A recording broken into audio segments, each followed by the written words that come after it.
Good morning and welcome to the 167th meeting of the Vaccines and Related Biological Products Advisory Committee.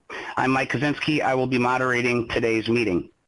This is a live virtual meeting, so we do have participants from around the country and around the world.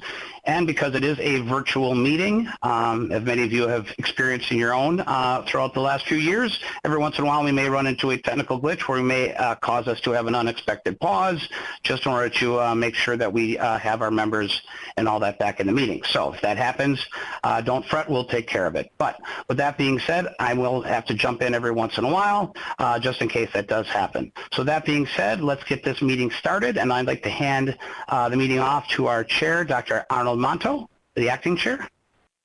Arnold, are you there? All right, Arnold, let's make sure we get you unmuted real quick. I gotcha. All right, Arnold. We'll get it right after a while. All right, nice, take it away. For all your technical help and backup in this challenging time in terms of organizing meetings. Let me add my welcome to the 167th meeting of the Vaccines and Related Biologics Products Advisory Committee of the Center for Biologics Evaluation and Research. We have an important meeting to talk about a specific topic, and we are in open session to discuss Pfizer-BioNTech's supplemental biologics application for administration of a third dose or booster dose of the COVID-19 vaccine in individuals 16 months of age and older. Welcome again to all the members, the ad hoc members, and to the public. Let's get some of the housekeeping details out of the way first and also introduce our distinguished committee. I'd like to turn over to our designated federal officer, Prabha Atreya, who will do this activity. Thank you, Prabha.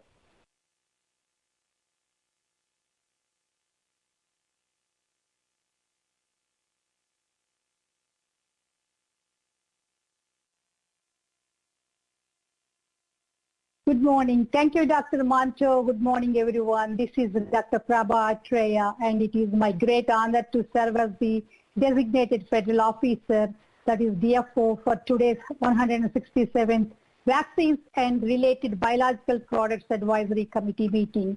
On behalf of the FDA, the Center for Biologics Evaluation and Research, and the Vaccines Advisory Committee, I would like to welcome everyone for today's virtual meeting. The topic for today's meeting is to discuss in open session Pfizer-BioNTech's supplemental biologics license application for administration of a third dose or booster dose of the COVID-19 vaccine, Comirnaty, in individuals 16 years of age and older. Today's meeting and the topic were announced in the Federal Register notice that was published on September 7, 2021. I would like to introduce and acknowledge the excellent contributions of the staff in my division and the great team I have in preparing for this meeting. Ms. Kathleen Hayes is my co-DFO, providing excellent support in all aspects of preparing for and conducting this meeting. Other staff who have contributed significantly are Ms. Monique Hill, Dr. Janet Devine, and Ms. Christina Wett, who provided excellent administrative support. I would also like to express our sincere appreciation to Mike Kaczynski in facilitating the meeting today. Also, our kudos to many FDA staff working hard behind the scenes every day, trying to ensure that today's virtual meeting will also be a successful one, like all the previous WebPAC meetings on COVID topics. Please direct any press or media questions for today's meeting to FDA's Office of the Media Affairs at FDAOMA, one word, at fda.hhs.gov. Today's transcriptionist for meeting is Ms. Linda Giles. We will begin today's meeting by taking a formal roll call for the committee members and then temporary voting members. When it is your turn, please turn on your video camera, unmute your phone, and then state your first and last name. And then when finished, you can turn off your camera so we can proceed to the next person. Please see the committee roster slides in which we will begin with the chair. Mike, can we have the first roster slide, please? Next slide, please. Committee roster. Good morning again. Dr. Arnold Manto. I'm the chair, and okay, this is Arnold Manto. I am professor of epidemiology and public health at the University of Michigan School of Public Health. Bravo. Thank you. Next, Dr. Amanda Cohn. Good morning, Dr. Amanda Cohn, pediatrician at the Centers for Disease Control and Prevention. Thank you. Dr. Chatterjee. Good morning, everyone. My name is Archana Chatterjee. I am the Dean of Chicago Medical School and Vice President for Medical Affairs at Rosalind Franklin University of Medicine and Science in Chicago. I am a pediatric infectious diseases specialist and happy to be here this morning. Thank you. Thank you. Dr. Meissner, Cody Meissner. Thank you, Prabha. My name is Dr. Cody Meissner. I'm a professor of pediatrics at Tufts Children's Hospital in Boston. Thank you, Dr. Meissner. Next, Dr. Gans, Haley Gaines. Good morning, Dr. Haley Gans, pediatric infectious disease at Stanford University. Thank you. Next, Dr. Michael Kurilla.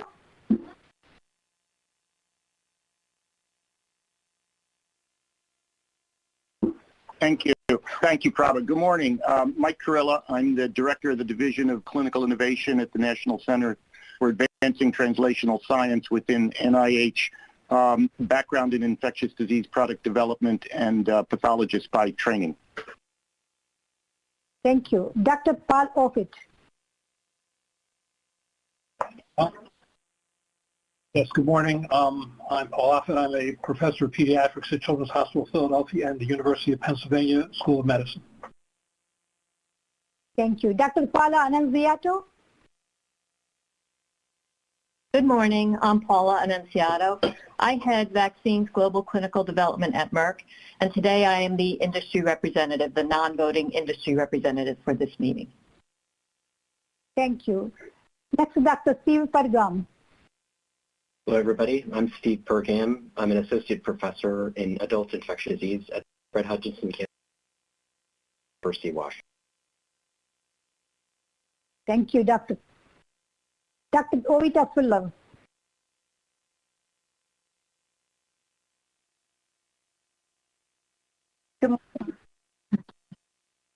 Good morning. I'm Dr. Vita Fuller. I'm an associate professor of microbiology and immunology at the University of Michigan Medical Center and a member of the STEM initiative of the African Studies Center. Thank you. Next, Dr. Rubin. Hi, Eric Rubin. I'm at the Harvard T.H. Chan School of Public Health, the Brigham and Women's Hospital, and the New England Journal of Medicine. Thank you. Next, Dr. James Hildreth. Good morning. I'm Dr. James Hildreth. I'm the president and CEO of Meharry Medical College and professor of internal medicine. Thank you. Thank you. Next, Dr. Jay Portnoy. I'm Dr. Jay Portnoy. I'm a professor of pediatrics at the University of Missouri Kansas City School of Medicine, and I am an allergist immunologist at Children's Mercy Hospital in Kansas City, Missouri. Thank you. Next, Dr. Janet Lee.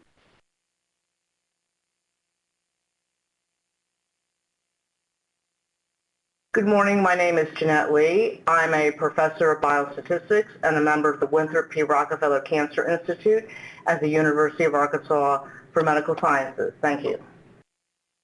Thank you. Next, Dr. Mark Sawyer.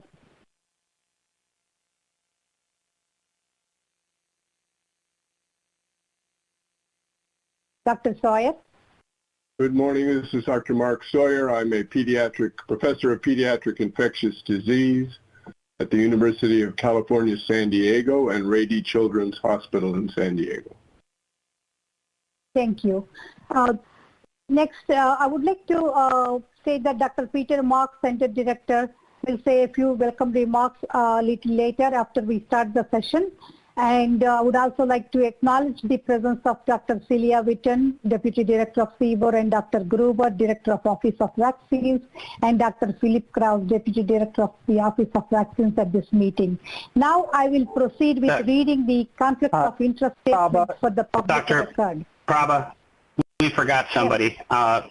We have Dr. Wharton. Oh, I'm sorry. Dr. Melinda Watson, I'm very sorry. Can you introduce yourself? Good morning. I'm Melinda Wharton. I'm an adult infectious disease specialist, and I'm at the Centers for Disease Control and Prevention. Thank you. Now we will read the conflict of interest statement for the public record. Prabha, we still have some more temporary voting members. Okay, thank you. Dr. Ofer Levy, could you introduce yourself? We can't hear you. Ofer, don't forget to unmute. There we go. Good morning. My name is Ofer Levy, and I'm Director of the Precision Vaccines Program at Boston Children's Hospital and Professor of Pediatrics at Harvard Medical School. Thank you. Next, Dr. Pamela McInnes. Good morning, Pamela McInnes, past Deputy Director and National Center for Advancing Translational Sciences at the National Institutes of Health. Thank you. Appreciate it. Thank you, Dr. Stanley Perlman.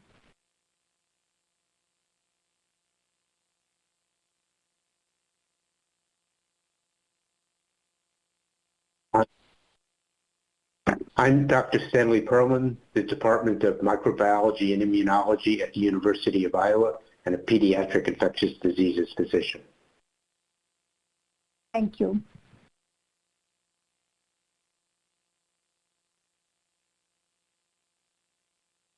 Okay, so let me...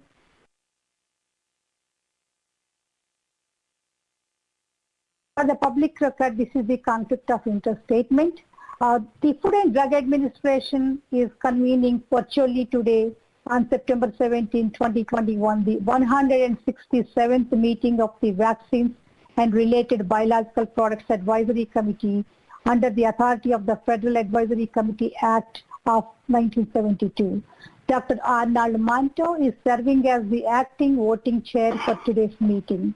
Today on September 17, 2021, the committee will meet in open session to discuss Pfizer-BioNTech's supplemental biologics license application for administration of a third dose or booster dose of the COVID-19 vaccine Comirnaty in individuals 16 years of age and older. This topic is determined to be a particular matter involving specific parties. With the exception of the industry representative member, all standing and temporary voting members of the WERPAC are appointed special government employees, SGEs, or regular government employees from other agencies and are subjected to federal conflicts of interest laws and regulations. The following information on the status of the committee's compliance with the Federal Ethics and Conflicts of Interest laws, including but not limited to 18 United States Code Section 208, is being provided to participants in today's meeting and to the public. Related to the discussions at this meeting, all members, RGE and SGE consultants of this committee have been screened for potential financial conflicts of their own as well as those imputed to them, including those of their spouse or minor children, and for the purpose of 18 U.S. Code 208, their employers. These interests may include investment, consulting, expert witness testimony, contracts and grants, cooperative research and development agreements or CRADA, teaching, speaking, writing, patents and royalties, and primary employment.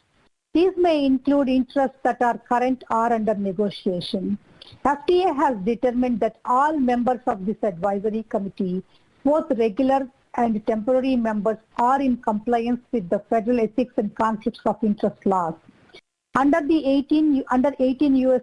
Code Section 208, Congress has authorized FDA to grant waivers to special government employees and regular government employees who have financial conflicts of interest. When it is determined that the agency's need for a special government employee's services outweighs the potential for a conflict of interest created by financial interest involved, or when the interest of the regular government employee is not so substantial as to be deemed likely to affect the integrity of the services which the government may expect from the employee. Based on today's agenda and all financial interests reported by committee members and consultants, there have been one conflict of interest waiver issued under 18 U.S. Code 208 in connection with this meeting. We have the following consultants serving as temporary voting members, as you have seen before: Dr. Ovita Fuller, Dr. James Hildreth, Dr. Janet Lee, Dr. Ofer Levy, Dr. Pam McGinnis, Dr. Arnold Manto, Dr. Stanley Perlman, Dr. Eric Rubin, Dr. Mark Sawyer, and Dr. Melinda Wharton. Among these consultants, Dr. James Hildreth, a special government employee, has been issued a waiver for his participation in today's meeting. The waiver was posted on the FDA website for public disclosure. Dr. Paula Annunziata of Merck will serve as the industry representative for today's meeting. Industry representatives are not appointed as special government employees and serve as non-voting members of the committee. Industry representatives act on behalf of all regulated industry and bring general industry perspective to the committee. Industry representative on this committee is not screened, does not participate in any closed sessions if held, and do not have the voting privileges. Dr. J. Portnoy is serving as the temporary consumer representative for this committee. Consumer representatives are appointed special government employees and are screened and cleared prior to their participation in the meeting. They are voting members of the committee. Today's meeting has one external speaker from the Centers for Disease Control and Prevention, CDC, which is Dr. Sarah Oliver. The guest speakers of this meeting are Dr. Sharon Elroy Price, who is the Director of the Public Health Services, Ministry of Health in Israel, and also Dr. Ron Milo, a professor on Plant and Environmental Sciences Department, the Charles and Louis Gartner and Professional Chair of Weizmann Institute of Science in Israel, and Dr. Jonathan Stern, a professor of medical statistics and epidemiology within Bristol Medical School at University of Bristol, UK. Disclosure of financial conflicts of interest for speakers and guest speakers follows applicable federal laws, regulations, and FDA guidance. FDA encourages all meeting participants, including open public hearing speakers, to advise the committee of any financial relationships that they may have with any affected firms, its products, or, and if known, its direct competitors. We would like to remind the standing and temporary members that if the discussions involve any other products or firms not already on the agenda, for which a participant has a personal imputed financial interest, the participant need to inform the DFO and exclude themselves from such involvement and the disclosure. Then their exclusion will be noted for the record. This concludes the reading of my conflict of interest statement for the public record. At this time, I would like to hand over the meeting to our chair, Dr. Arnold Manto. Dr. Manto, take it away. Thank you.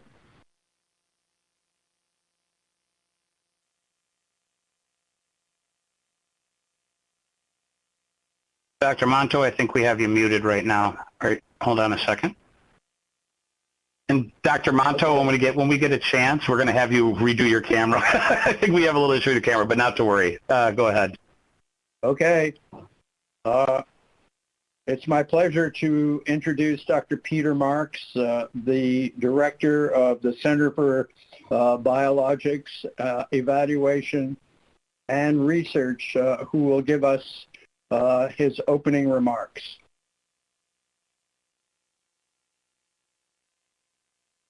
Thanks, Dr. Manto.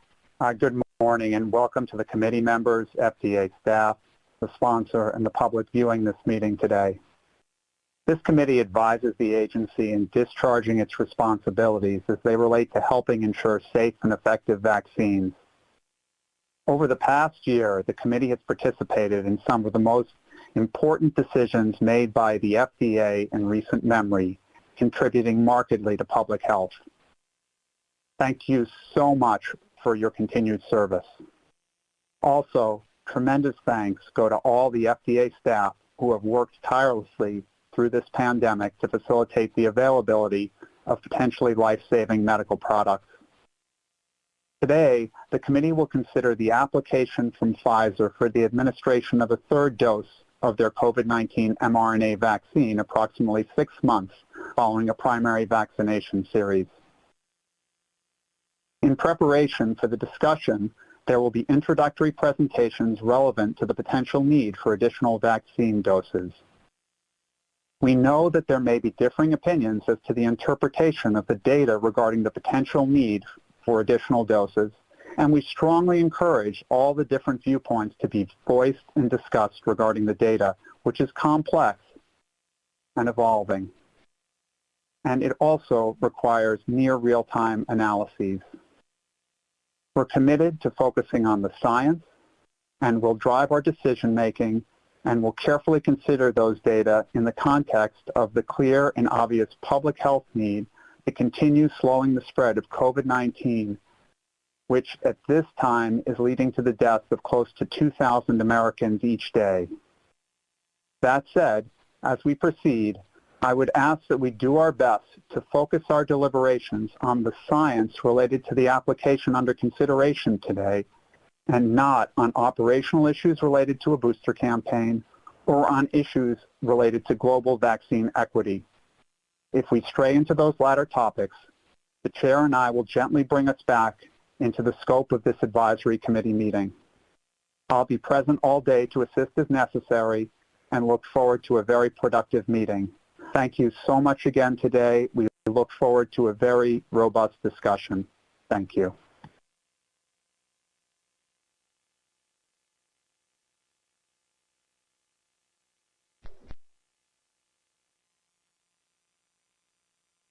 Thank you, Dr. Marks. I would like to introduce Dr. Marion Gruber, Director, Office of Vaccines Research and Review, who will introduce the topic. Dr. Gruber. Well, thank you very much, and good morning and welcome. My name is Marion Gruber, and I'm the Director of the Office of Vaccines Research and Review. This is likely my last VRBPAC meeting that I attend in my position as Director of the Office of Vaccines. I'm retiring from federal government service on October 31st after a very fulfilling and rewarding career as a public health servant at FDA, and for that I'm grateful.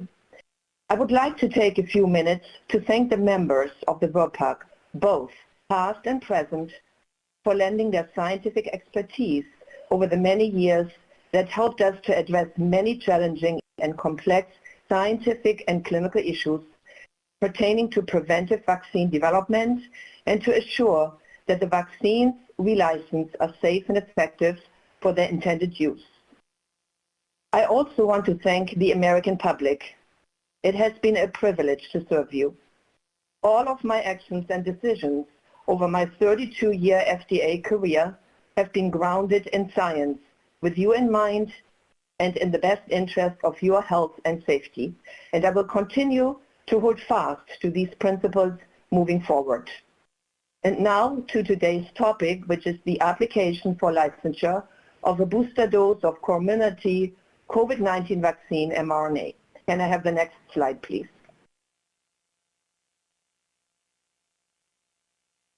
On August 23rd of this year, the FDA approved Comirnaty for active immunization to prevent coronavirus disease 2019 caused by severe acute respiratory syndrome coronavirus 2 in individuals 16 years of age and older when administered as a 2-dose series 3 weeks apart. On August 25, Pfizer-BioNTech submitted a supplement to their biologics license application for Comirnaty, seeking approval for administration of a booster dose approximately 6 months after dose 2 in individuals 16 years of age and older. The VRBPAC is convened today to determine whether the data submitted are sufficient to support approval of a booster dose of Comirnaty when administered at least 6 months after completion of the primary series for use in individuals 16 years of age and older. Next slide, please.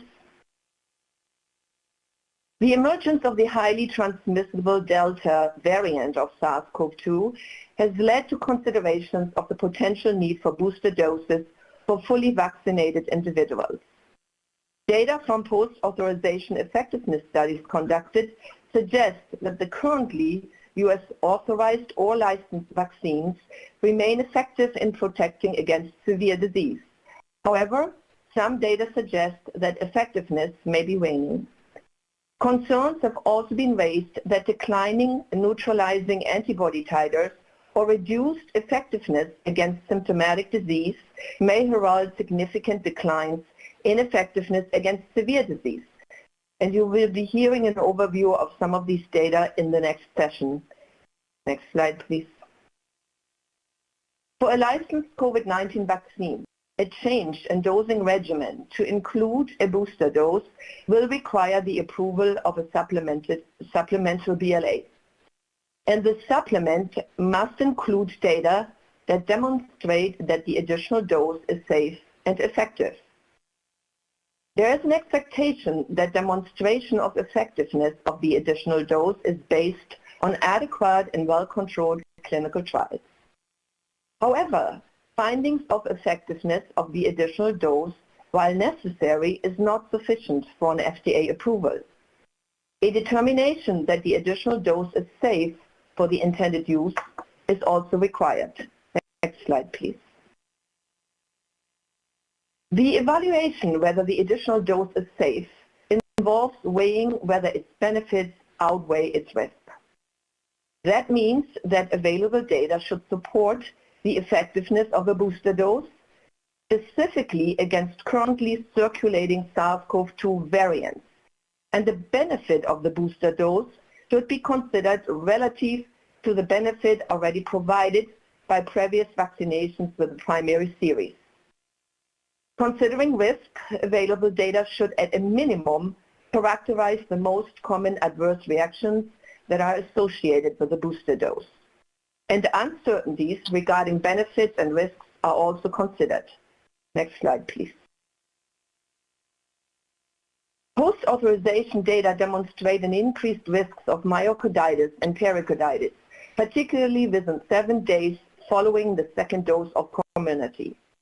The observed risk is higher among males under 40 years of age than among females and older males. The observed risk is highest in males 16 to 17 years of age. It is not known whether there will be an increased risk of myocarditis, pericarditis, or other adverse reactions after a booster dose of Comirnaty. Thus, risk-benefit considerations to determine whether to approve a booster dose will need to be informed by the known and the potential risks of the vaccine. Next slide. So to summarize, benefit-risk evaluations should take into account whether the booster dose will prevent severe cases of COVID-19, including those caused by currently circulating variants, in addition to those prevented by the primary series. The safety profile of the additional dose will also be considered. FDA's evaluation, supported by VRBPAC, of the safety and effectiveness data of a booster dose of Comirnaty in the age groups for which it is currently licensed is thus essential. And this concludes my introductory remarks, and I look forward to a robust and transparent and evidence-based discussion. Thank you. I turn it back to you, Dr. Monto. Thank you so much, Dr. Gruber, and I want, as an individual and representing the biomedical community, to thank you for your years of service. They really are appreciated and have been extremely valuable. Next, I'd like to turn over for further background to Dr. Ramachandra Naik from OVRR. Dr. Naik. Thank you. Good morning, everyone. My name is Ramachandra Nayak from the Division of Vaccines and Related Products Applications in the Office of Vaccines, and I am the Review Committee Chair for this supplemental BLA. I'm going to provide background for today's Advisory Committee meeting regarding Pfizer-BioNTech supplement to the BLA for the mRNA COVID-19 vaccine Comirnaty for a booster dose in individuals 16 years of age and older. This is the outline of this background talk. This provides brief description of the licensed vaccine, that is Comirnaty, overview of Comirnaty supplemental BLA and the clinical package, and overview of today's agenda, and finally voting question to the committee. Comirnaty was licensed on August 23, 2021. This is the only approved COVID-19 vaccine in the U.S. The vaccine is indicated for prevention of COVID-19 caused by SARS-CoV-2 in individuals 16 years of age and older. Comirnaty is administered intramuscularly as a primary series of 2 doses 3 weeks apart.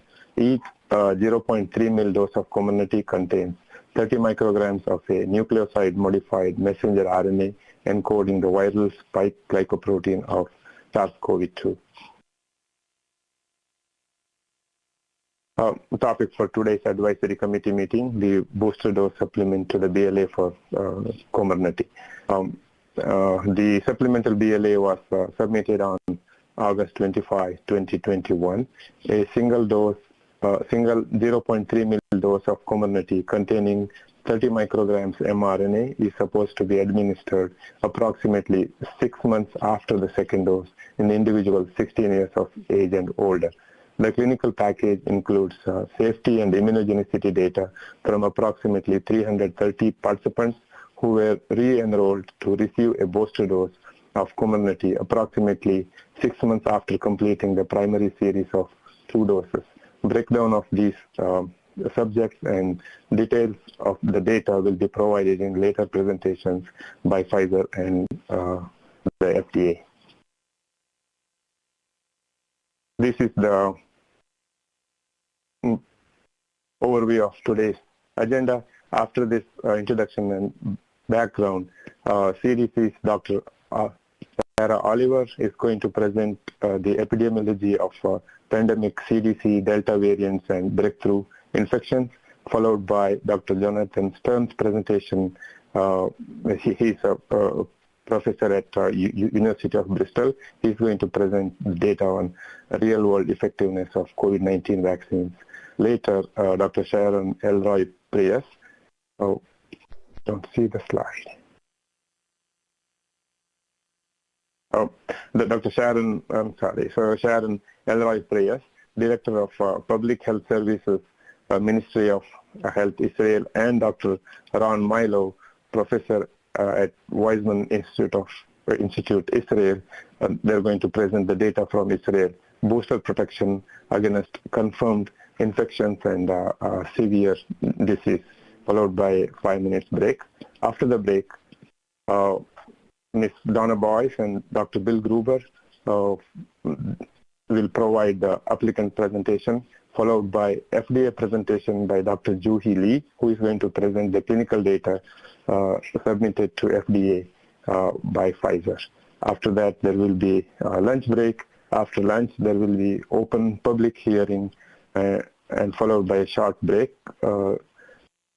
There will be question and answer session regarding the applicant and FDA presentations, followed by committee discussion and voting before adjournment of the meeting.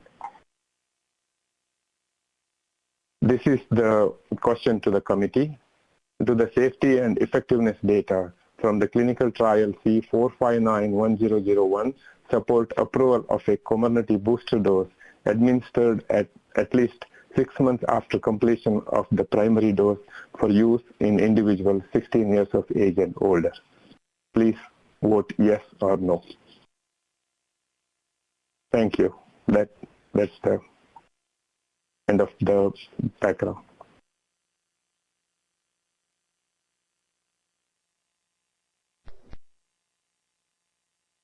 Thank you, Dr. Knight. Next, I'd like to turn over to Dr. Sarah Oliver of the Division of Viral Diseases, CDC, who will update us on the epidemiology of pandemic CDC Delta variant breakthrough infections. I assume that CDC identified, not at the CDC. I'd like to make sure that the speakers from now on will stick to time. We are going to have some real problems if we go over, because we have a very important discussion at the end of the day, and that's why I skipped the questions that are on the agenda for Dr. Knight. We'll get to some of those later on. I believe we need very much to keep our focus on the next talks. Dr. Oliver, please. Thank you so much, and good morning. So today I'll look at COVID-19 cases and hospitalizations, COVID vaccines administered, and COVID vaccine effectiveness. We'll look at estimates for VE over time, VE during times of the Delta variant, and VE for older adults. So first, for COVID cases and hospitalizations. To date, over 41 million cases have been reported in the U.S. This slide shows the trends in the number of COVID cases reported daily, with the 7-day moving average in red. As everyone is aware, we're currently experiencing a surge in cases, second only to the surge seen in the winter. The current 7-day moving average is around 145,000 cases per day. This slide represents the daily trends in the number of COVID-19 deaths per day in the U.S. The 7-day moving average around is 1,300 deaths per day. So then this slide shows the weekly trends in the COVID-19 associated hospitalization rates in the U.S. by age group. Rates have been increasing with this recent surge, but are somewhat less than what was noted this past winter. However, as we consider these rates, it's important to see hospitalization rates among the vaccinated compared to the unvaccinated population. The figure on the left shows hospitalization rates among 18 to 49-year-olds. The middle is 50 to 64-year-olds, and the bottom is 65 and over. Note for each of the graphics, the scale on the x-axis is different. The green line at the bottom of each figure is the hospitalization rate among the fully vaccinated individuals. And the blue line is the hospitalization rate among those unvaccinated. Among adults 65 and over, the incidence was 13 times higher in unvaccinated. And for those less than 65, the hospitalization rates were 22 to 23 times higher in unvaccinated individuals. This slide shows the variant proportions among the sequenced lineages. The blue color on this figure represents the alpha variant, and the orange color represents the delta variant. You can see for recent weeks, Delta represents around 99% of sequenced lineages. As booster doses of COVID vaccines would only apply to those who had already received a primary series, I can highlight COVID vaccines already administered. So to date, there have been over 380 million vaccine doses administered in the U.S. The left shows the number of people fully vaccinated by vaccine series type. And on the right is the percent of fully vaccinated population by age. 63% of those 12 and over, 65% of those 18 and over, and over 82% of those 65 and over are fully vaccinated. So this figure shows the daily trends in doses administered over time. We hit a peak of around 3 to 4 million doses delivered per day in the spring, with a decline into the summer. However, the average number of doses administered has increased since mid-July. This slide shows the proportion of the population receiving at least one dose. Among older adults in purple, those 65 and over at the top, 90% or more have received at least one dose. And among younger adults and adolescents in yellow, around 50 to 60% have received at least one dose. So now to move to COVID VE estimates. First, we'll look at data available over time. I want to highlight some recent publications that we're pulling data from, listed here. This slide shows the VE estimates against hospitalization from studies listed on the previous slide. You can see VE estimates have remained high over time.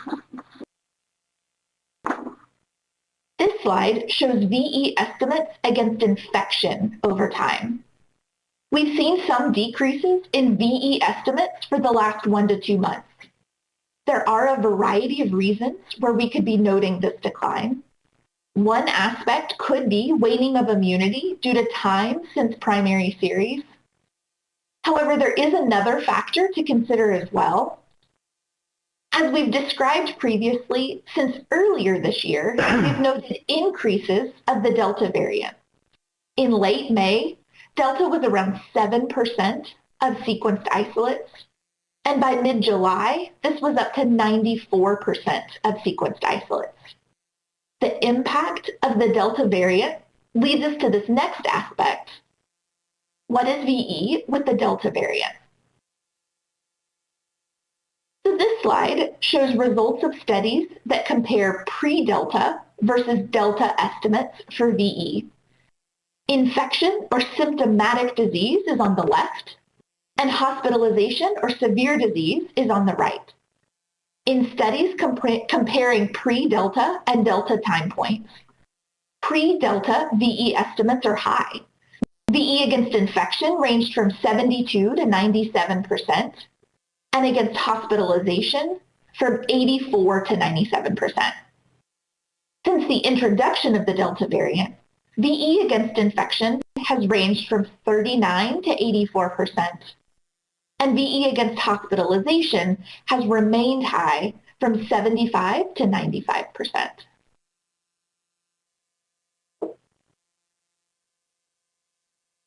This figure shows the VE estimates by outcome for the Alpha variant in blue compared to the Delta variant in orange.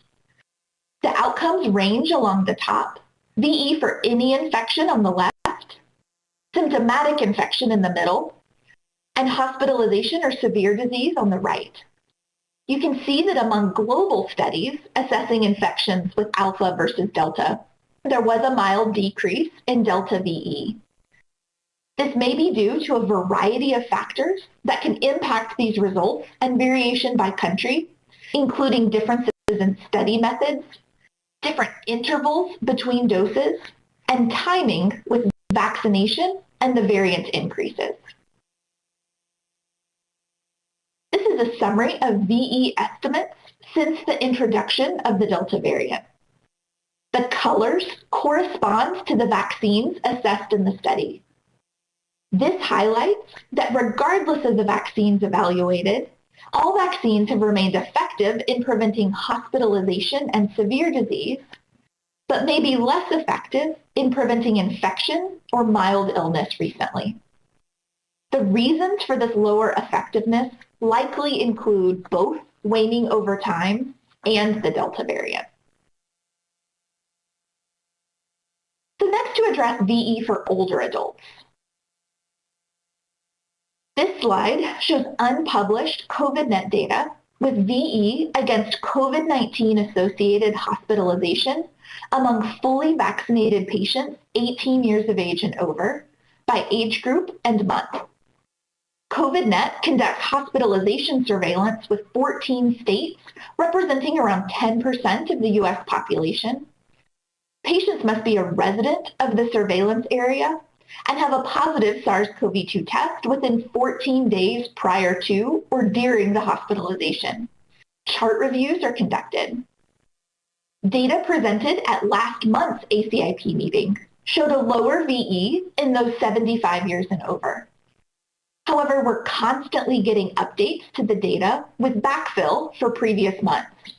With these updates, the COVIDNet data through July now show that the VE against hospitalization in adults 75 and over remains over 88%, while the VE for this oldest age group has consistently been slightly lower than the other age group, it has remained quite high and generally stable for the last several months. So then this slide shows data from the VISION platform evaluating VE against hospitalization, as well as urgent care or ED visits. VE against both outcomes was consistent, at least 82% or higher, through at least 16 weeks after the second dose. Note this data is through June of 2021 and may not represent a full picture with VE with the Delta variant. This study highlights VE for symptomatic infection with the Pfizer vaccine for several of the recent variants of concern. Adults 60 years of age and over are in the light blue. VE against symptomatic infection in adults 60 and over is high, but some decreases are noted against variants of concern. However, it's important to note that these differences were not significantly different. There were small numbers and very wide confidence intervals for several of these variants. These figures show VE by age and time since vaccination. Infection is on the left and severe disease is on the right. Adults 60 and over are in light blue. Effectiveness against infection was over 60% in the first 5 to 9 weeks after vaccination, with a gradual decline. Protection against severe disease has remained stable, with a decline noted in those 60 and over after 25 weeks. However, also note the very wide confidence intervals for these later estimates. This slide highlights VE against hospitalization by time since vaccination in adults 65 years of age and over.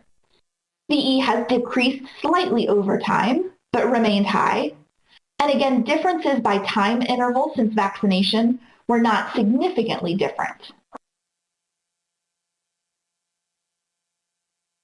So next we can consider long-term care facility residents. There was some question initially for how these older, potentially medically frail adults may respond to the vaccine at all. However, this shows that initially, VE against infection was 74% or higher by vaccine. However, as we look over time, moving into the recent months where Delta was the primary variant, VE against infection has fallen to just over 50%.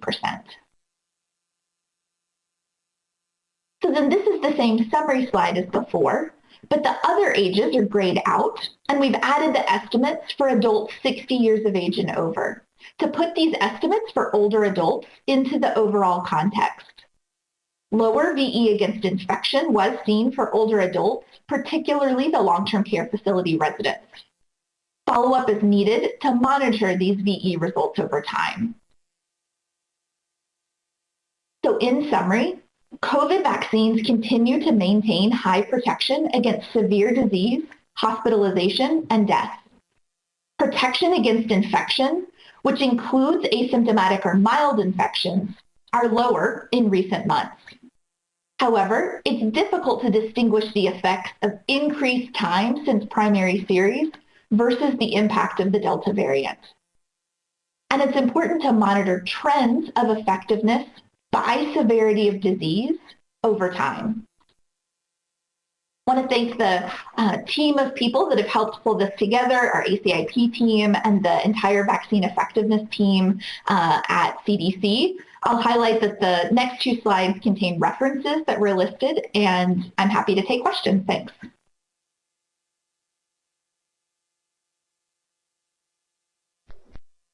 Thank you so much, Dr. Oliver, and thank you for keeping us to time. We do have time for a few questions before we move on to the next presentation. Dr. Gans.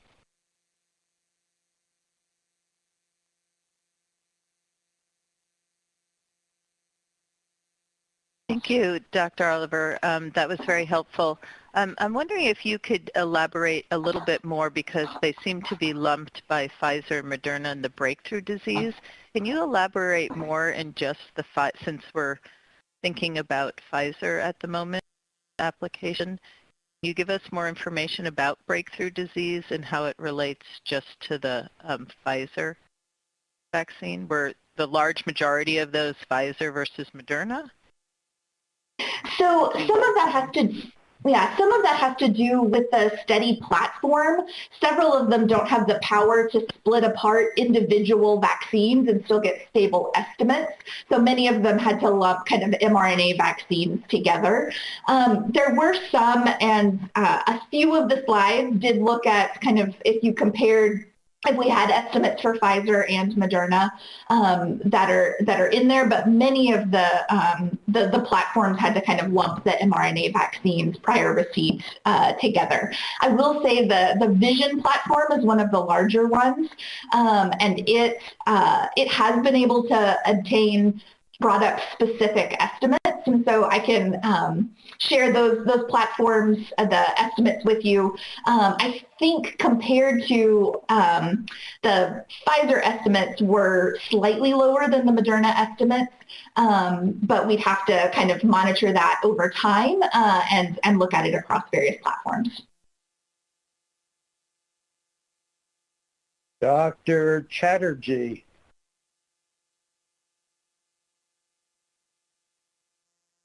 Thank you. Dr. Oliver, thank you for your presentation. My question is with regard to mitigation measures in addition to vaccination.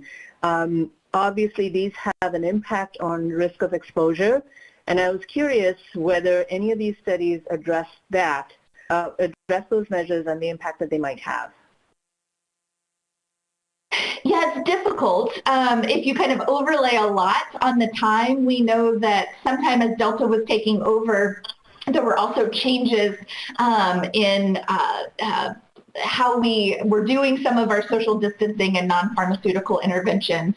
I know several of the studies have attempted to look at this. Unfortunately, it's really difficult to look at, to get kind of behavioral interventions and data on masks and behaviors in this. So we'll continue to attempt to measure, but I know it's been difficult for each of the platforms. Thank you. Dr. Kurilla. One more question after Dr. Kurilla before moving on. Thank you, Arnold. Sarah, it's convenient to divvy up the population into vaccinated and unvaccinated, but there actually is a subgroup that is unvaccinated but prior infection, and that has been increasing over time. And failure to account for that would seem to actually underestimate vaccine efficacy going forward. So I'm wondering, have you attempted to take that into account in terms of actual calculation of vaccine efficacy? I know that, the platforms, many of our broader, more robust platforms do a test negative design, but they're not able to do, serology screening on everybody who would be admitted. So I don't know that included into, the specific, they're not like screening for serology prior to including unvaccinated individuals. But I know that several of the platforms, Vision, Ivy, attempt to account for this with their statistical analysis. Okay, but you haven't done any attempts at sort of bounding what that, given overall seroprevalence estimates are. You haven't done any bounding of what that may be, how that may be impacting calculations of overall vaccine efficacy? I'll tell you, I can check with the specific site PIs and get back to you potentially this afternoon around exactly, how their analyses have adjusted for that. Right. Dr. Meisner, final question.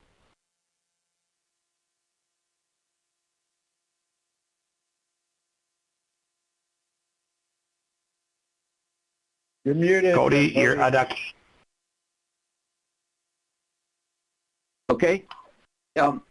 My question is, the charts and tables you showed us, some were for adults over 75, some of the data were for adults over 65, and some were for adults over 60.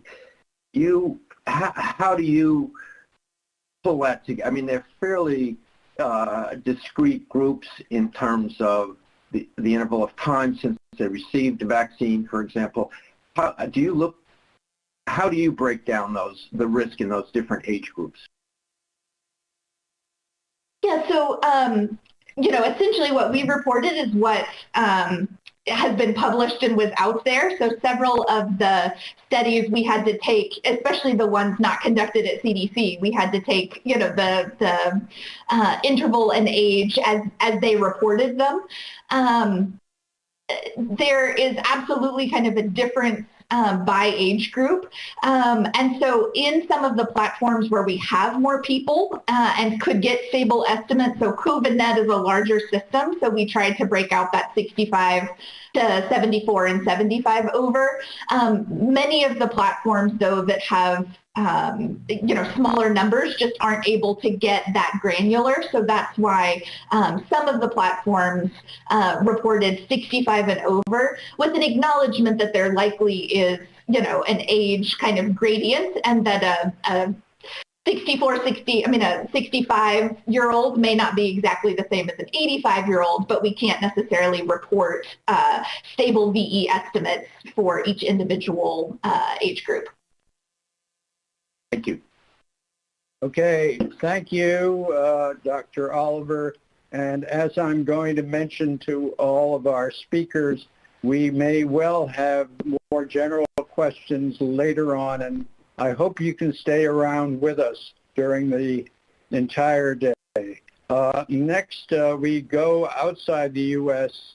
Our next speaker is Dr. Jonathan Stern, Professor Stern, who is at Bristol Medical School in the UK. Thanks very much, and I'm honoured to be asked to present at this important meeting, and the title of my talk is Real-World Effectiveness of COVID-19 Vaccines. These are my declarations. I don't have any financial interest with any of the firms or entities that are related to the meeting topic. And I'd like to acknowledge the authors listed here who have diligently assembled data on estimated effects of COVID-19 vaccines that I will present in the early part of my talk. So, the title of the talk is Real-World... the title of my talk is Real-World Effectiveness of Vaccines. I want to emphasize that randomized trials provide the best estimates of effectiveness of any healthcare intervention in the real world.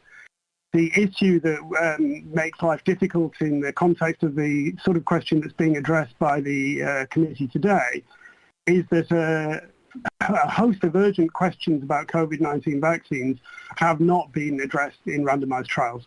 For example, for completely clear reasons, the randomized trials were almost exclusively conducted before the era of the Delta variant.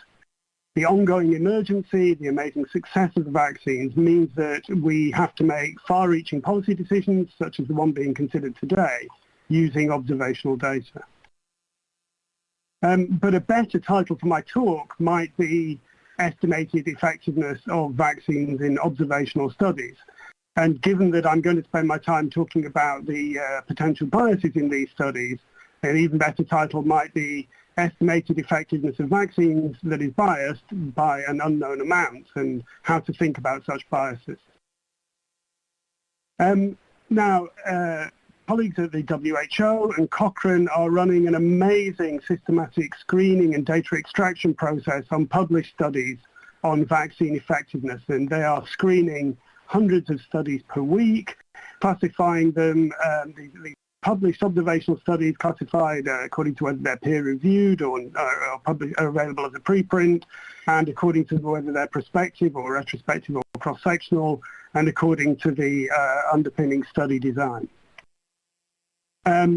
There have been 178 such studies on vaccine effectiveness against variants of concern, as you can see here, with a number of different study designs, but primarily cohorts and test negative case control designs, and studies on, plenty of studies on the Delta variant, 76 of them. And among those 76 studies on the Delta variant that assess immunogenicity and or vaccine effectiveness, the number of studies are increasing weekly. There are 51 cohorts, 9 test negative case controls. And if we look at the outcomes considered are laboratory confirmed COVID, 57 studies, symptomatic confirmed COVID, 34, severe or hospitalized COVID, 37, and death from COVID, 16. So, and Dr. Oliver's talk last time beautifully summarized the data that's out there, particularly as it relates to the question being considered by the committee today. So those data were summarized in a paper in The Lancet, published by these authors. I was a minor contributor to it. It appeared on Monday. And that paper summarized efficacy overall according to variants, showing, as we've seen, that efficacy against, well, firstly, the efficacy against severe disease is uniformly higher than efficacy against any infection. And secondly, that efficacy against Delta seems high and similar to efficacy against Alpha. And in a small number of studies, the efficacy for early versus later follow-up appears similar for efficacy or effectiveness against severe disease, although somewhat lower for effectiveness against any infection. And this slide, diligently put together by Dr. Anna Maria Enara-Estrepo and Professor Sir Richard Pito just yesterday, summarizes the current evidences as recorded in this data set of trial of studies and study results, the efficacy of messenger RNA vaccines against severe disease in settings where the Delta variant is circulating up to this week. And as described in the previous talk, in most contexts, if you look at the middle column here, the right two columns show us the confidence interval. Efficacy remains high, and for example, the study in Minnesota, where estimated efficacy was a little lower for both the Pfizer and the Moderna vaccines, the confidence interval was rather wide in that study. I won't spend time talking about this slide. The evidence was beautifully summarized in the previous talk. So I'm going to spend most of my time talking about methodological issues in estimating vaccine efficacy during the rollout. And I'm going to give some examples from analyses that a large team of us have been doing in the UK based on the Open Safely analytics platform. And we've been fortunate to establish in the UK near population coverage of detailed linked electronic health record data. And Open Safely provides a trusted research environment within which those data can be securely accessed and analyzed with appropriate disclosure controls. Now, I want to emphasize that my examples are from analyses of these data, but they're not there to tell you about the results. They're there to try to illustrate general issues in trying to estimate vaccine effectiveness from observational studies. So here are the issues that I'm going to cover, and the first and obviously important one is the problem of confounding. I'll call it baseline confounding for reasons that I hope will become clear. That's presence of characteristics of individuals that predict both vaccination and the outcome that we're interested in. So confounding occurs when there's a common cause of both vaccination and the outcome event, which might be symptomatic infection or hospitalization with COVID. And in that circumstance, the association that we estimate in our observational study may not equal the causal effect, the effectiveness of the vaccine. The reason that we randomized fundamentally is that randomization should remove confounding in a high-quality randomized trial by removing the link between prognostic factors that influence the outcome, and vaccination, because only the play of chance determines whether someone's vaccinated. Now, here's a graph of the rollout of vaccination in England from Open Safely in the over 80s in the upper panel. That started on the 8th of December 2020, and rather later in the 70 to 79-year-olds, which started in January. And here, vaccination with Oxford AstraZeneca is in green, vaccination with Pfizer-BioNTech is in purple. And you can see what's characteristic of countries that achieve rapid rollout with high take-up is that we see rapidly we get to a point where very high proportions of the population have been vaccinated. The light purple here is receipt of second dose of Pfizer-BioNTech, and that happened for only some people vaccinated with Pfizer and almost nobody vaccinated with AstraZeneca, because the UK changed its vaccination schedule to 12 from 3 weeks early in January 2020. So when we look at this, we can ask, well, what predicts the speed of take-up, speed of being vaccinated? What factors predict being vaccinated faster rather than slower? And that's what's shown on the next slide here, which shows estimated hazard ratios for people aged 80 years and over in the left two columns of figures, and people aged 70 to 79 years in the right two columns of figures, separately for Pfizer, BNT162b2, or Oxford AstraZeneca, ChAdOx1. And I'll just highlight a few results. This is just to show you that patient characteristics that predict occurrence of COVID outcomes also predict whether you get vaccinated, even in a situation of rapid rollout and publicly funded healthcare such as in the UK. So even within these age groups, age influenced whether you got vaccinated, and not necessarily in the same direction or consistently for the two vaccines, because it depended on logistical issues. Even in the context of this publicly funded healthcare system, less deprived people in group 5 were vaccinated faster than more deprived people in group 1, and that was true for both vaccines and both age groups. It's well documented that vaccine hesitancy is related to ethnicity in the UK and in other countries, and sure enough, white people got vaccinated faster than people of other ethnicities. People with learning disabilities got vaccinated slower, and previous vaccination, which may be related to underlying healthcare behaviours or vaccine hesitancy. So previous people who'd received flu vaccine in the previous 5 years, that may also be related to comorbidities, were more likely to be vaccinated with a COVID-19 vaccine. So there is every reason to think that estimates of vaccine efficacy will be subject to bias due to confounding. One way to address that is to adopt a test negative design in which we don't look at the whole population. We compare individuals with symptoms who test positive, the cases, with individuals with symptoms who test negative, the controls. Now that may reduce confounding, but as has been well documented, and here's a pair of papers in the American Journal of Epidemiology published in 2016 discussing the test negative design in the context of flu vaccination, there is no reason to think that just by doing a test negative design you will remove confounding. And there are various consequences of test negative designs that are discussed in detail in those papers. So I think that in the context of COVID-19 vaccination, careful evaluation of the potential for bias in estimates of vaccine effectiveness from test negative designs seems warranted and indeed urgent.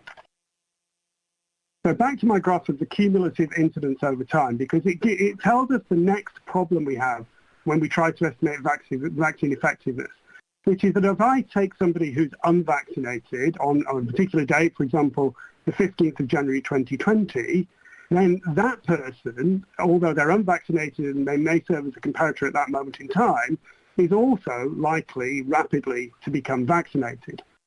And that gives us a problem in choosing a comparison group for our estimates of vaccine effectiveness. Because there's a very rapid rollout of vaccination, unvaccinated people rapidly become vaccinated. And there's a solution to that, which seems pretty obvious, which is to split the follow-up time for each individual in our population into time unvaccinated and time post-vaccination among the large majority of people who ultimately are vaccinated. The difficulty is that that gives us a new problem that hasn't been extensively dealt with in studies of vaccine effectiveness, which is the problem of time-varying confounding. So I've discussed already how patient characteristics at the start of follow-up may be confounders because they predict both vaccination and COVID-19 outcomes. But as we move through follow-up and people get vaccinated, there may also be confounding after baseline by time-varying factors, and we call those time-varying confounders. And here are some, a difficulty here is that special methods, such as, although not exclusively, marginal structural models, are likely to be needed when there are time-varying confounders. So here are further analyses from the same data set that I showed you earlier, looking at time-varying characteristics predicting vaccination in those two age groups in England. And you can see that people who had recently tested positive for SARS-CoV-2 were hugely, at least 90%, less likely to be vaccinated. And in fact, there were almost nobody was vaccinated within a week of testing positive for SARS-CoV-2. So that, and clearly that's a confounder for being hospitalized with with COVID. So there's every reason to think that time-varying confounding is also a problem here. Why is it such a difficult problem analytically? Well, because it's a confounder, because having a positive test predicts whether you get vaccinated and also predicts whether you're hospitalized with COVID. But it's also on the causal pathway from being vaccinated to being hospitalized. And that means that using standard modeling strategies may not work. So we tried to do analyses using marginal structural models to overcome this problem. And these are the results, and I'll quickly take you through them. So the colors here relate to the degree of adjustment. In green, we have basically just region adjusted, but no further adjustment. In orange, we have adjustment for baseline confounders, and in blue, we have additional adjustment for the time-varying confounders. The left-hand graph is any vaccine, and the right-hand graph is Pfizer only, and the upper set of graphs is the outcome positive test. The middle set of graphs is COVID-19 hospitalization, and the bottom set of graphs is all-cause mortality. So firstly, you can see that adjusting to the time-varying confounders makes a big difference and attenuates the apparent effects of the vaccines on all-cause mortality. And it has some effects, although less dramatic, for the other two outcomes. And you can see, and this has been seen in a number of studies, that there is completely implausible protection immediately after vaccination, even when we adjust for the time-varying confounders. And I think that's just unmeasured confounding, and I'll say a bit more about that in a moment. So the difficulty we have is that even with these detailed electronic health records and using probably the best method available and controlling for an extensive set of confounders, we get implausible levels of protection. Why implausible? Well, firstly, they weren't seen in the trials, and secondly, I think it will be broadly agreed that we don't expect huge protection against all-cause mortality or hospitalization within a week of vaccination and with a first dose only. So what we'd like to do is we'd like to hope that bias, which I think is plausible bias, that we see very soon after vaccination goes away, and that what we see later are good estimates of vaccine effectiveness. The worry we have is that, well, if it's biased early, we don't know when that bias goes away. But I think we should be particularly concerned about short follow-up after vaccination for the reasons I've explained. We get similar results for the 70 to 79-year-olds. So I think there may be a problem with unmeasured confounding, particularly soon after vaccination. One plausible explanation is that if you show up for vaccination in the UK, there's a big sign saying, please go away if you have symptoms of COVID.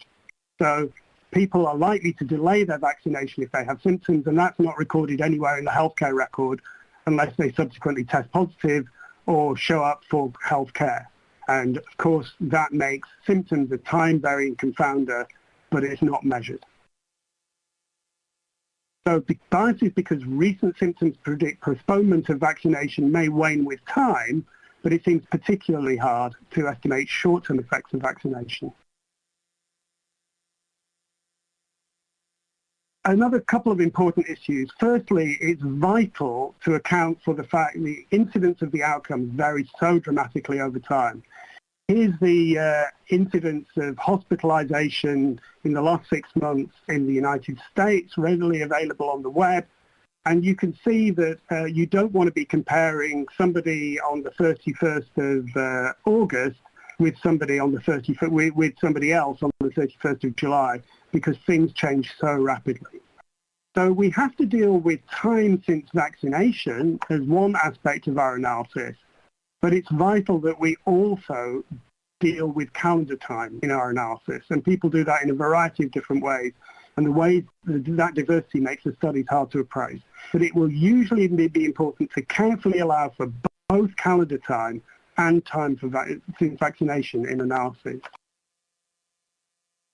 And finally, a word about persistently unvaccinated individuals. This is the other end, because we're most interested in people who've been vaccinated for some time and in whether vaccination effectiveness is waning. And in many highly vaccinated populations, perhaps less so in the US, that means we're dealing with a highly selected set of individuals whose characteristics we need to understand. And a particular concern raised in a questionnaire before my talk is what proportion of those remained unvaccinated because of recent infection that conferred protection. So it's hard to estimate vaccine effectiveness, and we need careful and critical evaluations. Here's my final slide, and I will skip through because I'm out of time. We need to think carefully about confounding. We need to think about how our analyses need to allow for the stages of the rollout. We need to control for a wide range of potential confounders. In studies of long-term vaccination, we need to ask about what proportion of the unvaccinated were protected because of previous infection. We need critical appraisal of test-negative designs. We should be very cautious of apparent short-term benefits of vaccination because of the potential for unmeasured confounding, for instance, delay to vaccination. We need to deal with rapidly changing incidence of outcome events. And finally, ideally, there should be an analysis plan published before outcome data were available to reassure us that data weren't cherry-picked. Thank you for your attention. Thank you so much, Professor Stern. As somebody who does test-negative designs and knows the strengths and weaknesses of that design, I think you've covered it brilliantly. My First question, because we're going to be confronted with an issue of U.S. data versus outside the U.S. data. How did you handle the fact that with the mRNA vaccine, the Pfizer BioNTech vaccine in the UK, many people did not get the second dose in exactly 3 weeks, which was the protocol in the U.S., but the dose was delayed, and therefore the immune response might be different? So the short answer is we didn't, because the analyses I showed you just looked at first dose and didn't account in any way. There are some incredibly interesting data coming soon, I believe in press, from the ONS Community Infection Survey that will speak to exactly that issue, and that may indeed suggest the UK made a good call in extending the time between first and second doses. Right, that's exactly what I'm referring to. Dr. Kurila.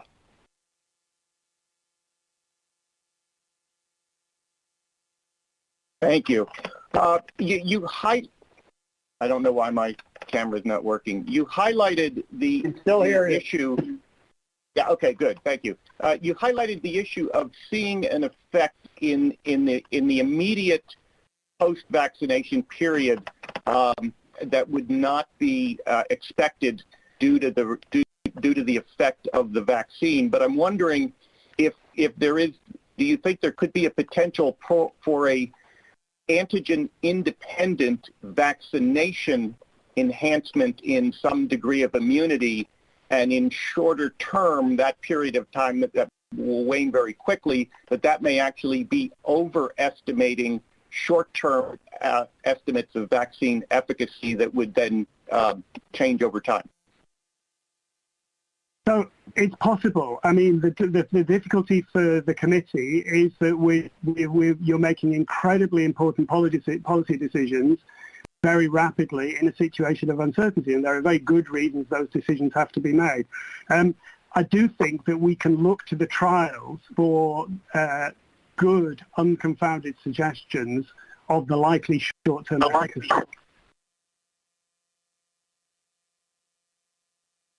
Dr. Gantz.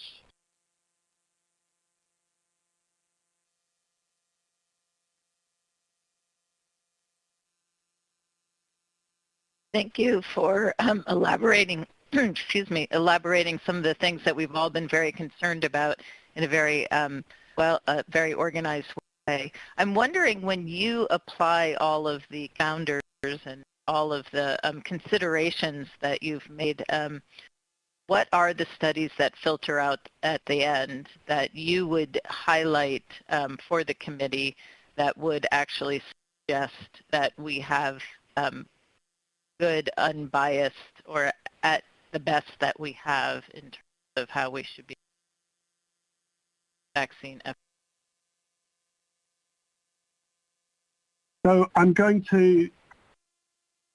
not going to identify individual studies, but I would identify, I tried to, on my last slide, identify characteristics, and they would include careful control of the confounders that we know are really important, such as age of vaccination, availability of vaccination, as precisely as possible, and then, if possible, also other characteristics from detailed healthcare records, and extremely close matching on calendar time, so that, broadly speaking, somebody who experiences an event should only be compared with somebody who is being followed up on the same day. And it's perfectly possible to do that using, setting up your survival analysis in the right way. But I'm not sure that all studies have done it. But I mean, I sympathize with you, because I find it incredibly hard to look at the very diverse set of descriptions of what's been done in the individual studies and to know, well, did they do the things that I've just talked about? Thank you so much, Professor Stern. And again, we appreciate your keeping to time, because we have a very busy day. Now we move to looking at booster protection against confirmed infection and severe disease, data from Israel. We're going to hear two speakers who will speak one after the other, and then we will have the question period first, and I'll introduce both right now. Sharon Alroy Price, who is the Director of Public Health Services at the Ministry of Health in Jerusalem, Israel, and then Professor Ron Milo, who is at the Weizmann Institute in Israel. Dr. Alroy Price, please. Dear Chairman and honorable committee members, we were asked, the Israel Ministry of Health, we were asked by the FDA to present our data on waning and booster effect, and we are delighted to do so. It's important for us to start by emphasizing that we do not pretend to tell other authorities what to do in their setting. We're here to present the data from Israel and the decisions that we came up with in our setting, and we hope that this will help other countries or enable them, other authorities, to reach their decisions with the most advanced, latest evidence that we have in Israel. Based on the multiple logos that you see on the screen, I would like to highlight that the work presented here was done by several leading academic institutions in Israel in collaboration. Knowing that the evaluation of the booster dose would be critical to Israel and the rest of the world, the analysis was done with extreme caution by different analysts from different institutions by different analysis methods, as Ron will describe. And I would like to thank all these institutions coming together to do this work very diligently for several months. So we are both presenting, Ron and myself, and we have no competing financial interest to disclose. I would like to say that Israel Ministry of Health and Pfizer have data sharing agreement on public health surveillance data. However, since the data that we are showing here was actually done by these academic institutions, only the final results were shared with Pfizer. So I would like to take you back in time to December 2020 in Israel. We started to see a third surge in cases, our third wave, and this was actually after having 2 waves and 2 lockdowns, and when we were at the exit from the second wave, we had really pandemic fatigue in the country, and so we saw once we started opening the economy, we didn't even were able to open everything up. As we were starting to open places, we saw an increase in cases, both confirmed cases, but also severe and critically ill. And there was a significant burden on the hospitals at that point in time. And we decided on a lockdown, but as I said, that decision was not as, the compliance of the public was not as it was in the previous 2 waves. Thankfully, we had the ability to start a vaccination campaign in December. So Israel started vaccinating as soon as there was FDA approval for the Pfizer-BioNTech vaccine. And there was a quick compliance and uptake of the vaccine. We opened it in steps based on ages. And we reached a very high level of vaccine. And with that, the vaccine uptake, we started to see a decrease in cases, over 100-fold decrease in cases following the vaccination campaign. And as I said, there was a partially effective lockdown at the time. And the main thing was that when we opened the lockdown, we were able to open everything up, lift all restrictions step by step, and the cases did not go up again. We saw, and also the fact that we had reached high level of population-wide immunity early on, which was wonderful, but we also can see that we're basically 3 months ahead from other countries when we're talking about now waning. So the very efficient vaccination campaign made Israel the leading country, but when we compare it to other countries, there is a time gap. So Israel reached about 40% of the population covered roughly 3 months ahead of other countries that have 5 million citizens or more. And that is important when we move ahead to explain why our data may be different than other settings. Before we move ahead, it's worth noting several things about Israel. First, all the residents are covered by 4 HMOs with comprehensive electronic medical record.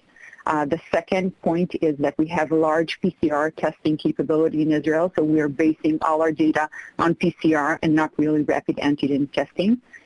And 2 things that are allowing us to really monitor the effects of policy changes is that every COVID-19 test result, positive or negative, is reported online to the Ministry of Health. So we know every day how many people are tested positive and negative.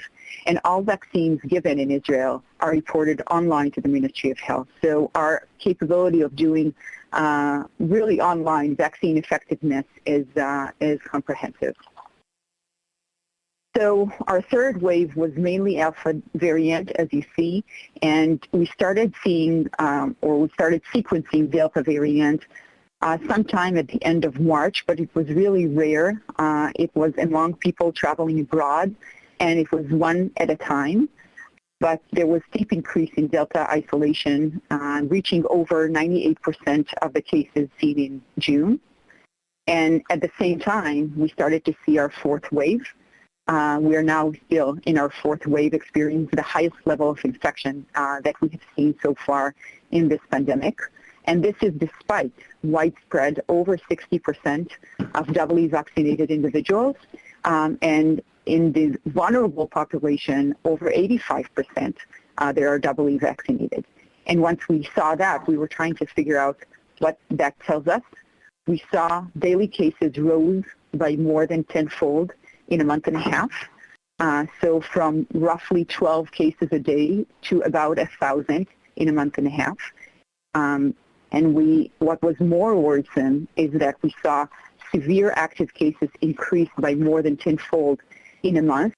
And among them was 60% vaccinated individuals, fully vaccinated individuals. So at that point, we had to stop and ask the question exactly as the CDC officer said, is that a Delta issue or is that a waning immunity issue?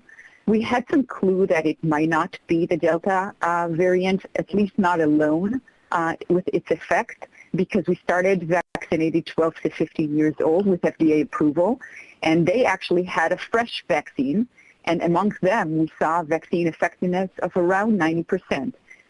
So the majority of them were protective, but still you can't really say because of the age difference and everything.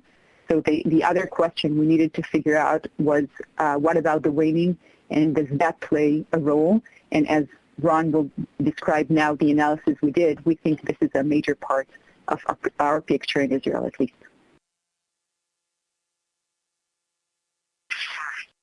Okay, so good morning everyone. What I'll be showing you are the results of the observational analysis that we did in Israel, which is after a relatively short time since the vaccination campaign. In spite of the potential biases that we described in the 2 papers that regarding the analysis, as well as the relatively short follow-up time, we thought it was our responsibility to analyze the data as thoroughly as we could and share it with the world through peer review. And this is what I'll be presenting today.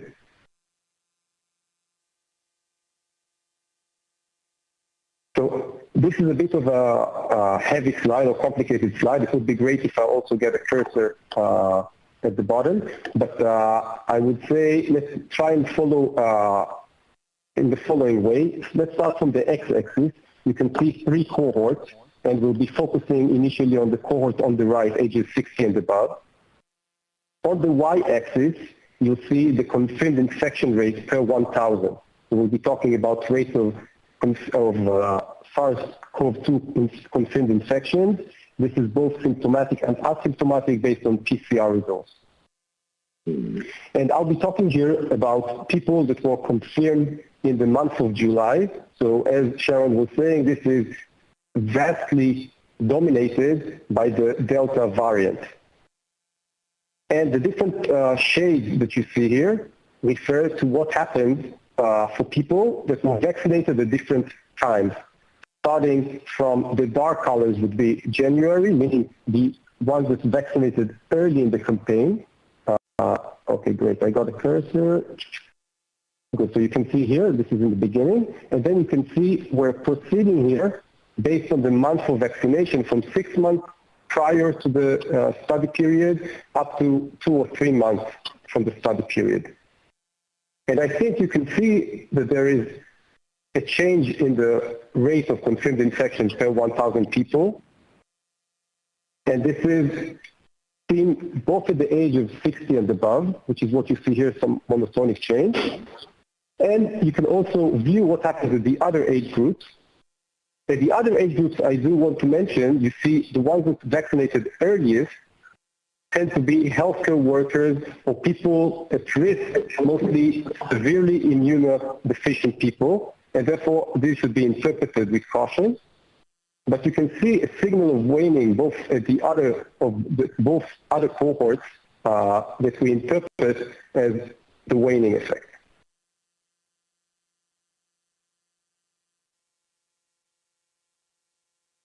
You can also see here what happens in terms of waning immunity in relation to severe disease in the ages 60 and above. The y-axis is again regarding rates per 1,000 individuals in the study period in the month of July. All of those, or 99 or whatever percent, are the Delta variant, because this is what by far the most dominant. You can see that the confidence intervals, these are 95% confidence intervals, you can see that they are larger now. This is because the number of cases is smaller. I would mention that we have here over 1 million people that are being analyzed, so I would say it's not easy to get very small confidence intervals for these studies, even though the study group is very, very large. And you can see the change in rate through time. All of this, by the way, is publicly available. We made it available on the archive, and it's in the final stages of being published. Here we were asked to also present what happens in the younger age groups. This is mostly preliminary data. And you can see the ages 50 to 59, 40 to 49, and the younger age groups. The numbers are much smaller because the rate of severe disease is smaller. And therefore, the statistical confidence is also not as strong. And one could see the general potential trend, but it is hard to conclusively interpret it given the relatively small numbers. We do see what could be indications of a trend, but it depends heavily on how you want to also interpret what happened with the medical healthcare workers that were vaccinated in the month of January. There is an important point here that I want to mention that was an issue in Israel in trying to think about this. We saw in the CDC presentation and the following presentations, they were mentioning the issue of high degree of protection that you get from the vaccine for severe cases. And I want to just take a minute to show something that I found that was confusing in some of the discussions for us. There's no doubt that the vaccine gives good protection, meaning much better than not having the vaccine, and this has been shown in many different ways, and we observe it as well. At the same time, you could have high protection of, say, 97%, or you could have high protection of 85%. So 97% is what has been published, what is observed for against severe disease. 85% was mentioned in some of the previous slides and also concurs with what we seem to be seeing right now of the Delta for those that were vaccinated relatively early, meaning half a year ago. And while 85% might still seem very high, and this is only a 12 percentage point difference, I just want to point out that this translates the 97% vaccine efficacy means 3% relative risk, whereas 85% vaccine efficacy is 15% relative risk, meaning a 5-fold increase in relative risk, which is a very large increase a fold change in the number of severe cases, doubly vaccinated severe cases that have to be taken care of in the Israeli hospital system. And this is in line with the values that Sharon was mentioning of what we saw, the sharp increase, over half of it in vaccinated people. So based on the evidence of waning in Israel and the trajectory exceeding national hospitalization capacity given the rapid rise in severe cases, Israel decided to begin a third vaccination campaign on July 30th, starting with the elderly. And I want to show you what we found regarding the effect of those boosts. So here is just the outline of the temporal campaign. So as I said, we started at the end of July, beginning of August, and there's been about 1 million doses given for the ages 60 and above. And you can see also the other cohorts starting with the 50 plus 2 weeks later, and then 40 plus, etc. Altogether, we're close to 3 million booster doses that were given to date. You can see it here as a fraction of the eligible population in each cohort. The eligible are the ones that got 2 vaccines. They were eligible to take the 3rd vaccine, assuming it was over 5 months in our case.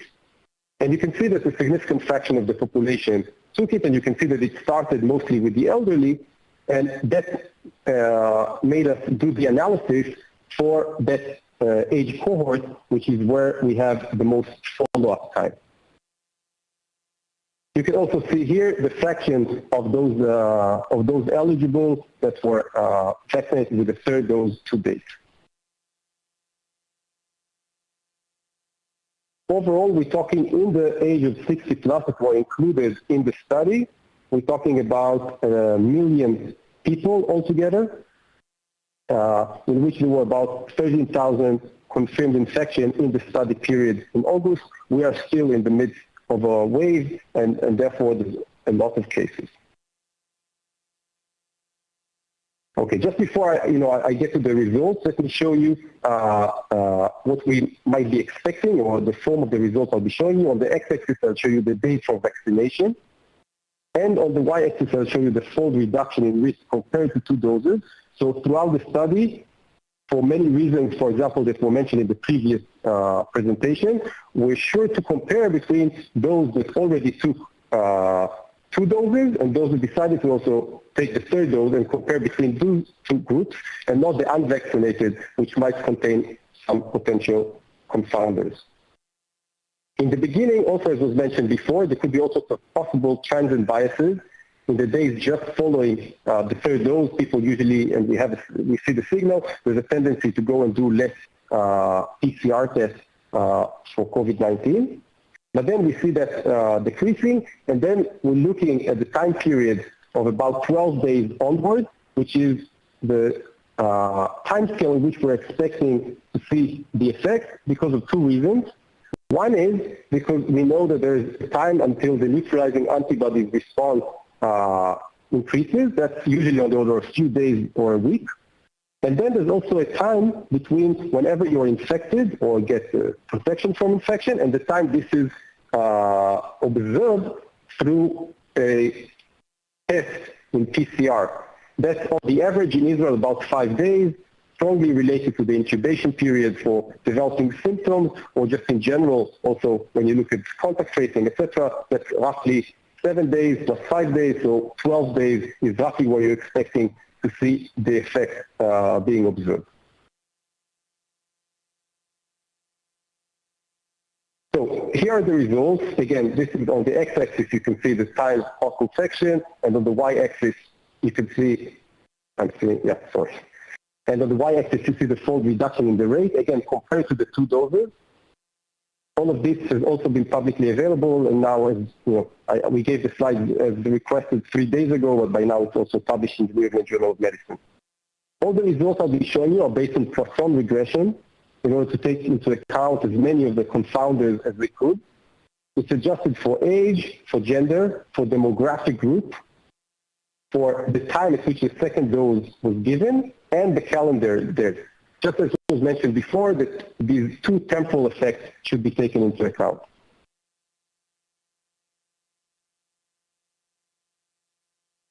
And we'll be comparing, when we're talking about protection, in the main analysis, we're comparing between what happened 12 days onward versus what happened with no booster, meaning only 2 doses. Here is a summary of the results. We're getting an estimated protection of about 11-fold. You can see that the confidence intervals here are relatively small, somewhere between 10 and 12, as a result of the many risk days that go into the analysis, and the fact that there's over 1,000 infections in this group over those 10 million risk days, and about 5,000 infections, or some 4,000 infections in the 2-dose only, no booster group. The rate difference is about 86.6 per 100,000 person days. These are the results for the age 60 and above. We also have preliminary results for the ages 50 to 59, and you can see a consistent picture where after about 12 days, we're seeing about a 10-fold protection. Similarly, for the ages 40 to 49, we're seeing, again, something like 10-fold decrease, 10-fold protection, again, doing the same kind of Poisson regression adjusted for all of those aspects.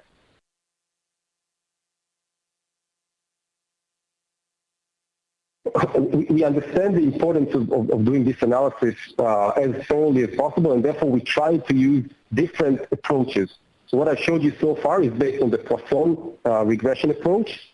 We also use the matching approach, which is common in many of the studies for doing this.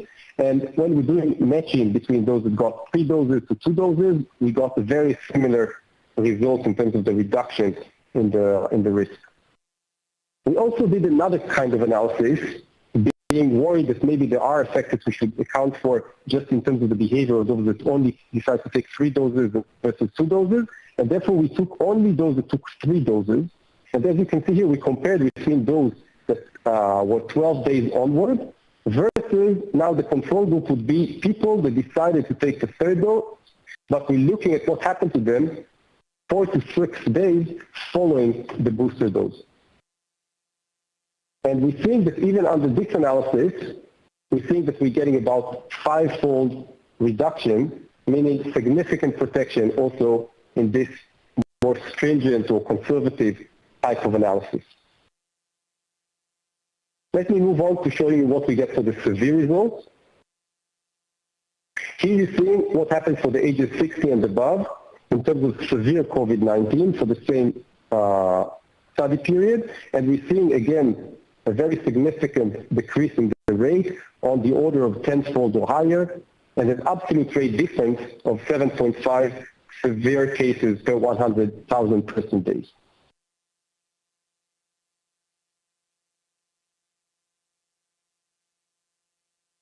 Going back to the issue of Delta versus Alpha and waning, I want to point out that overall what we're seeing, if we had in terms of confirmed infection, if after waning we're seeing something on the order of 50% versus the Delta, which is what is also observed in different studies from around the world, with a 10-fold increase, which is roughly what we're seeing, you get back to about 95%. Similarly, if you start from about 80% vaccine efficacy against severe disease, with a 10-fold increase, you get to about 97% or higher. And these are similar to the reports of what happens in terms of protection against the Alpha variant with the fresh vaccine.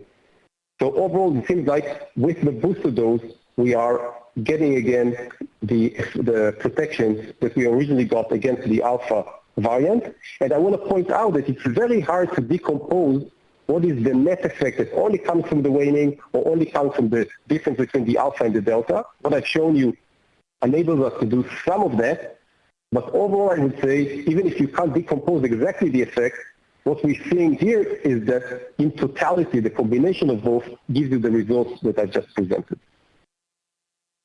I want to finish by just seeing what happens at the national level. This is what was the reproduction number R that we observed in Israel. And as you can see, throughout the month of June, and even before that, we were at about 1.3 to 1.4, which translates to a doubling every 10 days. which relates to what Sharon was saying about the fact that we had over 100-fold increase in the prevalence. This is what happened following in the following weeks and months. We tried to reinstate the green passport, but that did not have a marked effect on the production number. And then with the booster campaign, with a delay that is roughly in line with what we expect, we started to see a continuous decrease in the reproduction number. You can see that this took a while, and therefore we had to make a decision also for the other age groups where we still had an increase in the numbers and the R was still above 1. This shows you, again, the effect at the national level. What you're seeing here as a function of time is what would happen to the number of new daily cases in terms of confirmation following the administration of the booster dose. This was for the ages 60 and above. And we're seeing that with a delay of about 2 weeks, we're seeing a decrease, whereas for the other ages where the booster dose was still not administered, we're seeing a continuous rise. This is in terms of confirmation. Here you can see the picture in terms of what happened in terms of severe disease. So we're talking about daily severe cases. You can see the booster dose being administered, and you're seeing that with a delay, you start to see a sharp decrease for those vaccinated versus those that were unvaccinated, in which the rise continued and did not go down significantly. Okay, Sharon.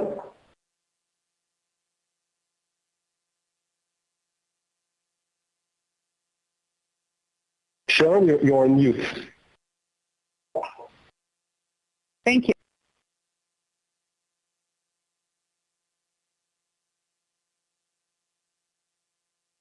You can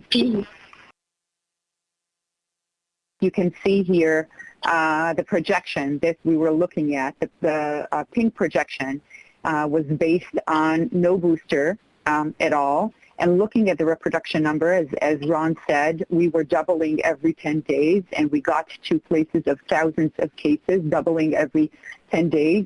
It's scary. And the fact that we had roughly 1.5% of those confirmed cases turning into severe and critically ill patients. So you see here the pink line, which is the model we were looking at that was based on the reproductive number, the number of cases, confirmed cases that we had each day, and then how many of them would turn into being severe cases, and then accumulating them over time. And you see the purple one looking at a model taking into consideration a booster dose with 80% compliance rate. And the black line is actually the line of our data. So if we only looked at the model at the end of August, if we had not started booster doses at the end of July, we would have come to the capacity of Israel hospitalization capabilities and probably have gone beyond it. So 2,000 active severe cases that are hospitalized in hospitals in Israel is way beyond what we experienced in the third wave. Just to give it context, we were at 1,200 cases, and it was stretching.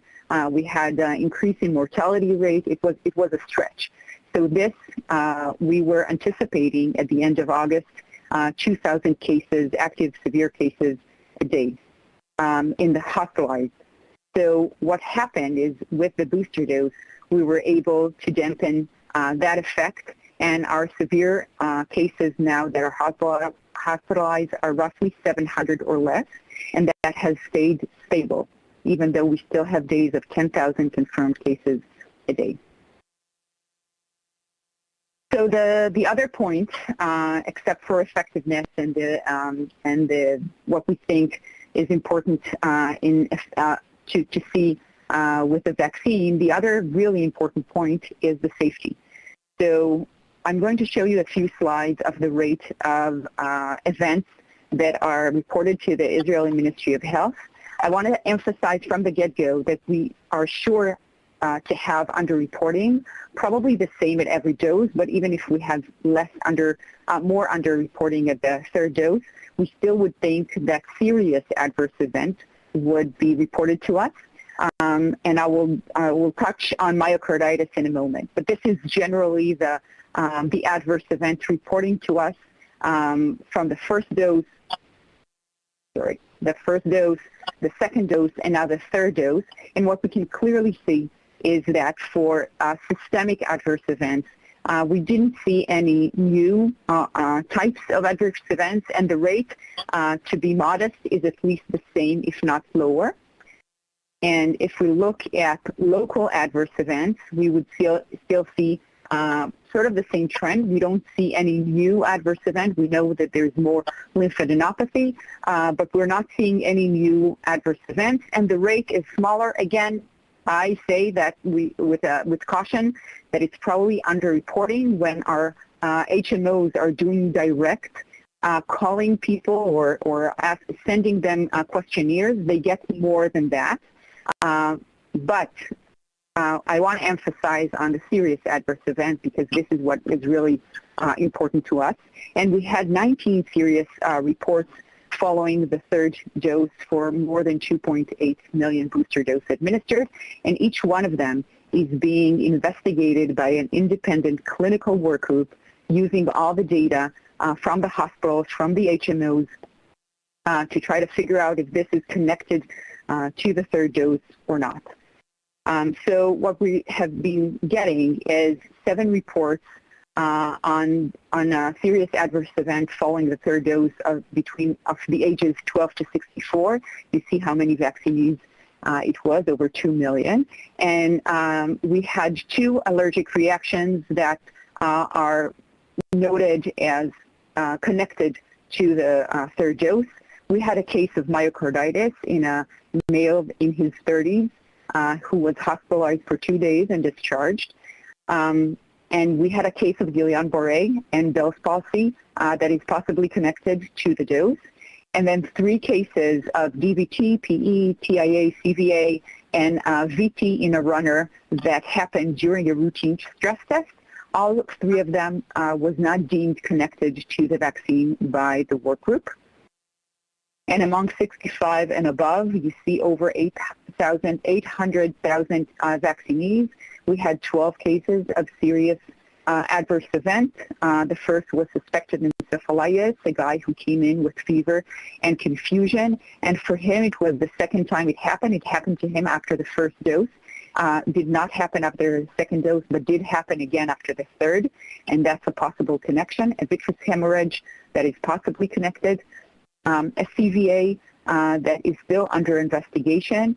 A bulk of cases, 4 or 5 cases that are infection origin, septic shock, thrombocytopenia due to sepsis, 3 cases of UTI and pneumonia that was deemed unconnected to the vaccine, and then 3 cases of mortality that was not connected, people with very multiple comorbidities that had reason for their demise.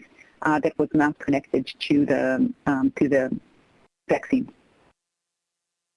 And so the myocarditis focus, I wanna emphasize first on this sentence. Most young vaccinees received a booster only in the last 2 weeks, so we don't have a full follow-up for them for 30 days as we want. We continue to follow them. Another important point is in Israel, because of the myocarditis, that was a signal. We saw it in the second dose of the vaccine. We saw increase in cases among young, mainly male, between the ages of 16 to 30. So you see here increasing cases after the second dose, and that was usually after the 4th or 5th day or during the 4th or 5th day after the second dose. So to some extent, we believe that some cases should have popped up in the 2 weeks follow-up that we have so far for several of the vaccines. But still, we need to be very cautious. We had only 1 case, as I said, of the 30-something-year-old male. In the myocarditis cases, we're actually doing active surveillance. So it's not just reporting to us. We are contacting each hospital every week to get all myocarditis cases, not just following vaccination. And so we feel here much more safe that it's not just under-reporting effect.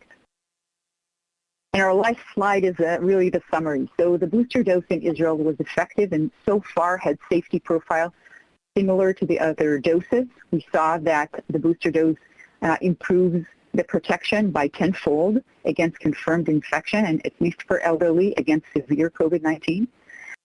What we saw is basically that the post-booster efficacy against Delta was similar to the pre-waning efficacy against Alpha. It's like a fresh vaccine. And the adverse events were not more acute than the first or second, and we didn't see any new severe cases of adverse events. Based on the data that we continuously collect, we are presenting this to our Vaccine Safety and Effectiveness Committee, and they have approved by steps giving the booster dose after 5 months to people starting from 60 and then 50 and then 40. And so we are rolling now in the vaccination campaign, and administration of the booster dose helped Israel dampen severe cases in the fourth wave. Thank you for your attention. And thank you both so much for these valuable data.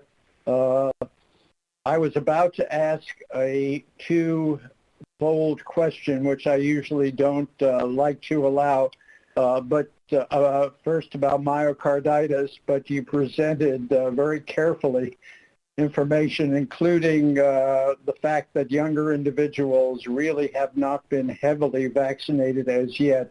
So the age is there, the age cutoff is hard to determine.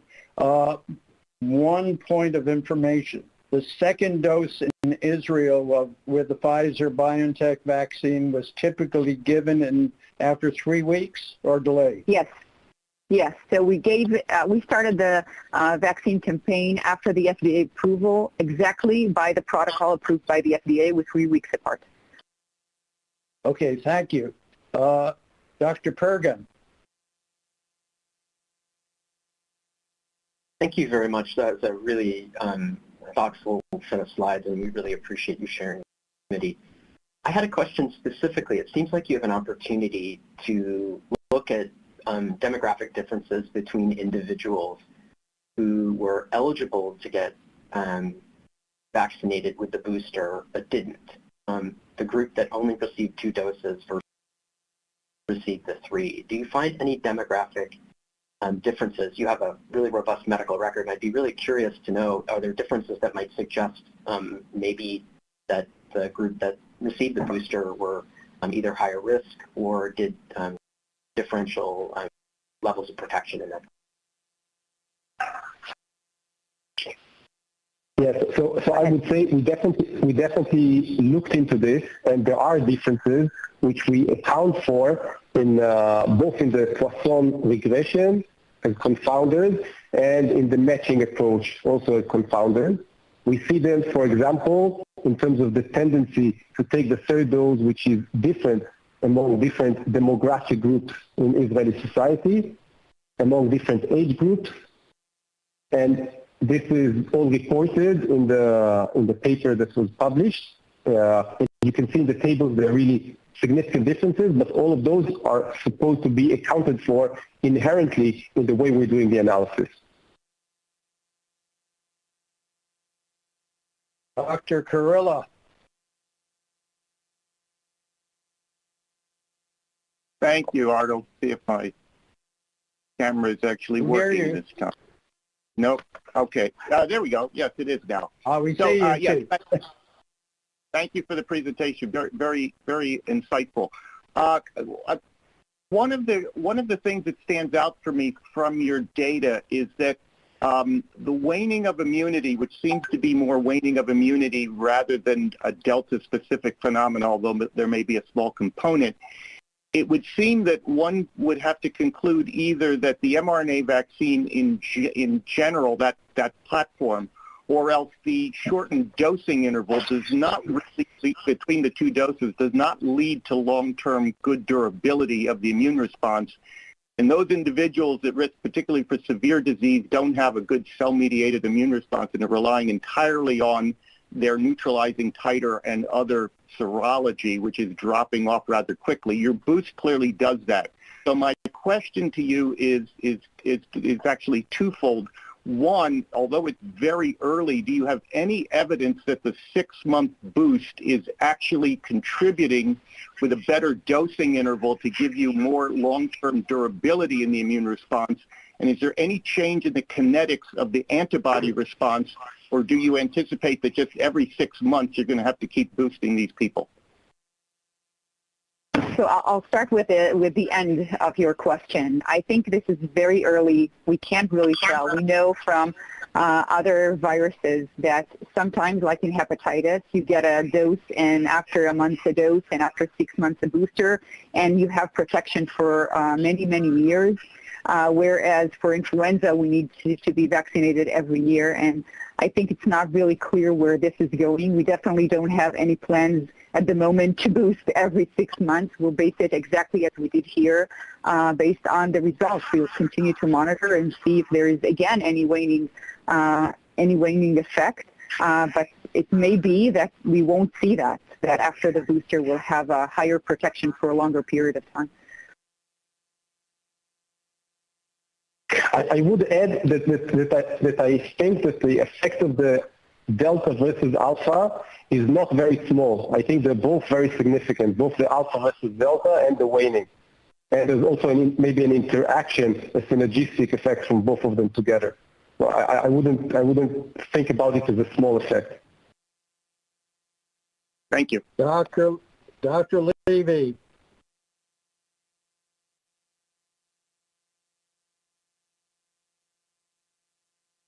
And quick questions and quick answers, please. We're going to have time to come back again later. Hello. I'd like to thank the presenters for a wonderful presentation and impressive progress. One question I had was related to the decision to give boosters to the younger individuals as well. As we know, there is some increased risk of myocarditis, particularly in younger males, and it seemed like there was relatively less data in the younger age group. So what were the considerations from a policy perspective of recommending a booster for that youngest group? If Dr. Elroy-Priest can say a few words, I'd really appreciate it. Thank you. Sure. So first of all, we know from research done by Clalit HMO in Israel that the risk of myocarditis from corona itself is higher than the risk from the vaccine. And when you have really roaring pandemic with a surge of thousands of cases and doubling every 10 days, the risk of people, even young people, to be infected with corona and get the myocarditis is higher than being vaccinated. And that risk, and I have to say that there is a work being published or in the review process from Israel about myocarditis, and in 95% of the cases, the myocarditis was not severe. And so we feel that when we weigh a pandemic roaring with, we saw reproductive number of over 1.3, doubling every 10 days, the risk even for the young adults would be higher. And I have to say something about a mix of our population. So if we only vaccinated the 60 and above, this is roughly 16% of our population. Most of our population is younger. And when we looked at the cases, confirmed cases that we had in the fourth wave, 15% of them were 60 and above.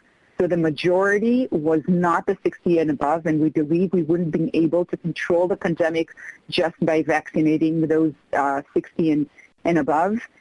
When you have roaring pandemic and we know that the numbers are doubling, then we really have to make sure that we get to a reproductive number of under 1 in order to control this. And we wouldn't have been able to do this, we think, just by vaccinating the 60 and above. And any sense of we're going to have to move on. Okay. We've got a list of about 8 people. who want to ask questions. Dr. Gans.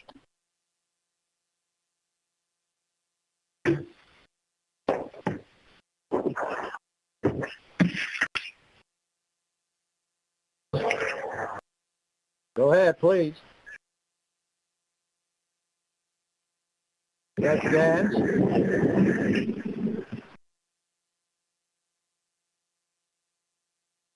We're going to have to go on to Dr. Rubin until Sorry. Dr. Gans. Sorry. Okay, okay, Dr. Gans, quickly. Thank you. This is wonderful and very provocative given that you were ahead of us and so foreseeing the future. So thank you for sharing your data. I had a question because not only, and as you suggested in your last answer, in order to really control a pandemic, we actually have to control secondary cases, so the ability to spread. And what we are starting to see is in our vaccinated households, we are starting to see spread into our younger populations who are no longer seemingly protected by, herd immunity around them. Were you able to look at the secondary cases within households? You have the opportunity to do that. People are getting tested. So what is the lack of protection for children when you started seeing those surges, and then was there any control of that protection to those in our societies who haven't been able to be vaccinated? Quick answer to a complicated question, please. We'll do our best. Our fourth wave actually started with younger people coming from abroad and their kids. The older adults were vaccinated. The kids obviously were not. And we saw a surge in cases among both. And that was the beginning of our fourth wave in kind of two spots and then spread in a community way. What we saw at the beginning of June is that the ability of a vaccinated individual to spread it to others was lower than in the non-vaccinated. So roughly 80% of the people who were vaccinated at the beginning, did not infect others outside their household. In their household, it was highly contagious. So vaccinees that became confirmed cases were infecting their household, and that actually led us to a policy that said if you have a confirmed case at your household and you need to take care of him, a child, you can't really go in and out taking care of him because you'll be infected and you'll infect others going to work. So we definitely see that cases that are vaccinated, doubly vaccinated, that are no longer fresh, what we call more than 6 months from the second dose, are infecting other people. It's obviously less than non-vaccinated, but we're seeing that, especially in their household. Dr. Rubin, the final question before we are forced to take a break. Thanks, Arnold. Thank you very much for the presentation and for generously sharing the data. The Israeli data are very important for all of us making these decisions. So you're in a great laboratory and you've done a very nice job of it. Dr. Gans just mentioned how one of the goals would be to prevent transmission and reduce the size of the epidemic. But of course, another goal is preventing severe disease. If you look at it through that lens, can you identify the people who are likely to get severe disease? Do they look like the people at high risk otherwise? In other words, could you focus the administration of a third dose of vaccine on particular groups to give a very high yield for preventing severe disease? So the obvious question is those who are 60 and above and those who have comorbid conditions, especially morbid obesity. We see that as a very clear chronic disease that is a risk factor for COVID-19. However, as I said before, having about 60% of the population over 60, it's really we can't imagine just vaccinating that group knowing that 85% of the confirmed infections are among the rest of the population, and trying to get to a reproductive number of under 1 so this pandemic starts to shrink, this wave will start to fall. We have to, in our opinion, in Israel, we had to vaccinate more than just 16% of the population to get there. So we definitely see mortality among young people who are not vaccinated, 30, 25, 41, really young people. And we started to see the same trend of severe critically ill patients among those who are 40 to 60 and have been doubly vaccinated. And we just didn't want to wait to see those results, and we knew that we needed to vaccinate a larger proportion of the population in order to get the numbers down quickly. And I have to add one more thing. We always look at the severe and critical disease status or mortality. I think there is also importance in long COVID among those who are infected. And so we can't really put this aside and say, you know, this is influenza. If you went through this, it's fine. We see that there is a high percentage of people, including young people, who are left with symptoms for over months. So there are several reasons why we wanted to make sure that we overcome this fourth wave. Okay, thank you so much. A very good and very informative presentations and a very vigorous discussion, which actually will be continued in the question and answer session, which comes later. And I hope our speakers from Israel, especially where there's a 7-hour time difference, will be able to stay with us, and from the UK as well, for that discussion later on. So 5 minutes for a break, and then we resume again. Thank you.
Oh, welcome back to the 167th VRPAC meeting. We will get started with, that was a nice little short break, and I will hand it back to Dr. Monto. Take it away. Thank you, Mike. We're about to move to the sponsor presentations. We're going to be hearing about the effect of the booster shot, and we're going to be listening to presentations from Donna Boyce, Senior Vice President, Global Regulatory Affairs at Pfizer, and from Dr. Bill Gruber, Senior Vice President at Pfizer. Take it away. Good morning, members of the committee, FDA, and ladies and gentlemen in the audience. It's a pleasure to be here today. I'm Donna Boyce, and I'm the Senior Vice President of Global Regulatory Affairs for Pfizer. I would like to thank the FDA for organizing this VRPAC and the VRPAC chair and members for their time. Pfizer and our partner BioNTech are pleased to be here today to discuss a revision to the dosing schedule for our mRNA COVID-19 vaccine. Our presentation today will follow this agenda. After I provide a brief introduction, Dr. William Gruber, Senior Vice President, Vaccine Clinical R&D, will review the booster clinical development program, including the neutralization data from phase 1, the phase 3 immunogenicity and safety results, the pharmacovigilance plans, real-world evidence supporting the use of a booster, and a benefit-risk conclusion. After this, I will come back to provide conclusions for our presentation. The Pfizer-BioNTech COVID-19 vaccine, also known as BNT162b2, has been available for the prevention of COVID-19 disease in individuals greater than or equal to 16 years of age since December 2020 under an emergency use authorization, and in individuals greater than 12 years of age since May 2021. To date, 1.7 billion doses have been distributed globally. Between February and May 2021, and in accordance with FDA guidance, we conducted a pivotal clinical study to evaluate the safety and effectiveness of a booster dose. FDA granted full BLA approval of BNT162b2, also known as Comirnaty, on August 23rd for the prevention of COVID-19 disease in individuals greater than 16 years of age as a 2-dose series given 3 weeks apart. The duration of protection following the 2-dose primary series is currently unknown, but available data suggests that efficacy wanes over time. Based on the positive results of the booster dose study, available real-world evidence, and in consultation with FDA, on August 27th, we submitted a supplemental biologics license application to seek approval of a single booster dose after the primary series. There is substantial, randomized, controlled trial data and real-world evidence to support that vaccine efficacy wanes over time. As you heard earlier, recent data from Israel and the United States, in the context of the Delta variant of concern, suggests that vaccine protection against COVID-19 infection wanes approximately 6 to 8 months following the second dose. A retrospective real-world evidence cohort study conducted at Kaiser Permanente, Southern California, suggests that the observed erosion in vaccine effectiveness is likely primarily due to waning effectiveness rather than due to Delta escaping vaccine protection. Waning effectiveness over time is further supported by a recent FDA-requested post-hoc analysis of breakthrough cases in the pivotal phase 3 efficacy study. To demonstrate the safety and effectiveness of a booster dose against COVID-19, Pfizer and BioNTech conducted a sub-study of the phase 3 pivotal study that complies with the FDA guidance. The results of this study demonstrate that a booster dose of BNT162b2 has an acceptable safety profile and elicits robust immune responses. Finally, real-world evidence from a recently initiated booster vaccination program in Israel that we just heard, in the face of waning immunity and in the period when the Delta is the dominant vaccine, shows a booster dose has a reactogenicity profile similar to that seen after receipt of the second primary series dose and restores high levels of protection against COVID-19 outcomes. The booster study was conducted in individuals 18 to 55 years of age, as recommended in the FDA guidance. The study was conducted in 2 phases. Phase 1 demonstrated that a booster dose administered approximately 6 months after the second vaccination of our vaccine had an acceptable safety profile and elicited robust immune responses against the wild type as well as the beta and delta variants of concern. Phase 3 showed that the vaccine was as well tolerated as the second primary dose and elicited immune responses against the wild type variant that were non-inferior to the immune responses observed after the second primary dose, meeting the protocol-specified immunobridging success criteria for GMTs and seroresponse rates. Moreover, and in accordance with FDA guidance, the safety and effectiveness of the booster dose in individuals 18 to 55 years of age can be extrapolated to individuals 16 and 17 years of age and over 55 years of age. These data serve as the basis for the supplemental biologics license application. During the remainder of our presentation, we will share data with you that demonstrate that the overall benefit risk of the booster dose is favorable. Specifically, that the demonstrated safety and effectiveness of a third dose support adding a booster dose to the vaccination schedule. And the global real-world evidence demonstrates that the reduction in vaccine efficacy is likely due to waning effectiveness and supports that a booster dose can restore high levels of protection with an acceptable safety profile. Based on these, we're requesting licensure of a single booster dose of BNT162b2 administered intramuscularly at least 6 months after the primary series in individuals greater than 16 years of age. I will now turn our presentation over to Dr. William Gruber, who will present clear and compelling data demonstrating the booster safety, immunogenicity, and effectiveness. Bill? Thank you, Donna. It's my pleasure to share with you today the clinical program that supports the safety and effectiveness of a booster dose. I have 3 goals in my presentation this morning. First, I will speak to the public health need that could be well served by a booster. Second, I will describe the clinical trial and real-world effectiveness data supporting the safety and effectiveness of the booster dose. Third, I will conclude with overall benefit risk of a booster dose. Let's begin. There is clear erosion of vaccine protection over time against COVID-19, and emerging data indicates loss of protection against hospitalization. We need to maintain high vaccine effectiveness against COVID-19 to contain the pandemic. A safe and effective Pfizer-BNT vaccine booster dose for individuals 16 years of age and older would be expected to restore protection and reduce COVID-19 illness and spread. The BNT162b2 vaccine is highly protective against COVID-19, but the duration of protection wanes over time. Let's talk about the lines of evidence supporting this claim.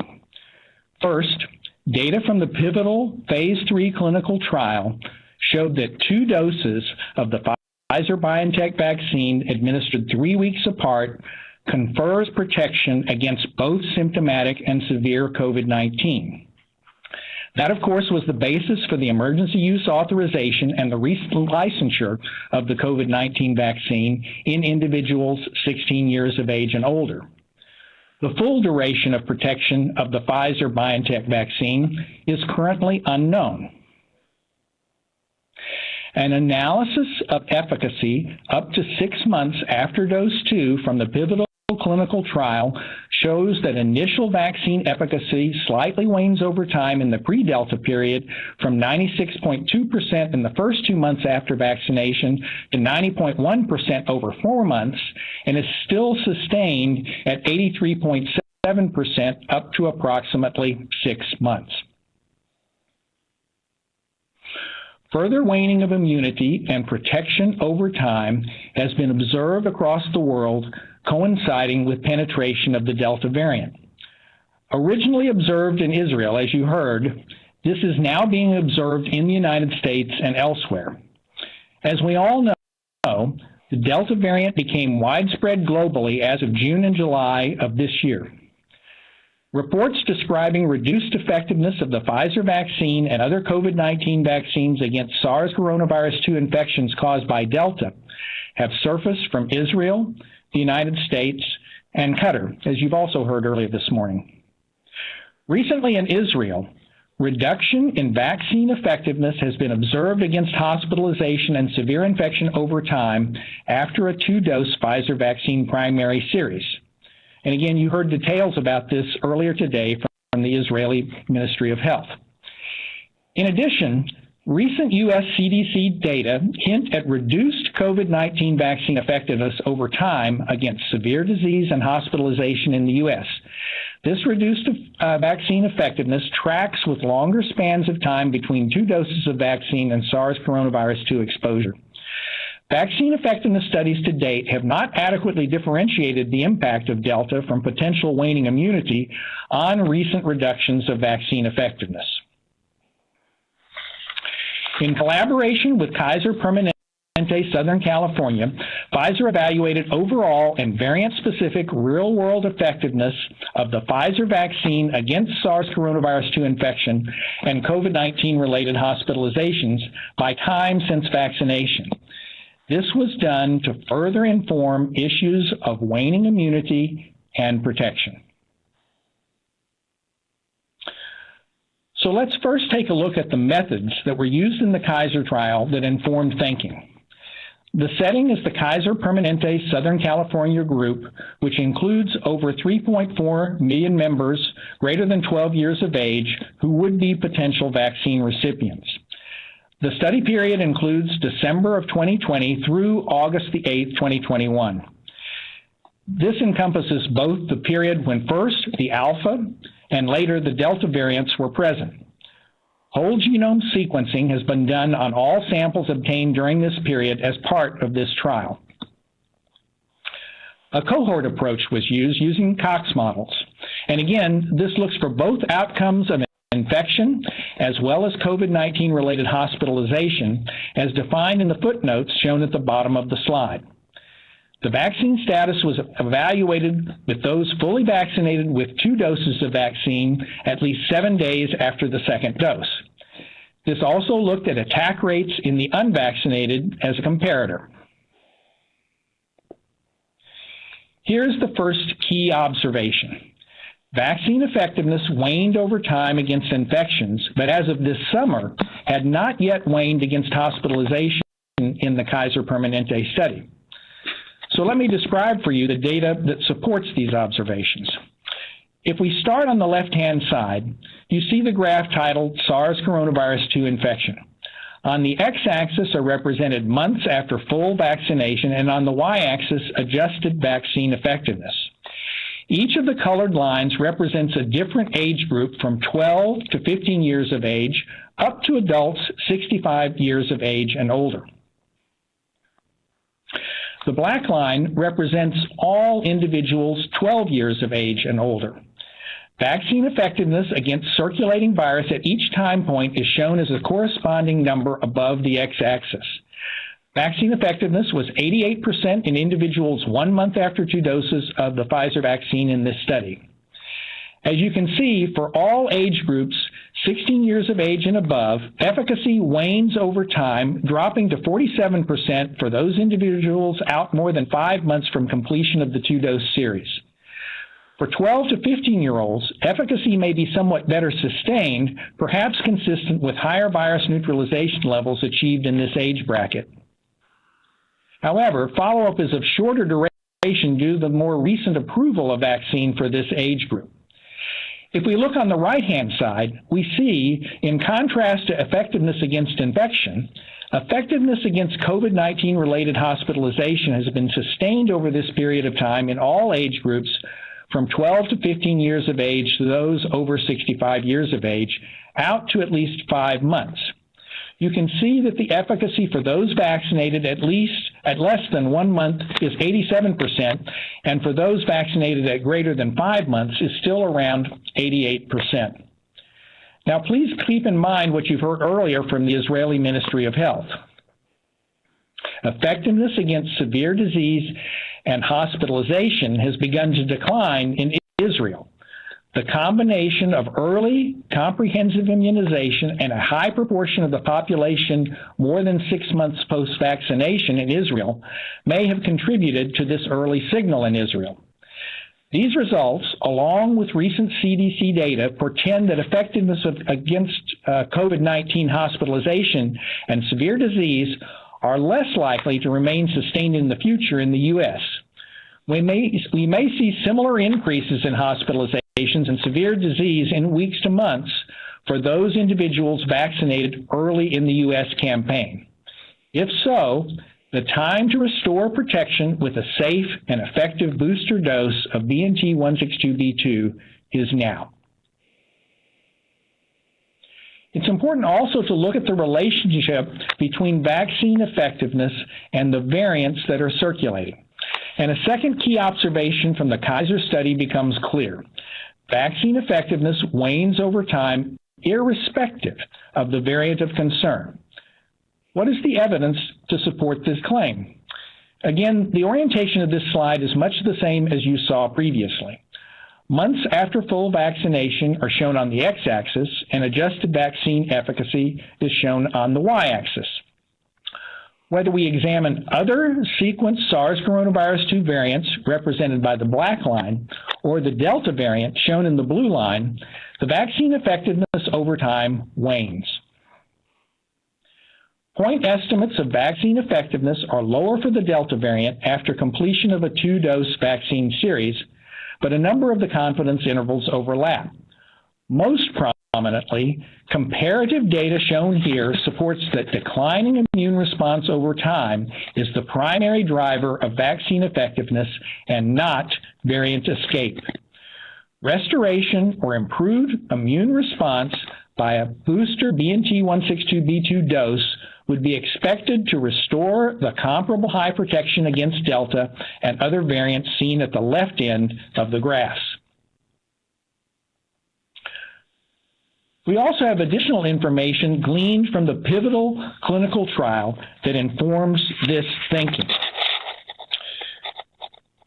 This type of randomized control analysis was noted to be a best practice by Dr. Stern earlier today. It reveals waning protection between 5 and 10 months after 2 doses of the Pfizer vaccine. As shown in the top graphic, this evaluation was done in the pivotal phase 3 efficacy trial in individuals over 16 years of age who completed the 2-dose series early in the study, the original vaccinees, to participants who were in the placebo group that crossed over to the vaccine after the vaccine received emergency use authorization. This permitted evaluation of the difference in incidence rate and relative protection against COVID-19 for those who received vaccine proximate to the Delta surge, the crossover group, versus those who received vaccine more remotely, the original vaccinees. The text at the bottom, beginning on the left, describes the results. The mean time from dose 2 to July the 1st is 4.7 months for the crossover group and 9.8 months for the original vaccine group, providing a separation in time that allows one to differentiate a potential effect of this parameter on immune response and protection. 90% of the crossover group received dose 2 less than 6 months prior to July the 1st, and almost all in the original vaccinee group received dose 2 more than 8 months prior to July the 1st. Relative vaccine efficacy comparing those immunized later compared to those immunized earlier was 26.3%. If we assume for a moment that protection against COVID-19 falls below 70%, which is reasonable based on trial data as well as the Kaiser data I've shared with you, and that it falls below 70% at 5 months after vaccination, efficacy by extrapolation would be expected to be below 60% at 10 months compared to those that were unvaccinated. Difference in incidence rates calculate as 18.6 cases per 1,000 person years of follow-up. And the magnitude of this risk highlights the public health importance of time when one extrapolates this to the millions of individuals who may remain at risk in the setting of Delta variant or other variant spread. Over a year's time, 1.86 million more cases might be expected to occur in 100 million individuals similarly exposed over a year who are 10 months out from a 2-dose series compared to those 5 months out from a 2-dose series. A safe and effective booster dose of the Pfizer-BioNTech vaccine would be expected to narrow this gap. So let me summarize then the public health need that leads us to conclude that a safe and effective booster would be beneficial. Israel and the United States real-world evidence suggests that vaccine efficacy against COVID-19 infection wanes approximately 6 to 8 months following the second dose when the Delta variant is predominant. A retrospective Kaiser study suggests that vaccine efficacy reductions are primarily due to waning vaccine-induced immunity rather than due to Delta escaping vaccine protection. Waning vaccine effectiveness is further supported by the recent FDA-requested post-hoc analysis of breakthrough cases in the pivotal Phase 3 clinical study. While waning vaccine efficacy against hospitalization was not observed in the United States, this should be carefully monitored, as data from Israel suggests that reduced effectiveness against severe disease could eventually follow reductions in vaccine effectiveness against SARS coronavirus 2 infections. The Israeli experience could portend the U.S. COVID-19 future, and soon. So the information I presented to you speaks to the importance of waning protection and a compelling rationale to restore protection. What information do we have that reassures us about the safety and potential effectiveness of a booster dose to meet that need? I'm going to share that with you now. First, it is important to understand the nature of responses across not only the current variants of concern, but variants that may be of concern in the future as we contemplate the advantages of a booster dose. For this, information that we have after 2 doses of the Pfizer-BioNTech vaccine are reassuring. The vaccine-elicited sera effectively neutralize a broad range of SARS coronavirus 2 spike variants after 2 doses of the Pfizer-BioNTech mRNA vaccine. And you can see this is true whether we're talking about the wild-type variant, the previously prominent alpha variant, the beta variant, or the more recent Delta variants. I would highlight that even in a circumstance associated with the lowest response seen here, a GMT of 194 to the beta variant, efficacy was observed in the South African cohort from our pivotal trial. You will recall that we demonstrated a case split of 0-9 vaccine versus placebo, 8 of whom had a specimen successfully sequenced to reveal that the virus was the beta variant. So this provides the following reassurances. So far, immunologic escape from serum neutralization after 2 vaccine doses has not been demonstrated.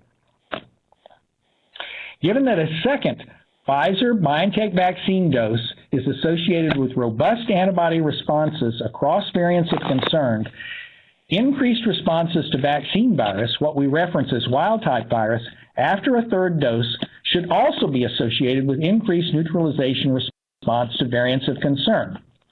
I will share with you evidence that supports this logic. First, I want to remind you about the original pivotal study design, which was used for us to examine a booster dose. This slide may look familiar to you because it's similar to what was presented at the time of emergency use authorization. The vaccination period for the purposes of this trial for the 2 primary doses were 21 days apart.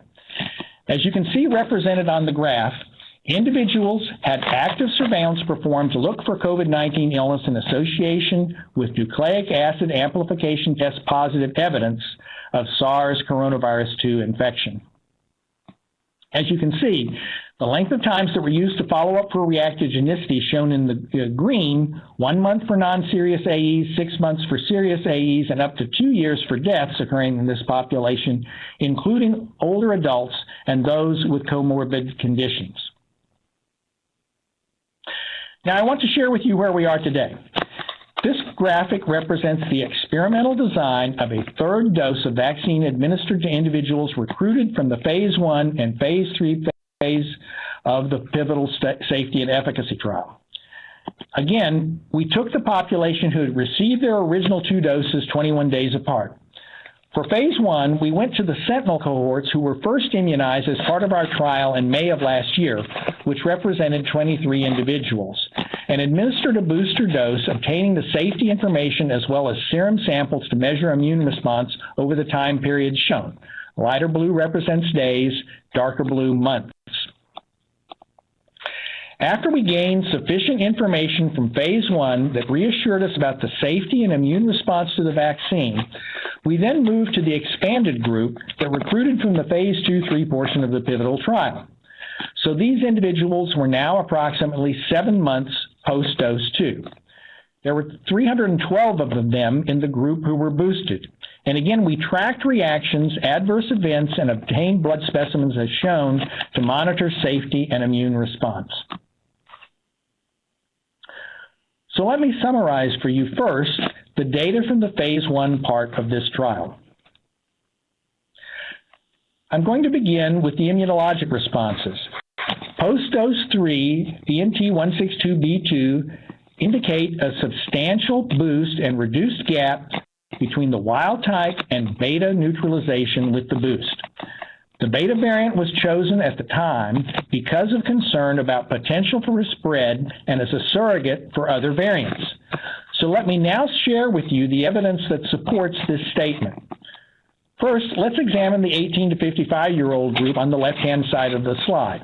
The x-axis represents the time of dosing and measurement of antibody response, and the y-axis represents 50% serum neutralizing titer to SARS coronavirus 2.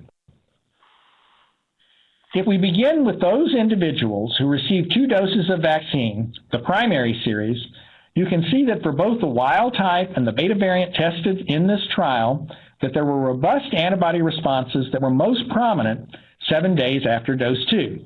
These began to decline as soon as 1 month after dose 2 and were still lower before dose 3. If you then look at the response after administering the booster, there are at least 3 important observations.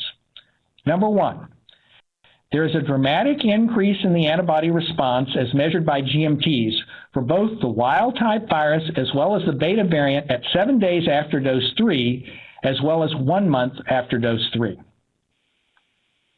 Number 2, the difference between the response to the wild type and the beta variant has narrowed, represented by the geometric mean ratio shown at the top. The ratio 1 month after dose 2 is 0.27. 1 month after dose 3, this ratio is 0.73. So we see a narrowing of the geometric mean ratio and therefore narrowing of difference between immune response to the wild type vaccine virus and the beta variant after the 3rd dose. Number 3, in contrast to the decrease in antibody response seen 7 days after dose 2 to 1 month after dose 2, we actually see an increase in antibody response between 7 days after dose 2 and 1 month after dose 3. So what does all this mean? Our interpretation is that we're seeing a robust immune response that equals or greatly exceeds the response that we've seen after the 2nd dose. This response continues to mature as evidenced by a continuing increase in antibody response at 1 month and narrowing of the difference in geometric mean ratio between the response to the wild type and the beta variant. This bodes well for comparable and perhaps improved protection after a 3rd Pfizer-BioNTech vaccine dose. Again, on the right-hand side of the graphs, these observations are recapitulated and perhaps even more important in the 65 to 85-year-olds. Why? Responses after the 2nd dose of vaccine tended to be lower and decayed more rapidly than in younger adults. But look what happens after the 3rd dose. Higher antibody response are seen 7 days and 1 month after dose 3 compared to those after the 2nd dose, and closely rival those seen in younger adults. There is again narrowing of the GMR between wild type and beta variant and an increase in response over time. This suggests a significant immunologic benefit of a booster dose of the vaccine that is likely to confer similar or perhaps better protection than that provided by the second dose. This information was published in the New England Journal of Medicine this week. Now, of course, it's important to know, does this apply to the Delta variant since that's the variant of current concern? I'm pleased to report the post-dose 3 Pfizer-BioNTech GMTs indicate a substantial boost to the Delta variant similar to that seen with wild type. This information is also included in the New England Journal of Medicine publication. Here we've represented for you the responses 1 month after dose 2 compared to 1 month after dose 3 with a similar scheme as shown on the prior slide. Younger adults on the left and older adults on the right. We again see a dramatic increase in immune response after the third dose as measured by virus-neutralizing GMTs to both wild-type virus and the Delta variant, and a narrowing of the GMR point estimates as shown at the top after the third dose. Note that this narrowing of response is most prominent in the older age group. This provides further reassurance that a third dose of vaccine is likely to provide immunologic benefit, restoring and perhaps improving protection against the Delta variant. Given the observations I shared with you earlier about lack of immunologic escape for variants tested to date after 2 doses, these observations inspire optimism about the potential for a high level of protection against current and future variants after a third vaccine dose. So what about reactions seen in phase 1? In the phase 1 cohorts of younger and older adults, the evidence was reassuring that local reactions by maximum severity within 7 days of the third dose, the bottom panel, were similar to those after dose 2, the top panel. The local reactogenicity captured by eDiary revealed no redness or swelling and comparable pain. Also, systemic events by maximum severity within 7 days after the third dose were similar after dose 3 compared to dose 2. We have found fever and chills to be the most discriminating common reactions. In the phase 1 cohorts, comparable levels of fever and a comparable level of chills were seen after dose 3 compared to dose 2. Other reactions were also comparable. This safety information, coupled with the preceding immune response data, gave us confidence that we could move forward into the expanded cohort. So let me now summarize for you the phase 3 portion of this booster study. To begin, I will describe for you how this phase 3 study was designed by Pfizer and approved by the FDA to support a booster dose indication in individuals 16 years of age and older. This FDA-approved approach is based on meeting predefined safety and immune response criteria in the 18 to 55-year-old age group with extrapolation to the full age range, 16 years of age and above. So what is the basis for extrapolation of phase 3 third dose data to 16 to 17 and greater than 55-year-olds? The FDA immunogenicity requirement is outlined in the text shown and referenced by the footnote. It reads, studies may be conducted in a single age group, for example, adults 18 to 55 years of age, with extrapolation of results to other age groups for which the prototype vaccine has been authorized. Meeting this requirement was judged by CBER as sufficient to submit immunologic data for a supplemental licensure of the Pfizer-BioNTech vaccine third dose. Regarding extrapolation of safety to the full age range, a few observations are pertinent. For 16 to 17-year-olds, similar reactions in this age group to 18 to 55-year-olds after 2 doses predicts that reactions would also be similar after the third dose. For adults over 55 years of age, local reactions and systemic events in participants greater than 55 years after dose 2 were lower than those seen in younger adults. This predicts lower reactions after the third dose in individuals greater than 55 years of age based on the favorable or better reactogenicity profile seen after the third dose compared to the second dose in 18 to 55-year-olds, data that I'll be sharing with you shortly. Now, to interpret these results in the context of what we're seeking today, it's important to understand the FDA immunogenicity criteria for a booster dose. The FDA guidance specifies that the booster dose must be adequately powered to demonstrate that the immune responses induced by the booster dose, serum neutralizing titers against SARS coronavirus 2, as measured by seroresponse rates and GMTs, are statistically non-inferior compared to those elicited by the vaccine in the primary series. So how do we do that?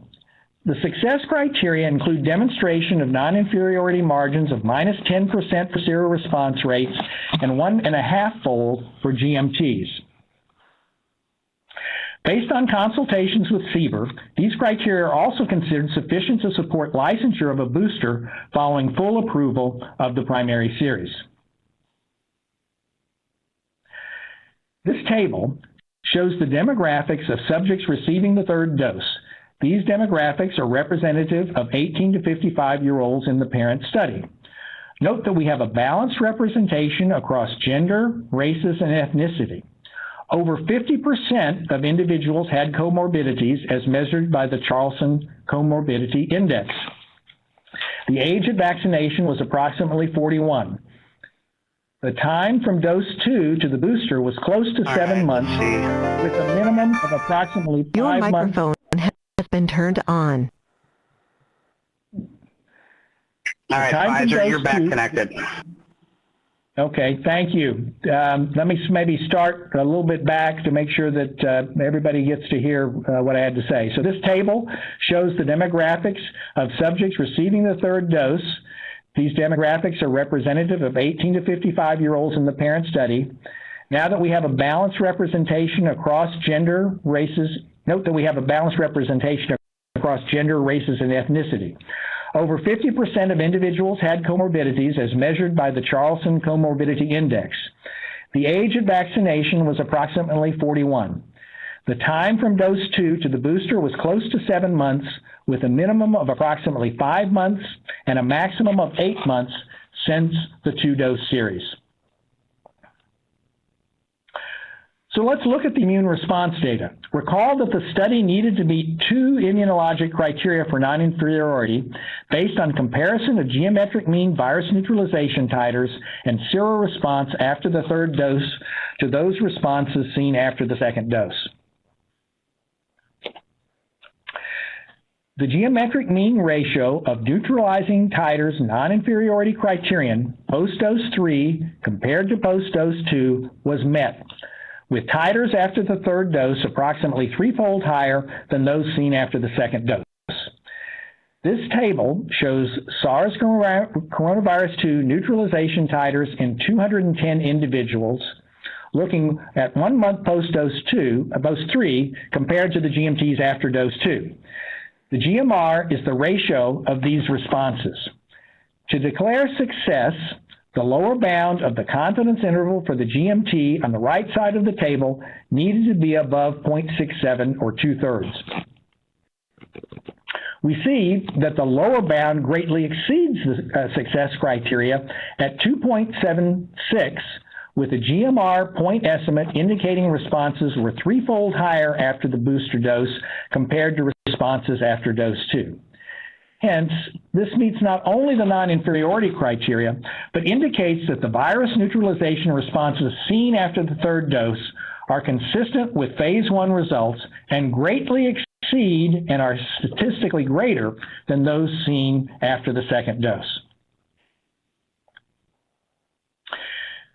This figure demonstrates graphically the SARS coronavirus 2 neutralization GMTs with relationship to dose.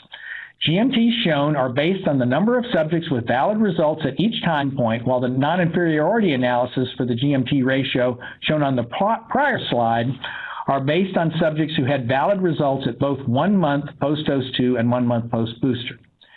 Time and doses are shown on the x-axis, 50% neutralizing GMTs on the y-axis. Results are consistent with those seen in the phase 1 study.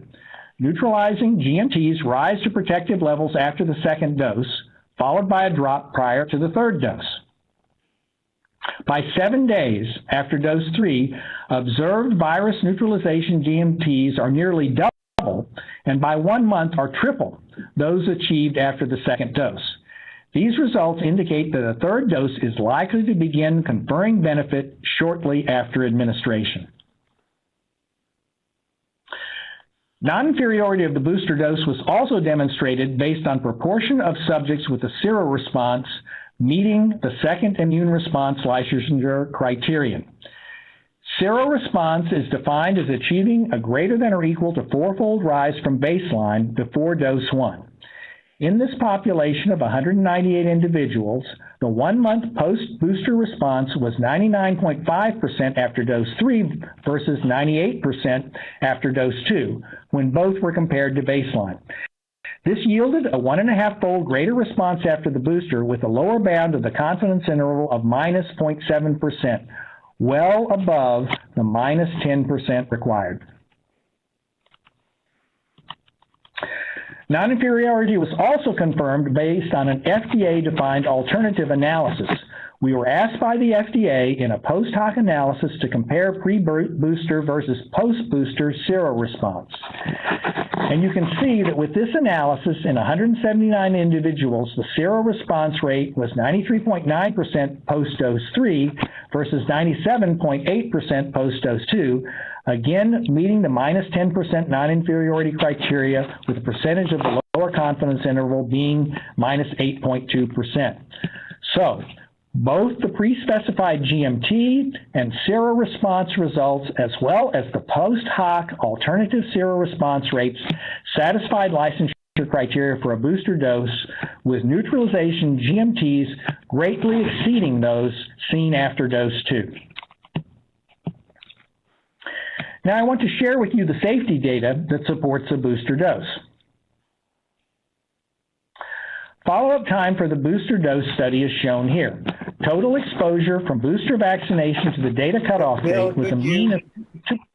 Could you please wrap up pretty soon where you're running out of time? All right.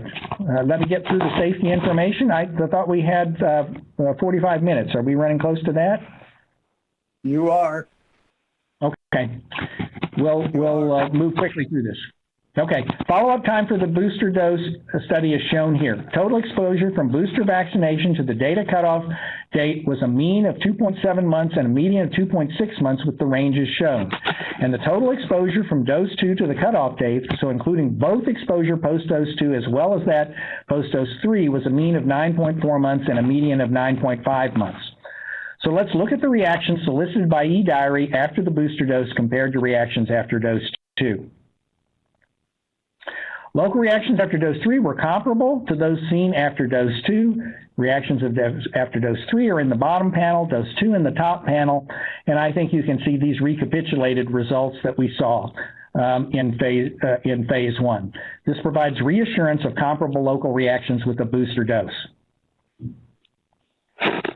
Likewise, systemic events by maximum severity within 7 days of the third dose are similar to post-dose 2.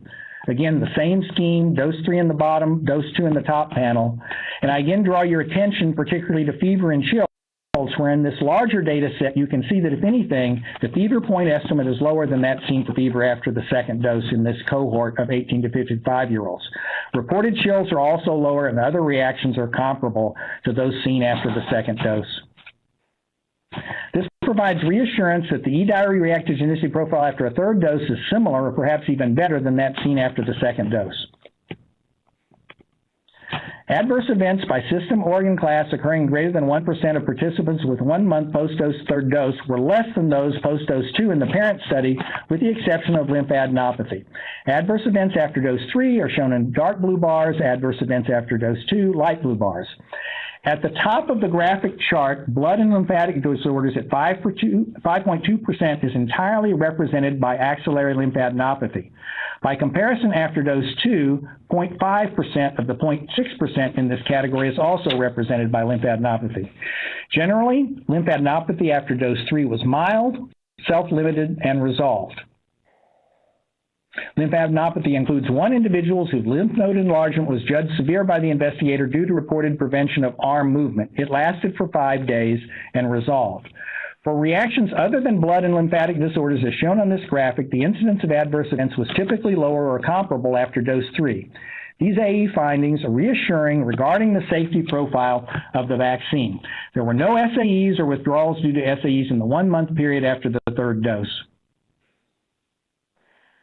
Only one serious adverse event was observed with a median of 2.6 months of follow-up at the time of data cutoff, which was assessed as unrelated to the vaccine. This was a myocardial infarction reported 62 days after dose 3 by an individual in their 40s. The event was considered unrelated to study intervention by the investigator. This individual had a medical history pertinent to the etiology of the myocardial infarction, and the cardiac event was considered secondary to stimulant abuse. The myocardial infarction was reported as recovered or resolved without sequelae within 1 day of onset following treatment. Details of this case are included in the briefing document. You may recall a version of this slide from the emergency use authorization, which has been annotated somewhat to reflect the ongoing work that is done. You can see the nature of the pharmacovigilance that we are conducting. Pharmacovigilance activities are a critical component of activities relating to the detection, assessment, understanding, and prevention of risk. Pfizer has been conducting robust pharmacovigilance activities and collaborating with regulators and international groups. We will continue to look for rare adverse events such as myocarditis, anaphylaxis, as well as other adverse events of special interest. The current approach to pharmacovigilance has been valuable in detecting and assessing rare events and risks, and we will continue these pharmacovigilance. End of your time, Bill. All right. The evidence to date supports a positive risk-benefit for the Pfizer BNT vaccine. Let's go to the next slide, please. You're really over your time, and FDA has to be able to speak. Right, I understand. So let me just recapitulate. You've already had a chance. If we go to the next slide, please. Information has been shared with you earlier. As you heard earlier from this morning, a 3rd booster dose restored high level of effectiveness for preventing both infection and severe COVID-19. And this table represents... All right. So I think that the point is that we obviously have seen a dramatic fold reduction by 11-fold for infection and 15.5-fold for severe infection that we believe a booster dose can restore. And with that, I will turn this over to Donna Boyce to wrap up. Well, I think we've already had a wrap up. So thank you both very much. We will have a Q&A session later on in which you all will be able to participate. Let's go on now and hear the FDA presentation from Dr. Joo-Heen Lee. Dr. Lee, please. Good morning, everyone. I am Dr. Joo-Heen Lee. I'm a medical officer at the Office of Vaccines and Research and Review within the Center for Biologics Evaluation and Research at the FDA. So here's an overview of the presentation today. I'd like to just mention that these slides are a collective effort of many members of the Office of Vaccines. So to quickly go through this, on August 23rd, 2021, FDA approved the BNT162b2 vaccine under the proprietary name of Comirnaty for active immunization to prevent coronavirus disease 2019 caused by SARS-CoV-2 in individuals 16 years of age and older. It's currently the only vaccine or medical product that is FDA approved for the prevention of COVID-19. And the BLA supplement being discussed today is intended to support approval for booster administration of Comirnaty approximately 6 months following the primary series. So I will start with the regulatory background with some key dates. In April 2020, starting on the left, the pivotal parent study C4591001 enrolled the first patient. In December 2020, an EOA was issued for the primary series in individuals 16 years of age and above. And in May 2021, this was extended to individuals 12 years of age and above. And on August 13, an EOA was issued for a third primary series dose for immunocompromised individuals. In August, as I previously mentioned, on the 23rd, we licensed the primary series of comorbidity in individuals 16 years of age and above.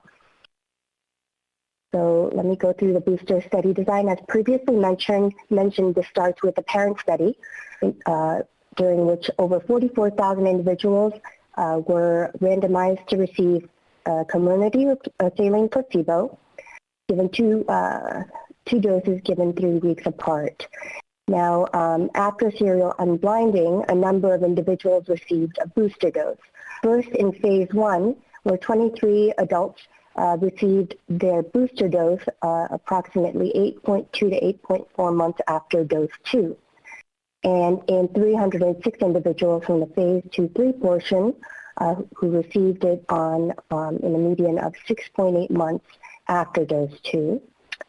Safety data were collected uniformly as shown in the boxes below, with solicited, unsolicited, serious adverse events, and deaths and serious adverse events that were deemed related to be collected for up to 2 years after dose 2. Now, I'll point out that the data to be discussed today will be from a subset of the 44,000, and so for the first 2 doses. We'll skip over. So just to give you an overview of the demographic profile for the booster dose participants, the phase 1 participants were very homogeneous, and as you can see on the bottom bar or section below, none were obese, none had comorbidities or history of SARS-CoV-2 exposure pre-dose 1. And the homogeneity is largely a function of the eligibility criteria for the study at phase 1 in development. And in the last column, you see, as you've seen before, the profile for participants in phase 2 and 3. And you see some greater diversity in race, predominantly white at 81%, and some with history of SARS-CoV exposure at 3.6%. Any of the comorbidities deemed to confer increased risk for severe COVID, excluding obesity, was at 18.3% and approximately 40% with obesity.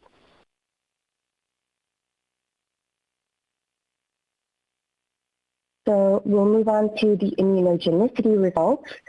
So the primary immunogenicity objective was to demonstrate non-inferiority of neutralizing antibody geometric mean titers against the reference or the wild-type SARS-CoV-2 strain USA Washington 1-like. Washington 1, I'm sorry, which is Wuhan-like. It was measured after the booster dose and compared to after the 2-dose primary series in the same individuals. And you can see in the pictorial above the 4 time points of interest that will be discussed in the subsequent slides. Another point to make is that the immunogenicity data were obtained using a validated virus microneutralization assay to quantify GMTs. So there are 2 co-primary immunogenicity endpoints for which non-inferiority was assessed. The first is the ratio of GMTs of SARS-CoV-2 neutralizing titers against the wild-type virus strain. And you can see here the ratio post-booster dose over post-dose 2. And here on the right are the criteria for non-inferiority. Lower bound, the 2-sided 97.5 confidence interval exceeding 0.67, and the point estimate of the GMT ratio of at least 0.8. The second immunogenicity endpoint that was analyzed for non-inferiority was the percentage difference of seroresponse at 1 month post-booster dose and at 1 month post-dose 2. Seroresponse is defined as at least a 4-fold rise, and this depends on a baseline measurement that is under the lower limits of quantification, and a post-vaccination measure that is at least 4 times that to be considered a seroresponse. And so what was being evaluated here, as pre-specified, was the percentage of individuals with a 4-fold rise from pre-dose 1 to 1 month post-booster dose, minus percentage of those with a 4-fold rise from pre-dose 1 to 1 month post-dose 2. And non-inferiority was declared based on the following criterion, with a lower bound for the difference in the percentage of seroresponders at these 2 time points being greater than negative 10%. So here are the immunogenicity analysis population. Let me see here if I can get the little arrow. So starting at the top is the 306 individuals who comprise the all available immunogenicity population, and those were those who received BNT162b2 at 30 micrograms. And in the process of reaching the evaluable immunogenicity population, 44 were excluded primarily due to important protocol deviations. And then the number further slightly decreased to 234 because of the additional criteria of having no evidence of infection from dose 1 to 1 month after booster dose. And in the rectangle on the bottom is the definition of what was considered without evidence of infection.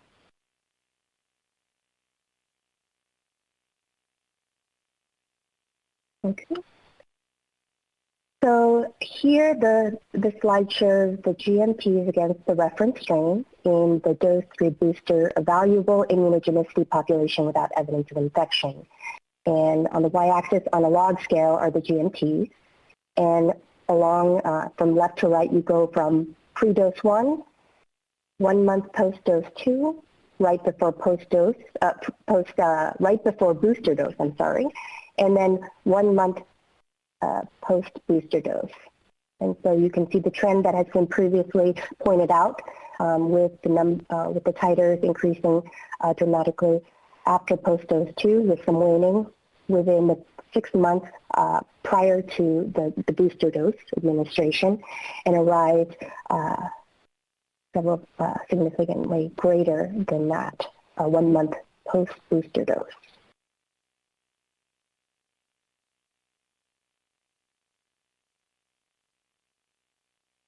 So here I show the non-inferiority analysis based on the GMT ratios against the reference strain. And boxed in blue is the primary analysis population, which are the 210 individuals who were qualified to be in the evaluable immunogenicity population with no evidence of infection. And I'll point you to the rightmost column, which is the GMT ratio that we looked at comparing post-dose 3 to post-dose 2. The point estimate of 3.29 and a lower bound of 2.76 was clearly above the non-inferiority criterion that was mentioned before, which is the point estimate of being greater than or at least 0.8 and a lower bound of greater than 0.67. And here you see the pre-specified non-inferiority analysis based on seroresponse. And the rightmost column shows the endpoint. It's the difference in seroresponse between 1 month after booster and 1 month after dose 2. And the difference is at 1.5% with a lower bound of negative 0.7%. So this met the criterion set with respect to the lower bound of being greater than negative 10%.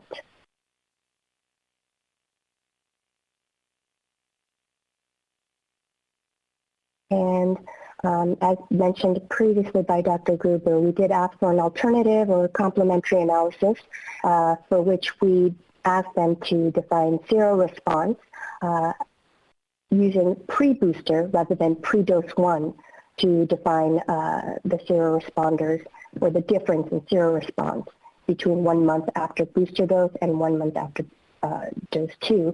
And as you can see here, the numbers are different, but these findings do not challenge the previous, the data from this previous slide, which shows that they've achieved non-inferior immunogenicity for the 2 co-primary endpoints.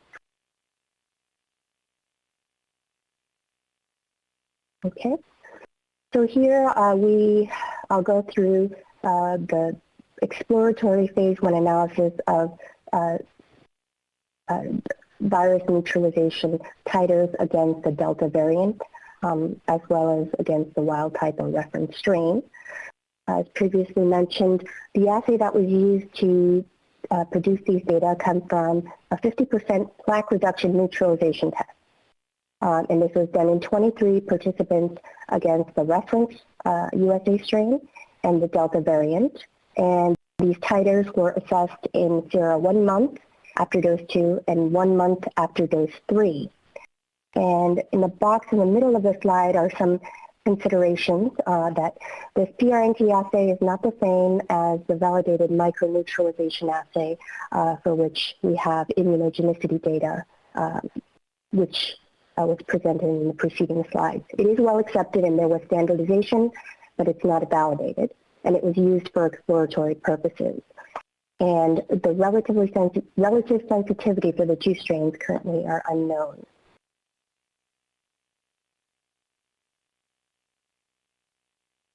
So here are the results. On the columns are divided. You see on the left column Delta variant GMTs, wild type GMTs with confidence intervals.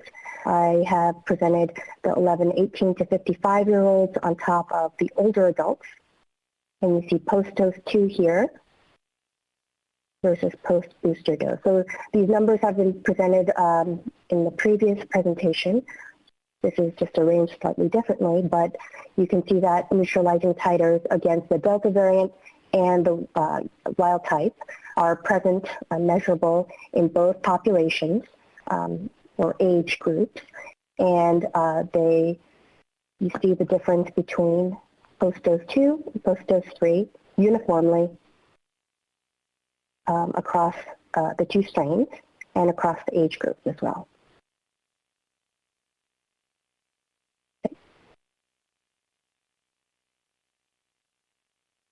Now, another post-hoc analysis that we requested from Pfizer had to do with breakthrough infections, particularly those that were detected during the Delta surge. And so what we asked of Pfizer was to provide numbers of protocol-specified COVID-19 cases that were accrued during the early July and end of August in participants 16 years of age and above. And on the left, you see we are looking at participants who completed the 2-dose vaccination series early in the study, or the parent study. So these refer to individuals who were originally randomized to BNT162b2. And among these almost 19,000 individuals, there were 70.3 cases per 1,000 person years. That's the incidence calculation that Pfizer provided. 3 were severe. This was collected over a period of 9.8 months post-dose 2.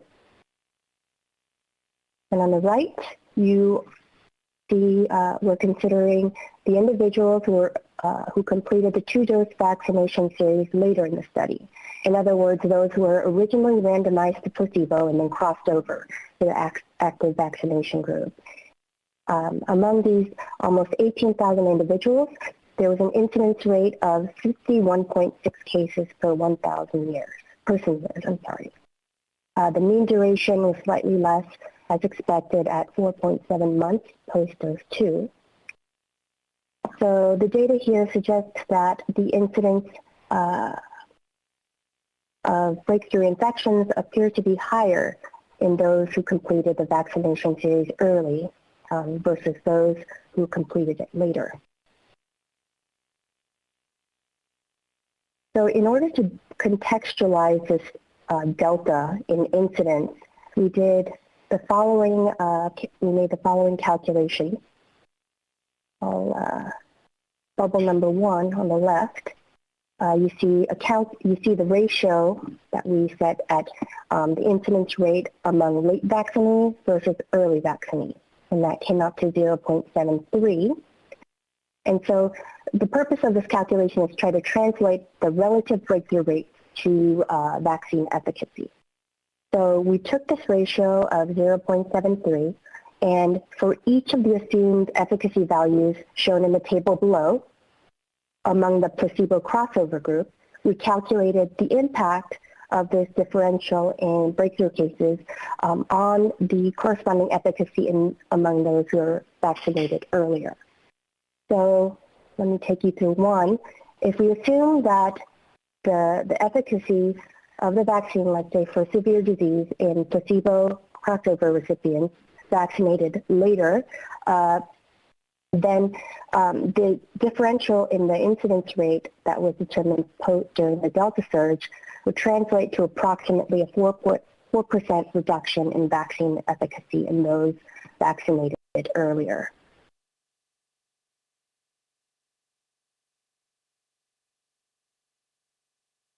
Now, continuing on, so this is not actually during the Delta surge, but pre-Delta surge. If you look at the numbers, we consider the incidence of COVID-19 among early vaccinees from the evaluable efficacy population before the Delta surge occurred. And the case rate, or the incident rate, was at 12.6 cases per 1,000 person years. And when you looked at the later vaccinees, the placebo crossovers, in this case before Delta, the incidence was actually higher at 43.4 cases per 1,000 person years. So the takeaway message is the data are complicated, and the limitations of the analysis are as follows. The parent study was not designed to assess the relative vaccine efficacy of the crossover group versus the original vaccinees. And therefore, this analysis is exploratory in nature, but still we thought would be quite informative or important to consider. In addition, the open label nature of the booster dose may have introduced confounding factors that include behavioral changes that bias the results. And of course, as mentioned previously, there are confounders that we are just not aware of at this time. Okay. So going on to the safety results. As mentioned previously, here the mean length of safety follow-up in the booster recipients in the phase 1 portion and the phase 2-3 portion were basically the same at 2.7 months and 2.6 months respectively.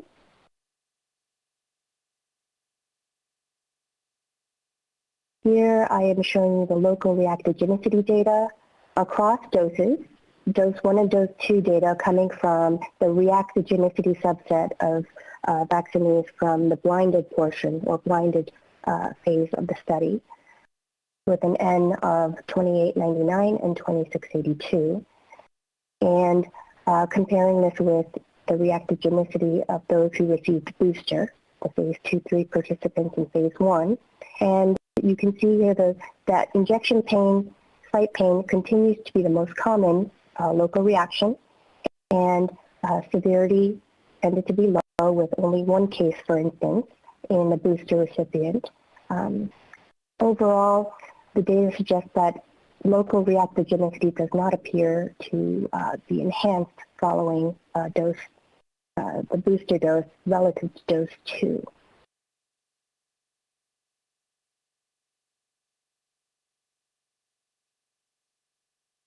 Yeah, this is a bit of a busy slide, but so here are the systemic reactogenicity preferred terms that were recorded by eDiary 7 days after each dose. So along here, I've ordered the specific adverse reactions in descending order of frequency. So fatigue is the most common. Here you see the phase 2-3 dose 1 recipients, phase 2-3 dose 2 recipients, and the booster dose in booster dose recipients from the same phase.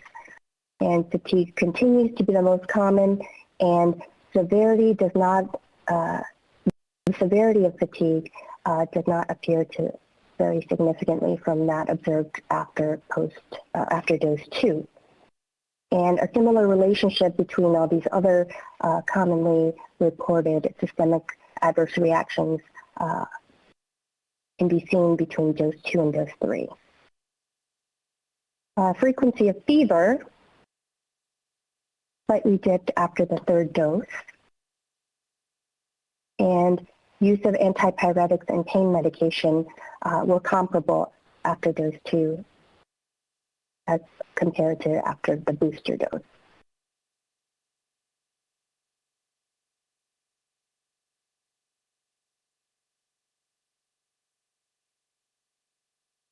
Okay, so here we're looking at the systemic reactogenicity profile by age strata.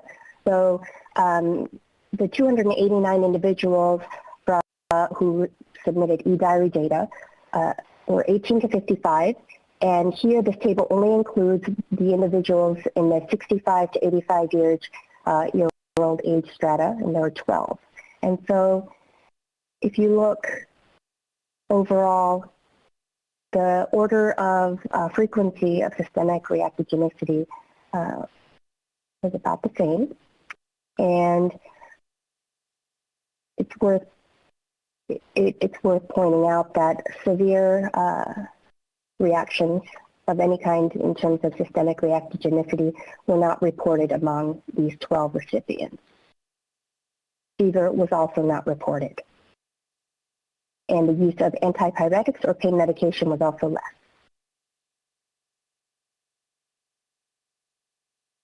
Now going on to unsolicited adverse events that were monitored 1 month post booster. So here presented in this table are the most common events that occurred in more than 2 participants, or 2 or more participants, I should say. And the one worth pointing out is lymphadenopathy. It occurred in 16 participants with a corresponding frequency of 5.2%. The majority were mild to moderate, and they did resolve. All but 1 is reported to be as ongoing at this time. 1, as mentioned previously, was deemed severe due to impact on activity. This occurred 2 days after the booster dose and resolved over 5 days. Considering the time period of booster dose to data cutoff, which is at least 2 months of post-dose 3 follow-up in the 306 participants, there was 1 additional AE of acute myocardial infarction reported as an unrelated SAE. This occurred on day 62 post-booster dose and recovered and resolved. No participants were withdrawn due to adverse events, and among the 306 participants evaluated, there were no cases of anaphylaxis, hypersensitivity, Bell's palsy, appendicitis, or myocarditis, pericarditis. And among the 23 phase 1 booster recipients, there were no AEs that were reported 1 month after booster dose. So finally, I come to my last slide, which is a summary of the data that we reviewed that were submitted to this BLA supplement. So in terms of immunogenicity, success criteria against the reference strain were met for both pre-specified co-primary immunogenicity endpoints, which were the GMT ratio and the difference in seroresponse rates among study participants with no evidence of SARS-CoV-2 infection prior to 1 month after the booster dose. The immunogenicity data to support effectiveness of the booster dose against the Delta variant are limited to exploratory analyses in a small number of participants using an assay, while standardized and with a reference control is not validated to date. In terms of the safety data, from the 306 phase 2-3 booster recipients, there's no evidence that there is increased reactogenicity relative to dose 2. Difficult to reach conclusions about relative reactogenicity by age, or it is difficult to reach any conclusions about the relative reactogenicity by age, as there are only 12 participants, and in the age strata of 65 to 85, the minimum and maximum age range was 65 to 75. Lymphadenopathy was observed more frequently following the booster dose than after the primary series doses. So that's worth mentioning. There were no deaths, vaccine-related serious adverse events, or events of myocarditis, pericarditis, anaphylaxis, appendicitis, or Bell's palsy among the 325 booster recipients. And so I am done with my portion.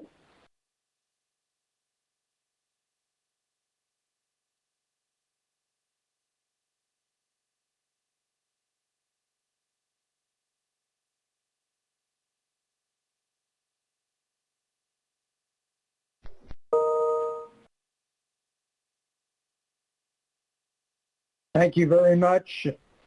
It's time for our break. We will break until the open public hearing begins at 12:30 Eastern. So we've got a long 13 or so minute break until the open public hearing. See you back then.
This is Peter. I'm here. All right. Well, welcome back to the 167th meeting of the Vaccines and Related Biological Products Advisory Committee meeting.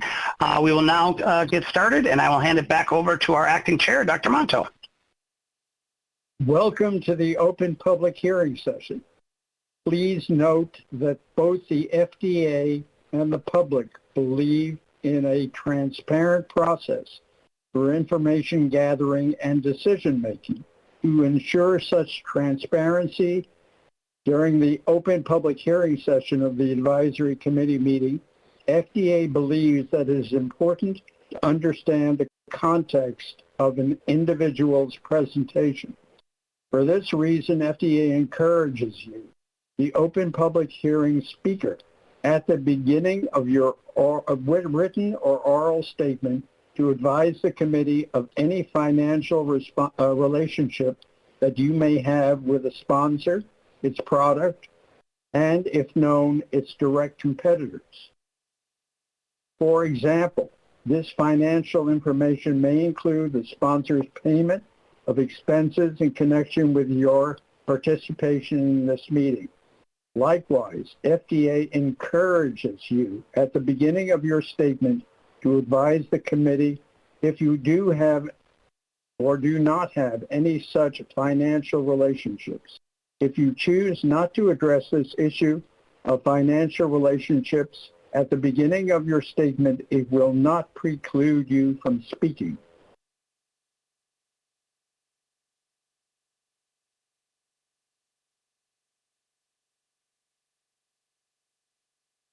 Okay, good afternoon, everyone. This is Saba Atreya, the designated federal officer for this session, who is going to conduct the open public hearing. And the next speaker, the first speaker for this session is Dr. Rajesh Gupta. Dr. Gupta, could you please start your presentation, please? You have 3 minutes to go. My name is Rajesh Gupta. Currently, I do consulting for the pharmaceutical industry, including vaccine manufacturers. I have more than 40 years experience in development, manufacture, quality control, and regulation of vaccines, both in the industry and regulatory agencies, including CBER, FDA, where I was a deputy division director and lab chief. Today, I am going to present my views on some aspects about the need for a booster dose of COVID-19 vaccine based on my experience and understanding of science while working with other vaccines. Next slide, please. Major justifications for a booster dose have been waning circulating and neutralizing antibodies and incidence of COVID-19 infections in vaccinated individuals a few months after vaccination. Next slide. A few facts about circulating antibodies. First, for most diseases, protective levels of circulating antibodies are not known. When known, for example, tetanus and diphtheria, these are highly variable. Next slide. Secondly, circulating antibodies decline a few months after vaccination. But booster doses are not given for most vaccines except for toxin-mediated diseases. Protection against most diseases is not necessarily through maintaining high level of circulating antibodies. I'm at slide 5 now, actually. Next slide. Instead of protection by most vaccines, is through rapid deployment of immune system by activation of immune memory by the invading pathogens, except for toxin-mediated diseases, where protective levels are required to be maintained, which is done through periodic boosters every 10 years. The reason is that tetanus and diphtheria toxins are highly potent. Minute doses of these toxins are lethal, but not enough to activate memory. Further, these toxins bind immediately to nerve cells and are not available to immune cells. Next slide. Other justification for a booster has been incidence of COVID-19 infections in vaccinated individuals. However, there is no baseline data for protection against infections for most vaccines because, unfortunately, clinical trials were not designed to evaluate protection against infection. However, vaccines continue to be highly effective against severe disease. Next slide. Additionally, there is a risk of original antigenic sin phenomena after a booster dose. When antibodies to immunodominant epitopes are made, which get boosted after booster doses with immune memory, vaccination with a new strain or infection with a new strain hijacks the immune system towards the immune response to same epitopes for which antibodies were originally made.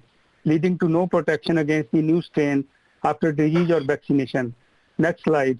Finally, booster dosage leading to high levels of circulating antibodies may generate escape mutants of SARS-CoV-2 virus. So to finally conclude, based on experience with the protection by existing vaccines, booster dose is not justified for general use at this time. It may be justified for immunocompromised or elderly who did not get adequate immune response after initial vaccination. Thank you. Thank you, Dr. Gupta. The next speaker is Mr. Benjamin Newton. Thank you. My name is Ben Newton. The question that we must ask every day is how we can save the most lives. The answer is to approve boosters and follow the American Academy of Pediatrics recommendation to approve pediatric vaccines in August before school started. Slide 2. The FDA guidelines for vaccine approval stated that vaccines are required to have 50% efficacy against symptomatic disease. Further, they require the use of the totality of the scientific evidence, such that if we only use randomized controlled trial data, we violate the FDA guidelines. Slide 3. We saw in April that vaccine efficacy is predicted by neutralizing titers. We have always known this would be the case, but now we had a correlative protection. Slide 4. Also in April, on the left-hand side, we saw that both variants and time would reduce vaccine efficacy. Boosters would be required. On the right side, we saw the 90-day half-life of antibodies. It was clear that we would need boosting in the fall of 2021 at the latest. Slide 5. In June, we saw that the Delta variant and Angola strains had immune escape. The question now became, do we have days or weeks to start boosting? Slide 6. In July, we had our answer. We had waited too long to start boosting. Israel published data showing vaccine efficacy had dropped below 50%, the FDA minimum standard for people vaccinated 5 months prior. Israel started boosting days later. We should have too. Slide 7. Does the FDA have an ethical obligation? Option 1 is that they don't have an ethical obligation, just an obligation to approve safe and effective medicines. And they should approve both boosters and follow the American Academy of Pediatrics recommendation to approve vaccines for children. Option 2 is that the FDA has an ethical obligation. Then we must approve pediatric vaccines. We can't randomize pediatric trials 50-50 because that would be unethical, but there are 50 million American children who are not free to be vaccinated today.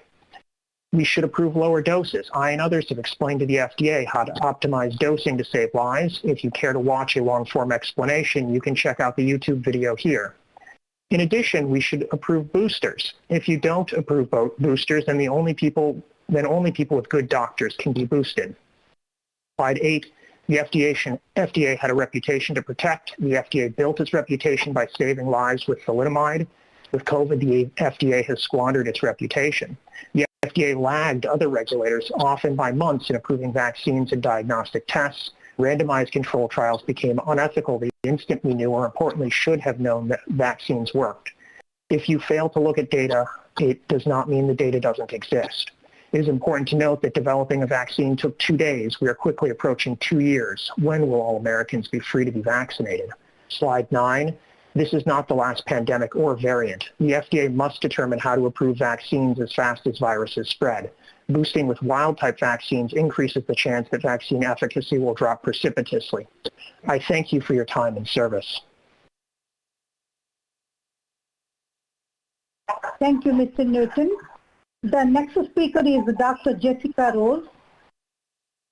My name is Dr. Jessica Rose, and I'm a viral immunologist and computational biologist. I've taken it upon myself to become a VAERS analyst to organize the data into comprehensive figures to convey information to the public in both published work and video mediums. Safety and efficacy are the cornerstones of the development and administration of biological products meant for human use. Risk is a measure of the probability of an adverse event occurring and the severity of the resultant harm to health of individuals in a defined population. Safety is a judgment of the acceptability of this risk in a specified situation. Efficacy is the probability of benefit to individuals in a defined population from a medical technology. Refer to slide 1. This is a bar plot that shows the past 10 years of VAERS data plotted against the total number of adverse event reports for all vaccines for the years 2011 through 2020 and for COVID-associated products only for 2021. The left bar plot represents all adverse event reports, and the right bar plot represents all death adverse event reports. There's an over 1,000% increase in the total number of adverse events for 2021, and we are not done with 2021. This is highly anomalous on both fronts. These increased reporting rates are not due to increased rates in injections and not due to simulated reporting. This has been shown using a comparative analysis of influenza data. The onus is on the public health officials, the FDA, the CDC, and policymakers to answer to these anomalies and acknowledge the clear risk signals emerging from VAERS data and to confront the issue of COVID injectable product use risks that, in my opinion, outweigh any potential benefit associated with these products, especially for children. Slide 2. This is a time series plot that shows the total cumulative number of cardiovascular, immunological, and neurological adverse events for 2021 associated with COVID products. When the cumulative absolute counts are normalized to the total number of fully injected individuals in the U.S., we can see that 1 in 660 individuals are succumbing to and reporting immunological adverse events associated with the COVID products. The underreporting factor is not considered here. Slide 3. This is a phylogenetic tree showing the emergence of the alpha and delta variants of COVID-19 over time. The emergence of both of these variants and their subsequent clustering arose in very close temporal proximity to the rollout of the COVID products in Israel. Israeli data from the Ministry of Health and Our World in Data reveals that 98.1% המענה הקולי של 0, 5, 4, 5, 4, 5, 5, 0, 8, 3. Oh my God.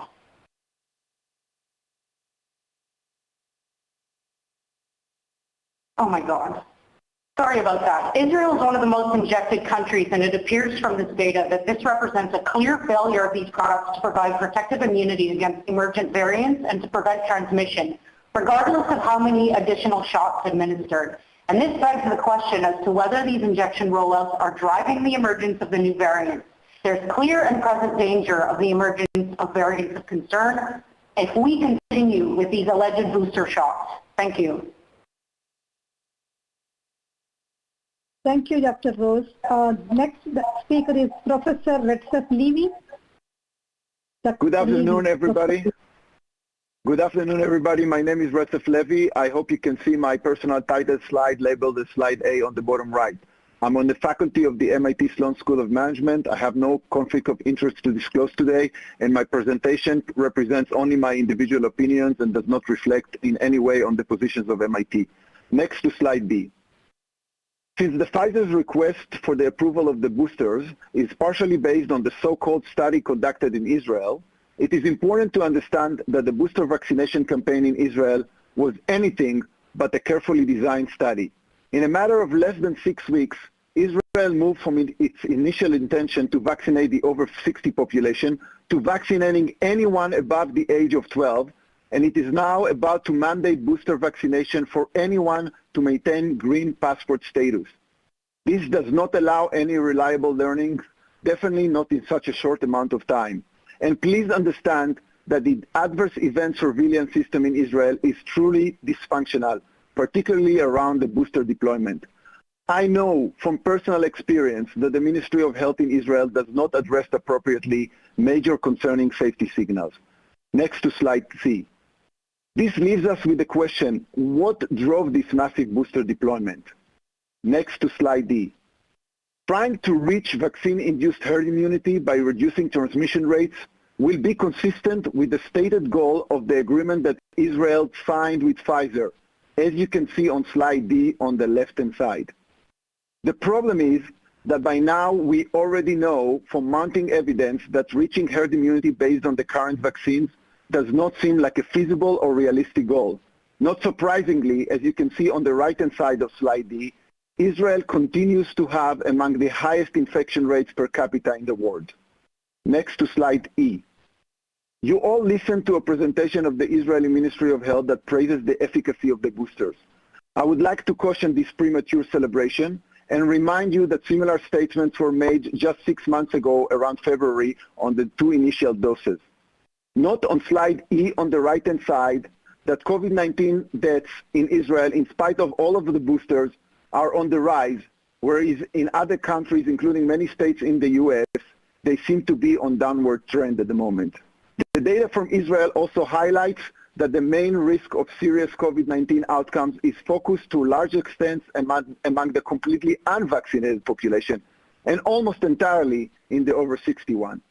On the left-hand side of slide E, you can also see data from Table 1 in a research paper by the Ministry of Health in Israel that suggests that the benefits from the boosters compared to the prior 2 doses in preventing serious illness might be much more limited than desired. There is much more to say about the problems of the current booster efficacy study. Next to slide F.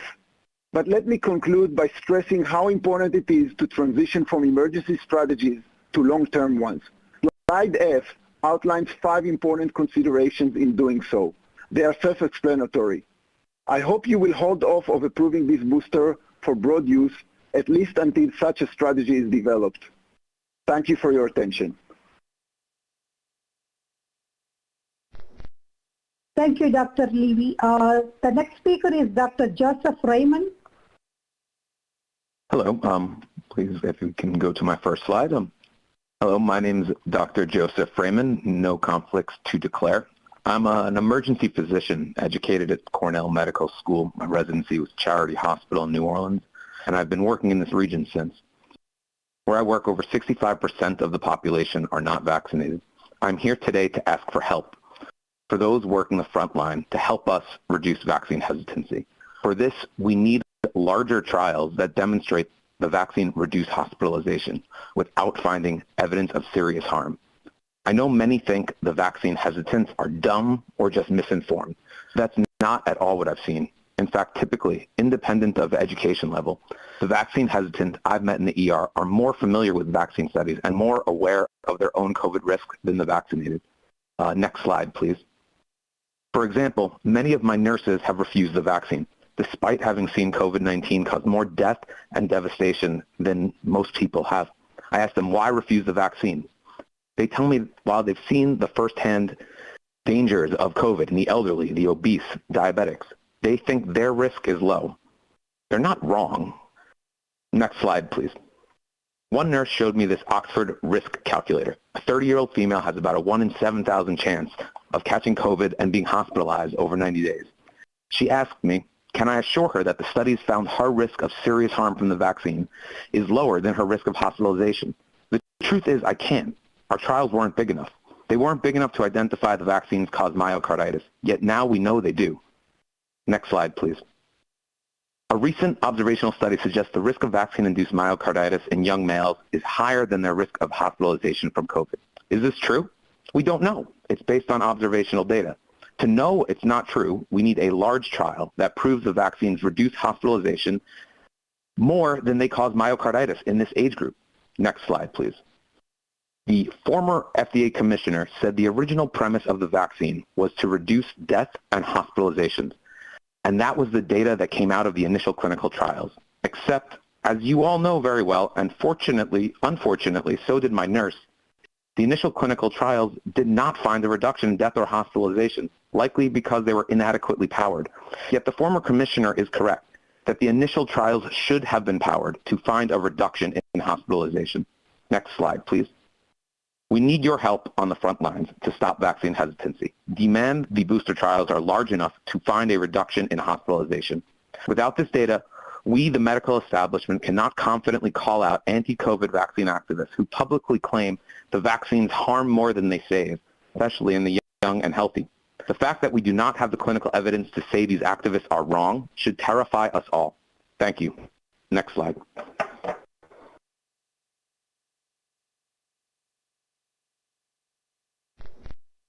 Thank you, Dr. Freeman.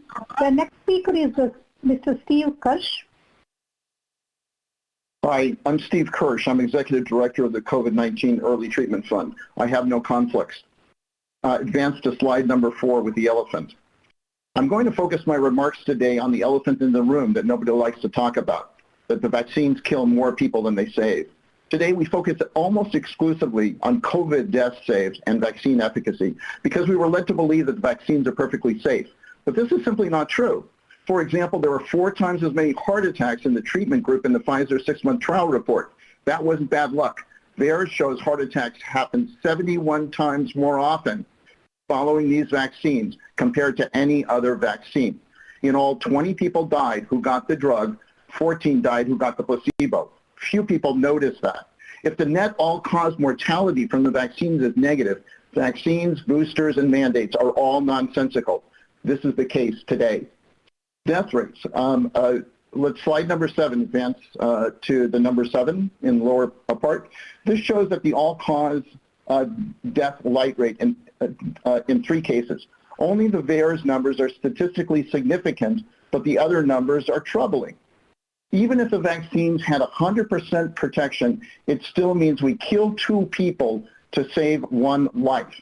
4 experts did analyses using completely different non-US data sources, and all of them came up with approximately the same number of excess vaccine-related deaths, about 411 deaths per million doses. That translates into 150,000 people have died. Next slide would be slide number 11, the nursing home.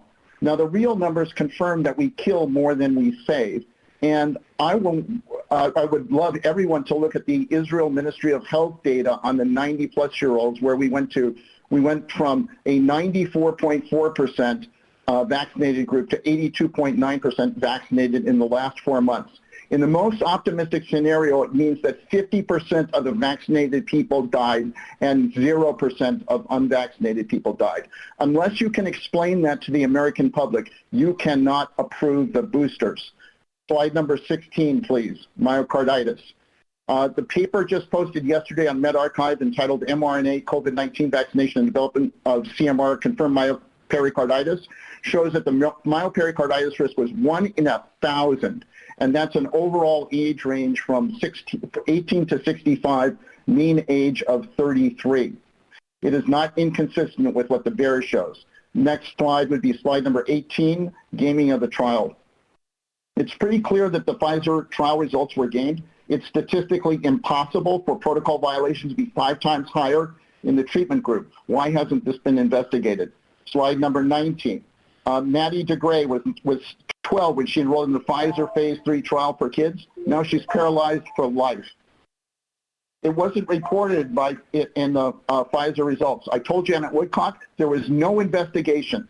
Please tell us why this fraud was not investigated. And finally, slide number 20, please.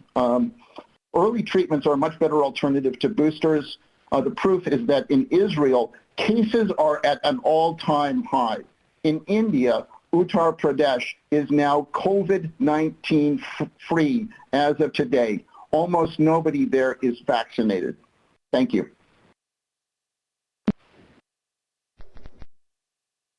Okay, thank you. The next speaker is Mr. David Wiseman. Thank you, Dr. Monto. Please see our written comments. Next slide B for our disclosures, and next slide C. With this Lancet paper by FDA vaccine officials, we find ourselves agreeing with them, but for different reasons. We have an unclear need with unclear motivation, significant safety concerns, poor evidence of sustained booster efficacy, and wrong priorities. So while FDA and Pfizer can't agree about waning efficacy, let's go to next slide D. We saw recently CDC's apparent withholding of key data from ACIP prior to recommending the Pfizer vaccine, and revealing that the primary driver for approving Comirnaty was to overcome hesitancy through regulatory misdirection. We agree with others that this has become politicized. Next slide E. Pfizer's booster evidence today is weak. They are small studies in mostly younger subjects. They are short-term. There is no randomized control. There are no clinical outcome data, only serology. Inadequate safety given this is a gene therapy product. Where are the data from the 10,000 patient study? Next slide F. If FDA cannot assure us of the safety of 2 doses, how can they assure us of 3? We see strong signals for death, myocardial infarction, and coagulopathy that need transparent investigation. Next slide G. We find 3 potential pools of vaccine-associated deaths. Note the second pool among vaccinees. Next slide H. Daily cases in Israel increase upon booster rollout compared with the same period last year. Please note the correct rollout is July the 1st at the 130 number.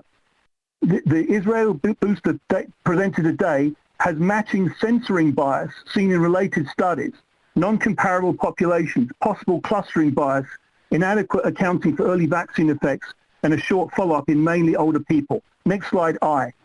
Others show unexplained Israeli deaths lockstepping with booster rollout. This looks like the second pooled deaths we said before in vaccinees rejected by New England Journal of Medicine in February. Next slide, J. Other safety concerns not voiced in the label are revealed in studies funded offline by NIH for menstrual disorders. Next slide, K. And offline by CDC in a disturbing revelation of an urgent need to monitor safety in pregnancy. Put this in the label. Next slide, L. Long-term safety. No cancer studies were performed. Moderna said its vaccine was a gene therapy product. Why is the FDA not requiring 5 to 15-year cancer and other studies per their gene therapy guidance? Next slide, M. We propose the term PCOVs to describe the wide spectrum of events being reported. Next slide, N. We are running out of options. Vaccine hesitancy won't be solved by bullying or coercion. Address safety, show convincing booster efficacy, revisit repurposed drugs. Next slide, O. We reverse the findings of flawed landmark studies that have misguided policy. Journals refuse to correct these defects, and Dr. Rubin's seat on this committee is a conflict. Next slide, P. This is what has to be done. Thank you very much.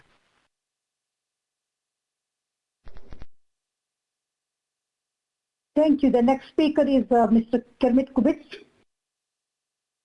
Hello, my name is Kermit Kubitz. I have reviewed this presentation with other friends from Caltech. I have previously commented to the ACIP in December in support of EUA for the Pfizer vaccine. At that time, I said my only conflicts were elderly relatives who needed the vaccine yesterday. Since then, 2 of those 3 relatives have received the vaccine. One with rheumatoid arthritis has received a booster with no adverse effects. Next slide. The table of booster pros and cons. Reasons against boosters are lack of need in view of current efficacy, risks, confidence, and global vaccine equity. However, I believe there are substantial reasons for boosters, including normal vaccination protocol involves a delay of months. Boosters may limit infectious cases in large gatherings, and global vaccine supply will be from more conventional vaccines not requiring uninterrupted cold chain. Next slide. Balancing booster pros and cons. Breakthrough infections, although milder, are occurring. Vaccine hesitancy is generally not rationally based. A phased booster approach would allow greater global vaccine availability, and the United States could boost international vaccine supply by funding new lower-cost vaccines such as biological E. Next slide. Country approaches to booster vaccination support boosters. Canada, Italy, Greece, Britain, China, and France. Next slide. Conclusions. As my friend Chuck Wolf has commented, it's important to plan for boosters now, even if not everyone will receive a booster. There are 3 priorities. 1, the unvaccinated. 2, children 6 to 11. And 3, boosters for other people. There are outbreaks in schools that have nearly shut down schools in Raleigh, North Carolina. Booster vaccination should be offered beginning with age priorities, either 65 and older or 50 and older. Booster vaccination may offset, quote, social hesitancy of those who fear social interactions with anyone else and are thus isolated. But we should plan for boosters, and the Commission should promptly approve booster vaccination while dealing with the other priorities to unvaccinated and school children. Thank you very much for your time. Thank you, Mr. Kubitz. The next speaker is Dr. Peter Doshi. Hi, I'm Peter Doshi, and thanks for the opportunity to speak. Hopefully you can see my title slide with my financial disclosures. For identification purposes, I'm on the faculty of the University of Maryland and an editor at the BMJ. I have no relevant conflicts of interest. Next slide, please, which is labeled Slide A. I want to start off by asking a question. Just what problem is this third dose aiming to solve? If we have a pandemic of the unvaccinated, as our public health officials have repeatedly stated, why would a, quote, fully vaccinated person need a third dose? Next slide, B, please. The briefing document suggests the rationale for boosters is waning immunity, but the lowest vaccine efficacy figure mentioned is 83.7%. And last month, FDA approved Pfizer's vaccine stating that efficacy against symptomatic COVID is 91%. Sure, a third dose might nudge up efficacy numbers, but so too might a fourth dose and a fifth dose. The thing is, the two-dose regimen efficacy numbers are already way higher than the 50% bar that FDA set in June last year for an approvable vaccine.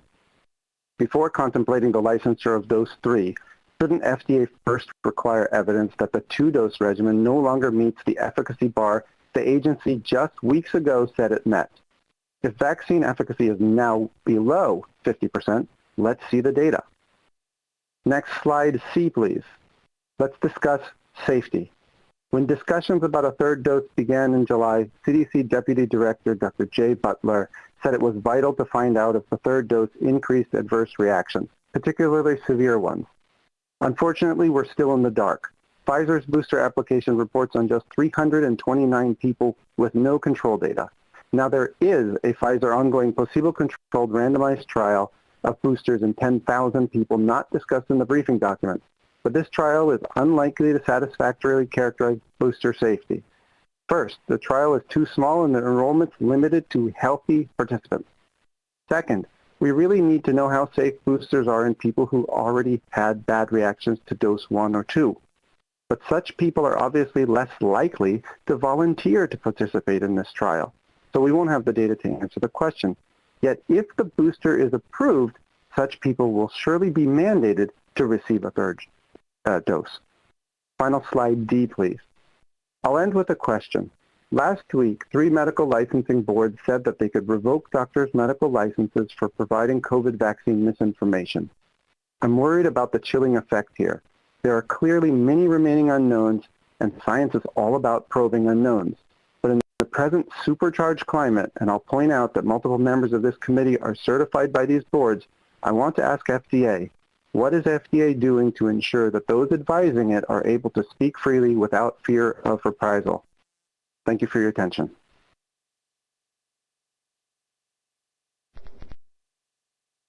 Thank you, Dr. Doshi. The next speaker is Dr. Michael Karom. Hello, I'm Dr. Michael Karom, Director of Public Citizens Health Research Group. I have no financial conflicts of interest. Public Citizens supported the emergency use authorization and subsequent approval of the Pfizer-BioNTech COVID-19 vaccine because clinical trial data demonstrated the vaccine was highly effective and generally safe. However, Pfizer and BioNTech have failed to provide sufficient evidence to assess the risk-benefit profile of a booster or third dose of their COVID-19 vaccine in individuals age 16 or older in the general population. In particular, there is a lack of data on the effectiveness and its duration of booster vaccination in preventing important COVID-19 related outcomes, that is, serious illness resulting in hospitalization or death, in individuals age 16 and older in the general population, and safety data for booster vaccination is very limited. Importantly, observational studies indicate that the primary series of the Pfizer-BioNTech vaccine still affords robust protection against severe COVID-19 disease and death in the U.S. We agree with the following assessment and conclusions offered by Drs. Gruber and Krause and other experts in their Viewpoint article published in The Lancet this week. Quote, current evidence does not appear to show a need for boosting in the general population in which efficacy against severe disease remains high. The limited supply of COVID-19 vaccines will save the most lives if made available to people who are at appreciable risk of serious disease and have not yet received any vaccine. Even if some gain can ultimately be obtained from boosting, it will not outweigh the benefits of providing initial protection to the unvaccinated. If vaccines are deployed where they would do the most good, they would hasten the end of the pandemic by inhibiting further evolution of variants, end quote. Finally, any move to widespread distribution of COVID-19 vaccine boosters in the U.S. would make it even more ethically imperative that the U.S. government move to ramp up global vaccine manufacturing so that everyone on the planet can be vaccinated. The world currently is suffering an artificial scarcity of high-quality COVID-19 vaccines because governments are permitting drug corporations to maintain monopolies. While the U.S. has been planning its booster vaccination campaign, the vast majority of people in low and middle-income countries have no access to any COVID-19 vaccine, let alone the highly effective mRNA vaccines. If the U.S. is to proceed with COVID-19 vaccine boosters, we take on a special, greater obligation to do everything in our power to get as many vaccine doses as possible, as quickly as possible, to people in low and middle income countries, and especially to invest immediately in expanded manufacturing to create an adequate supply to vaccinate the entire world. Thank you for your attention. Thank you, Dr. Karam. The next speaker is Kim Witzak. Hi. My name is Kim Witzak with Woody Matters, a drug safety organization started after the death of my husband. I'm also on the board of directors of USA Patient Network and have no conflicts of interest. It seems we are here today to discuss Pfizer's application to redefine the meaning of fully vaccinated from 2 to 3 doses. From the beginning of the pandemic, the goalposts keep changing. It makes you wonder if the current vaccination strategy is working.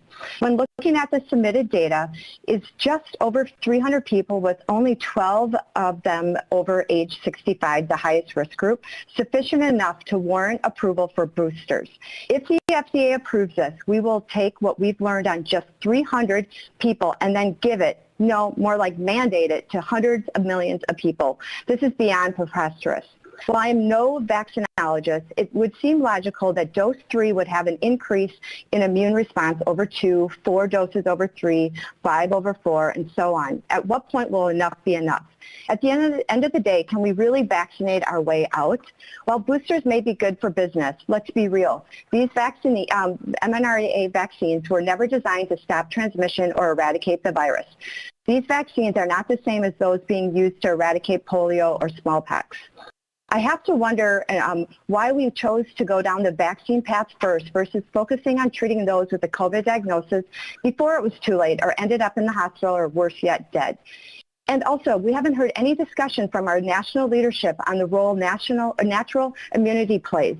Instead, NIH, CDC, FDA, and the White House have told Americans that vaccines are superior to our innate immune systems and beat out any natural acquired immunity. Let's take a step back and look at the bigger picture.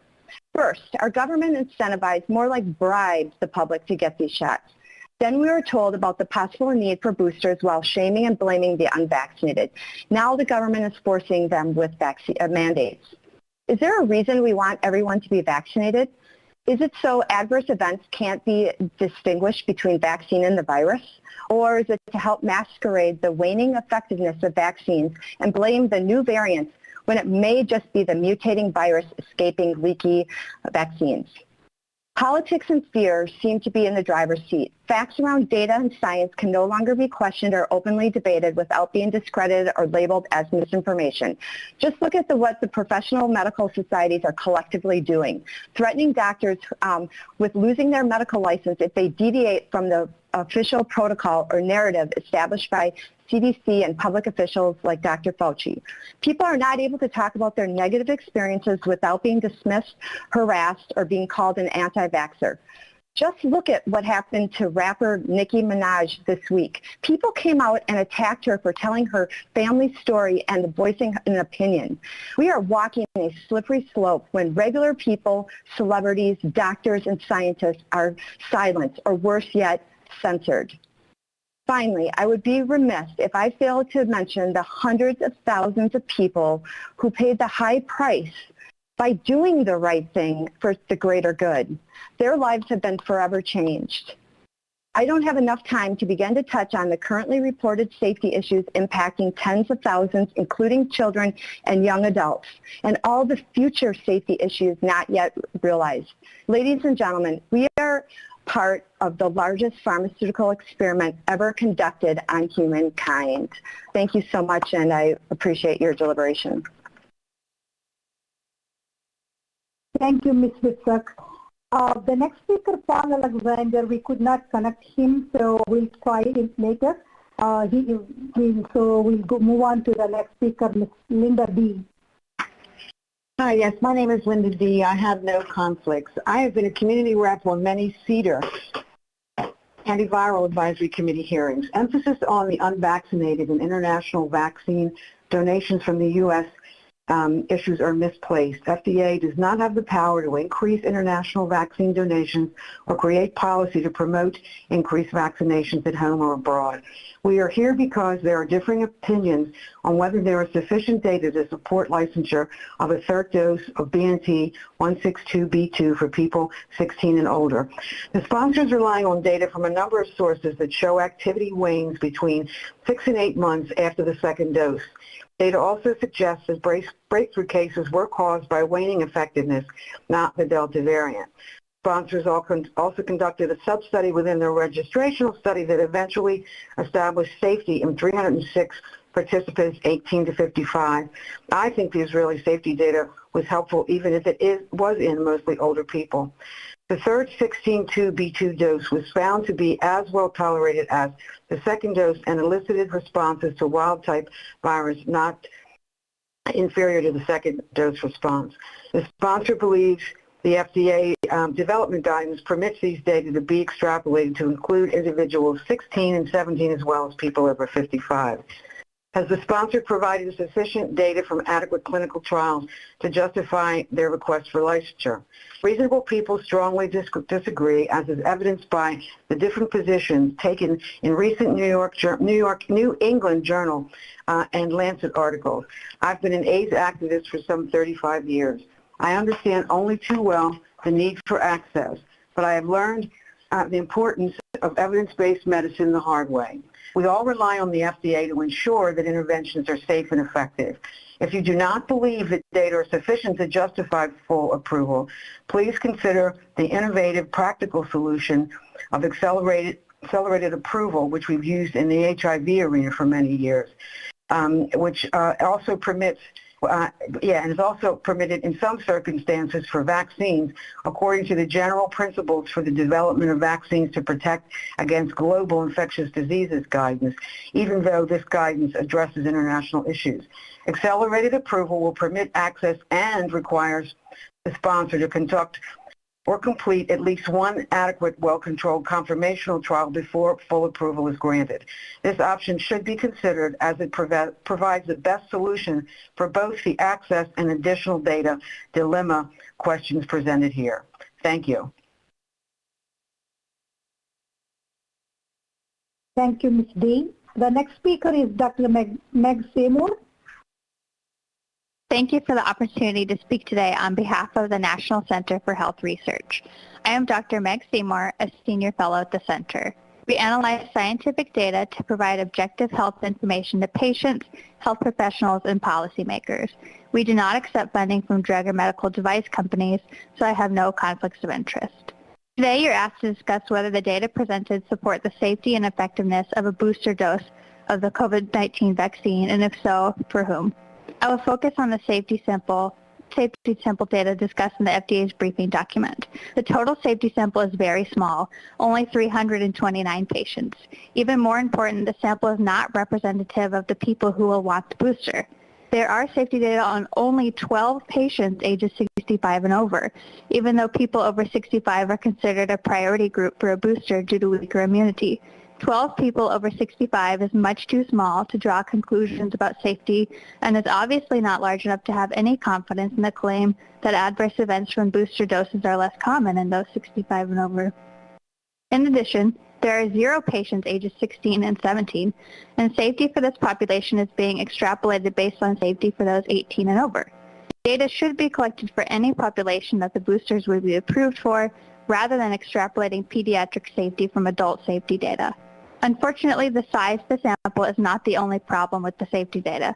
A median of 2.6 months is not enough time for assessing the safety of the booster. In addition, we agree with the FDA that it is unknown whether there will be an increased risk of myocarditis, pericarditis, or other adverse reactions after a booster dose. We all know that COVID can be deadly, but the efficacy of a booster compared to no booster is not well established, since the placebo control group is missing in addition to uncontrolled variables that could influence the diagnosis of COVID for those with boosters and those vaccinated without boosters. Assurance that the benefits outweigh the risks should be gathered before approving booster vaccines. Otherwise, potential risks may become obvious only after large numbers of the general population have received boosters, and the benefits of boosters may be much less than expected. FDA decisions should be based on proof of the safety and effectiveness of a medical product before the product is widely distributed. To approve a booster without adequate safety or efficacy data undermines the integrity of the FDA. It is unfortunate that the White House announced the need for and availability of boosters prior to FDA's assessment of the data. We know numerous people who have already received booster doses by merely asking their doctors or local pharmacies for a third dose. We all want to get the COVID-19 pandemic under control and protect as many people as possible, which is exactly why it is so important to carefully and scientifically assess the safety and effectiveness of COVID-19 booster vaccines. The data provided for this meeting do not allow us to draw confident conclusions, and a premature decision will make it impossible to do the research necessary to draw scientific conclusions. Thank you.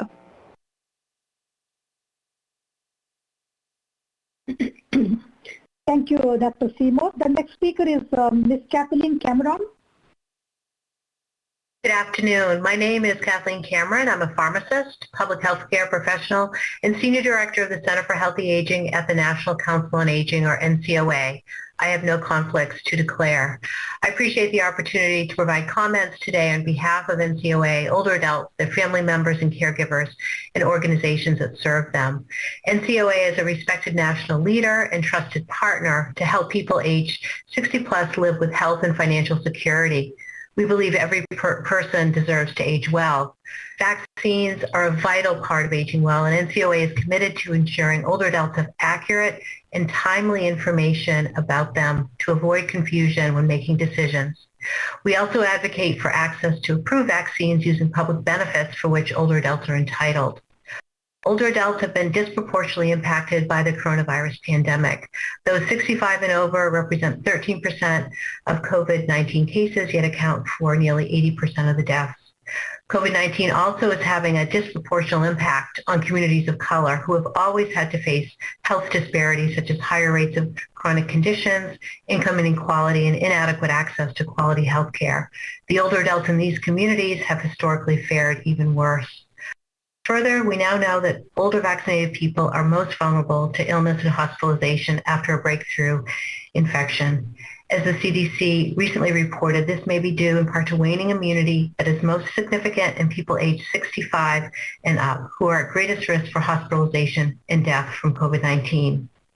NCOA commends BURPAC's diligent and rigorous work as our country continues to face the evolving COVID-19 pandemic. Every day brings new knowledge about the virus, the effectiveness of COVID-19 vaccines, and the potential need for vaccine boosters, as discussed during this meeting today.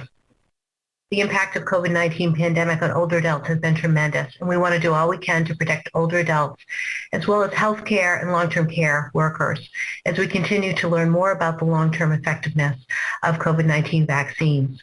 We are counting on the FDA to conduct gold standard reviews and to develop appropriate recommendations as you have done so well for many years. We ask that you carefully examine all available data on safety and effectiveness of COVID-19 vaccines over time among various population groups, especially older adults who are most vulnerable, and make your decision about booster shots as expeditiously as possible. Thank you again for the opportunity to provide comments, and we welcome further discussion and involvement as decisions are being made. Thank you. Thank you so much. The next speaker is Ms. Beth Battaglino.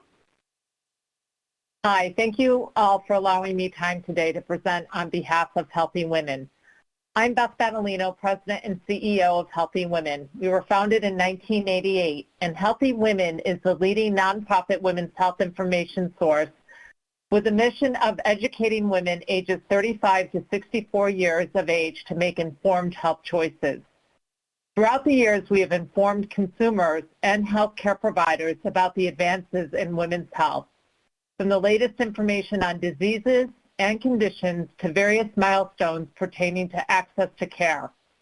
We ensure that women have accurate, balanced, evidence-based information so that they can make informed decisions in partnerships with their healthcare providers.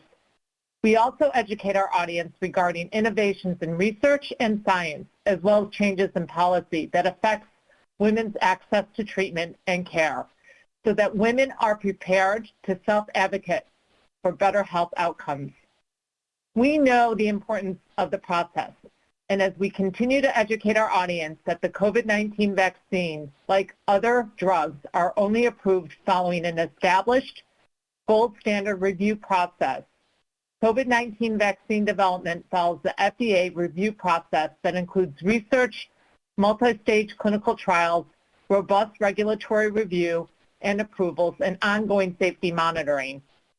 We also know that data on booster shots for all 3 vaccines continues to be studied, and we anticipate more information from the FDA and the CDC very soon.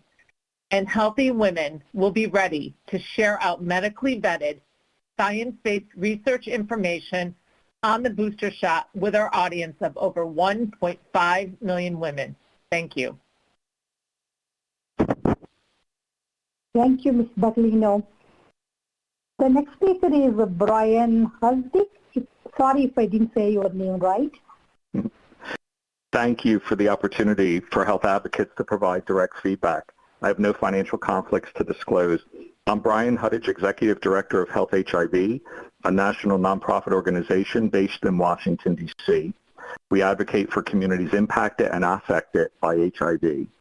Today I'm speaking to you as a health services advocate in an effort to get us all one step ahead of breakthrough infections among fully vaccinated people.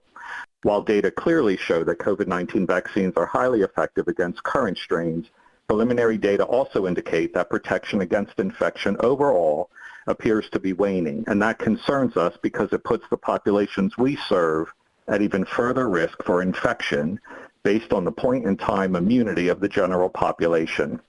COVID-19 is a serious and potentially fatal and life-threatening virus, not just for those most at risk, like the immunocompromised and immunosuppressed, but for everyday Americans, especially front-facing service sector minority communities and marginalized populations in geographies with the highest viral load concentration, often a result of vaccine hesitancy or opposition.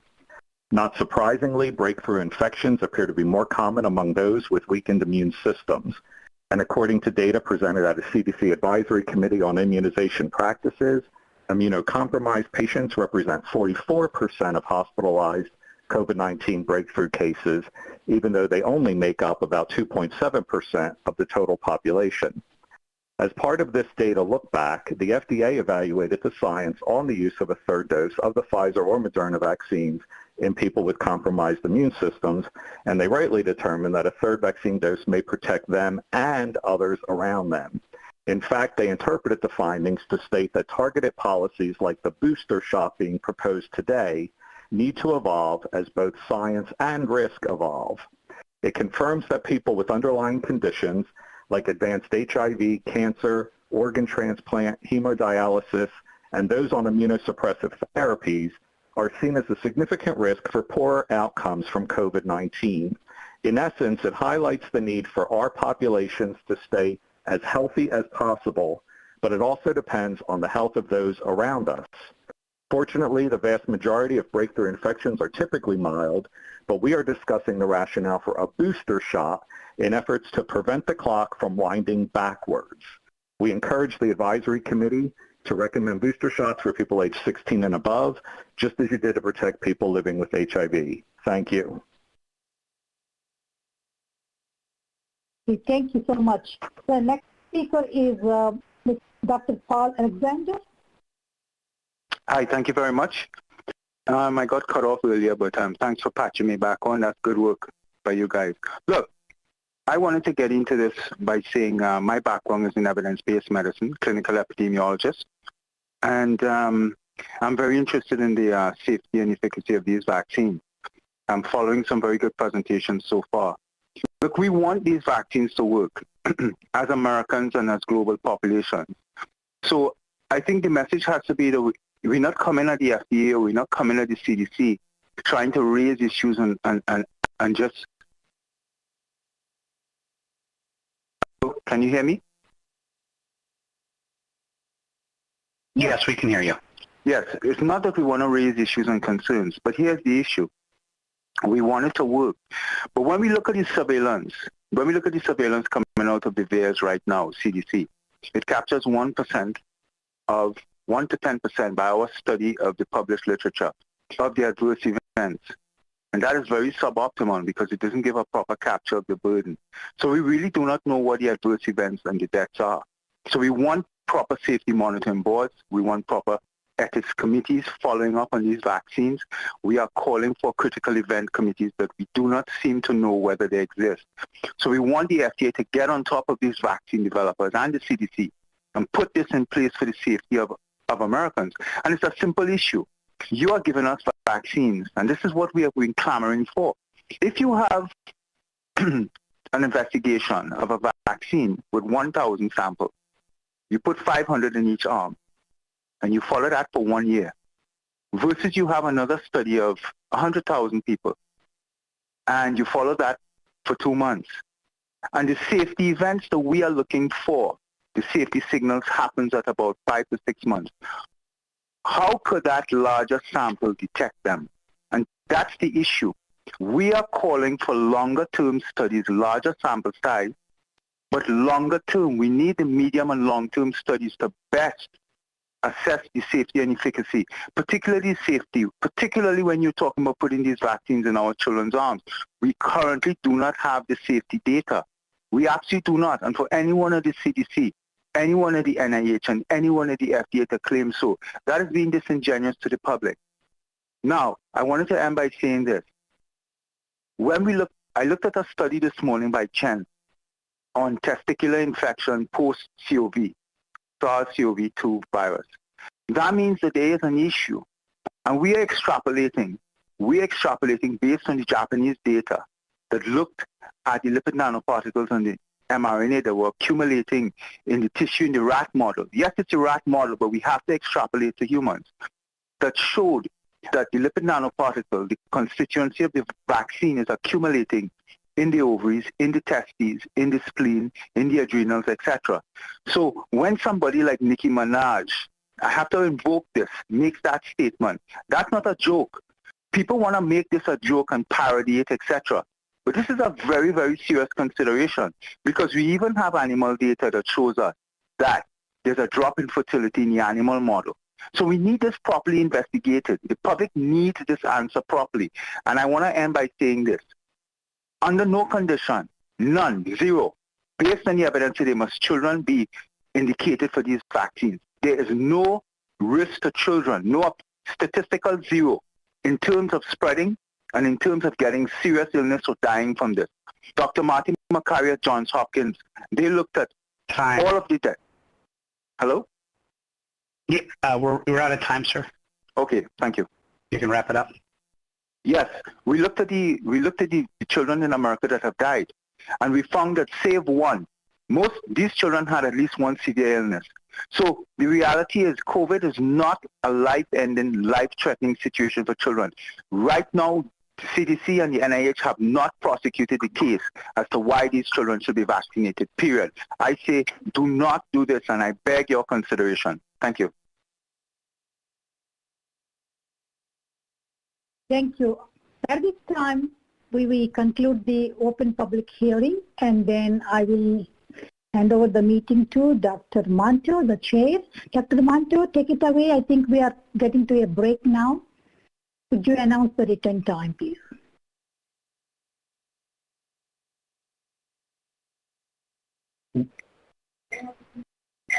Okay.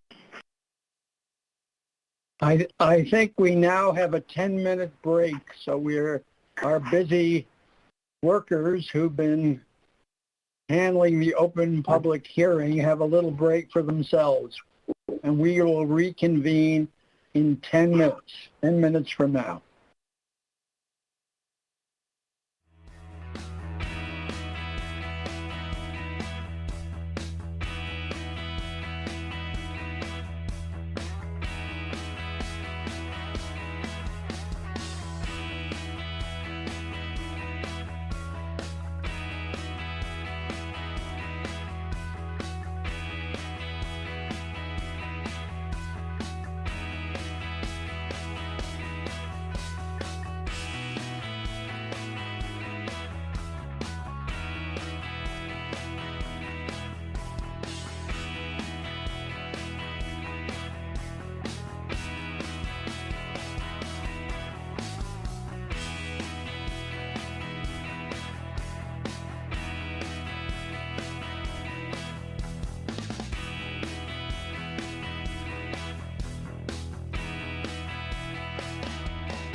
Everyone else stay muted, please, or make sure you're muted.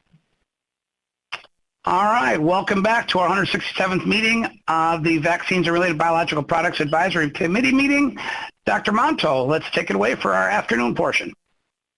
Thank you very much, Mike. This is going to be an open Q&A session involving all the speakers we had present already. When you raise your hand and ask a question, please specify who you would like to ask the question of, so we don't have a total free-for-all. Dr. Gruber has indicated that she does have a question she wants to raise, so I'll start with her.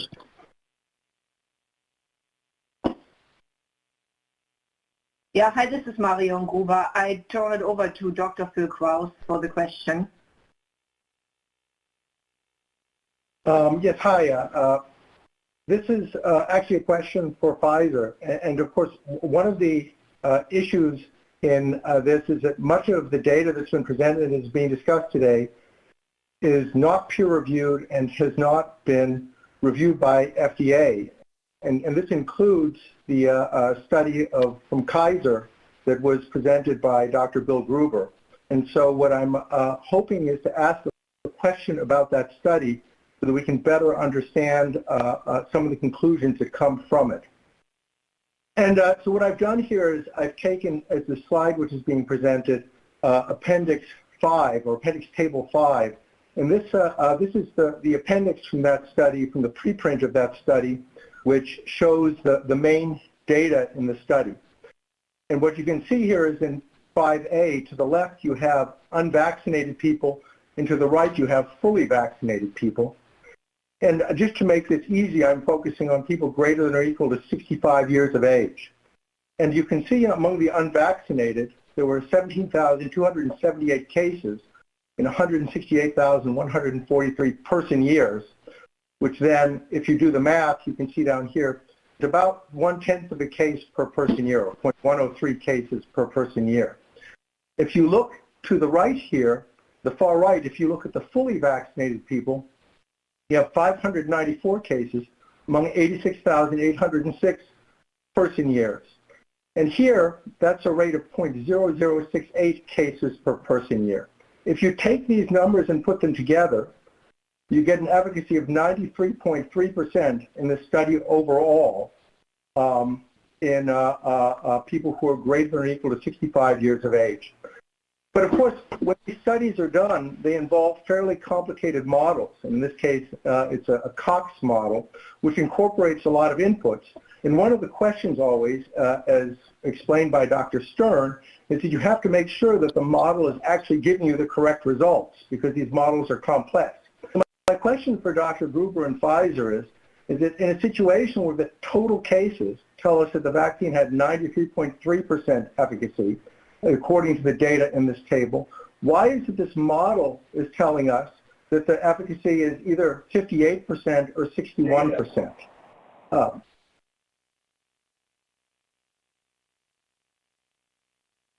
Okay, Dr. Bill Gruber. We've got two Grubers there.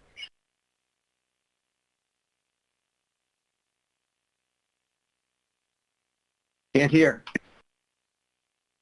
Make sure you're unmuted, sir. I'll unmute you. Here we go. There you go. There we go.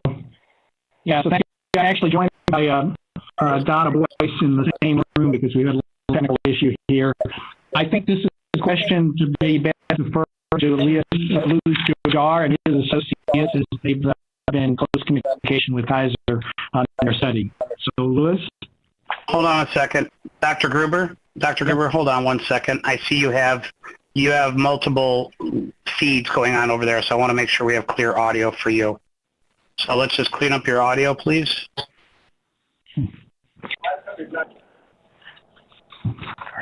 And I don't think it's Dr. Bill Gruber who's going to answer right now. Right, that's correct. I was just saying, can you hear me now, or should I hold, or tell me when I should speak?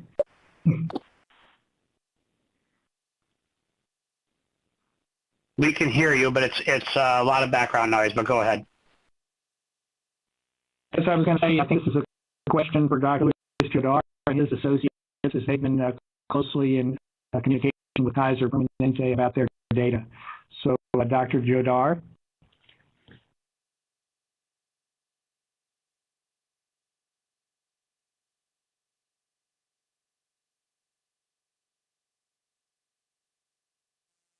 Yeah, so thanks for the question and the detailed analysis of the supplemental paper.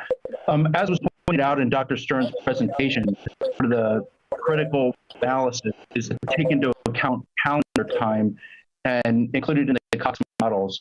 So this was something that after you adjust for calendar time in the Cox models, you get a different result than you would if you didn't adjust for that. But it is critical to include that because clearly there's a relationship between disease trace as time progresses in the pandemic and vaccine uptake. So those results that you're looking at, while they're based on crude data, don't account for underlying calendar time, which is a critical element to include in the analysis and was included in the results that you saw in the paper. Total of, but of course, if you have this huge difference in the raw numbers and this accounting for calendar time, how can you be sure that you've accounted properly for calendar time? But let's look here, for instance, under second dose partially vaccinated, less than 7 days after the second dose. Also in people over 65 years of age, where you're reporting, according to the model, 64% efficacy.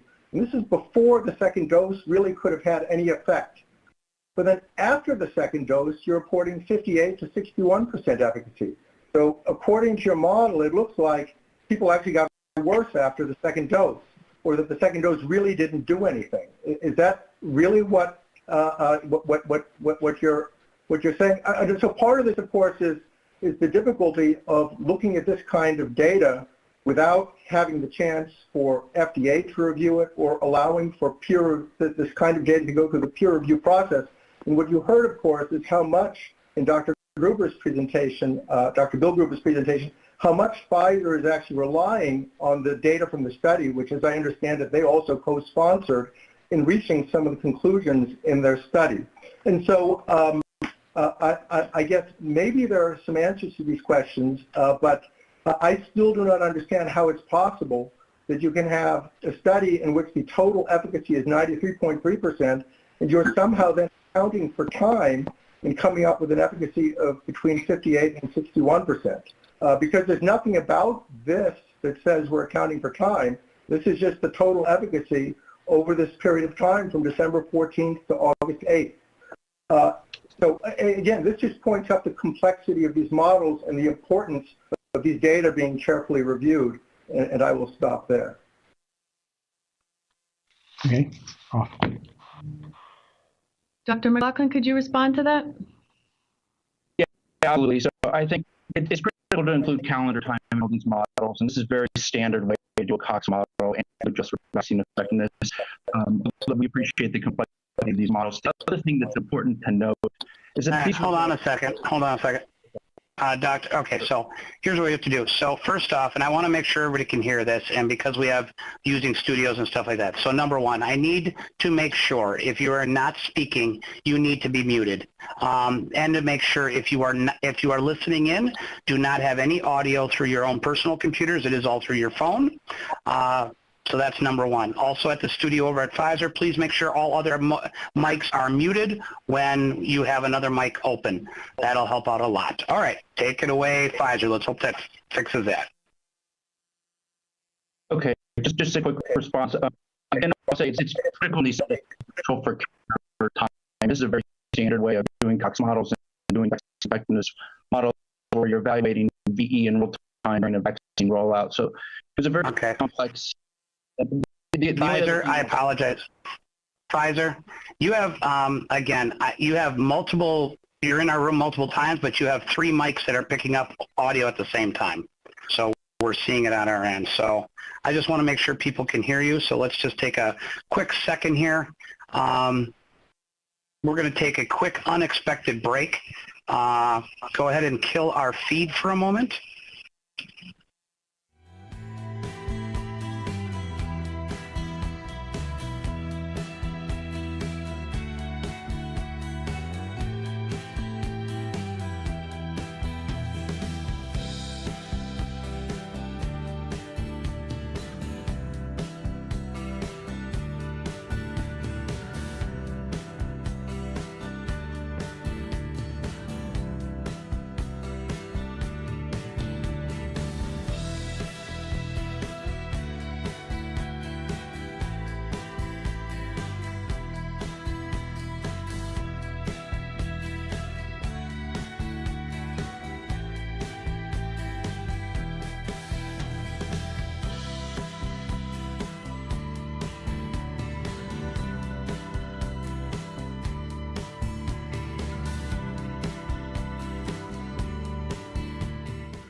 All right, thank you for that unexpected quick little technical. We just wanted to make sure everybody could hear, and as well as our members and voting members as well. So Dr. Monto, you there? I am here. All right, I'm going to hand it back to you. Okay, I think we can summarize that there were differences in the models, and we'll let the statisticians work this out. There are often these kinds of issues when you're working with complex models. I apologize to the voting members for cutting into their time with this discussion. I'll next call on Dr. Kurilla. Great. Thank you. Thank you, Arnold. This is a question for the Pfizer team. I think it's pretty clear that based on the dosing interval between your two primary doses, that while you get a nice boost in terms of antibody response, you really take a big hit in terms of durability. That's very clear from the available literature on various prime boost strategies that have been done both in animals and in humans. So I think the waning of immunity should have been anticipated. What I'm concerned with is that while it's pretty obvious that in the high-risk groups for severe COVID tend to be individuals such as the immunocompromised, the elderly, obese, diabetics, all of those tend to have diminished or impaired cellular immune responses, which is the exact basis of good cellular immune responses is what gives you the durability. So it's a little disappointing that there's been very little reporting of the cellular immune responses and an entire focus on the neutralizing antisera, which clearly for that population at high risk is absolutely essential. But for the broad population, in terms of their protection, which seems to be holding up well over time, should be because of adequate cellular immune responses, but we have no indication of that. So it's unclear that everyone needs to be boosted other than a subset of the population that clearly would be at high risk for serious disease. So I'm curious as to what evidence you have in terms of cellular immune responses, and how does that look in terms of durability for the average person who's been vaccinated? Thank you for the question. I will ask Dr. Gruber to comment on the cellular immunity, and then I'll also ask Dr. Phil Dormitzer to comment. So first offer to Bill.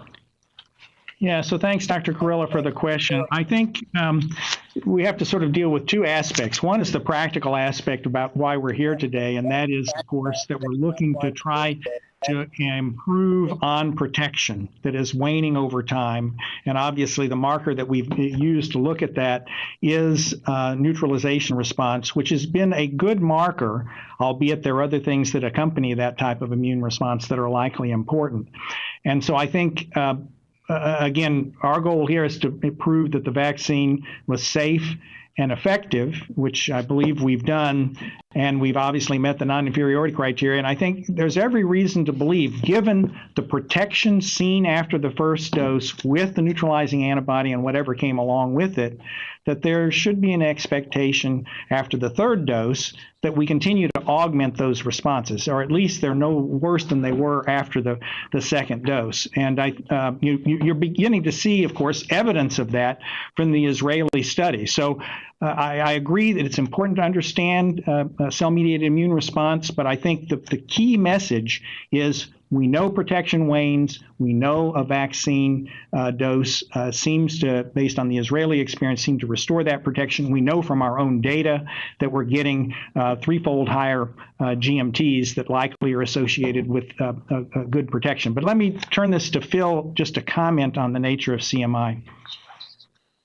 Sure. We have data on the cellular response after the initial doses, where we see strong both CD4 positive and CD8 positive T cell responses that are as high or even a bit higher in some cases than are seen after natural infection. And there may be a slide that may put up that demonstrates that. We have samples for later time points. We do not yet have those data. And I would reinforce what Dr. Gruber said, that ultimately, regardless of the correlative protection, the degree of antibody cellular responses, it is in the end protection that matters. So ultimately, the questions of mechanism are interesting, but it is, of course, the actual efficacy or effectiveness that we observe that is the key outcome. Thank you. Yeah.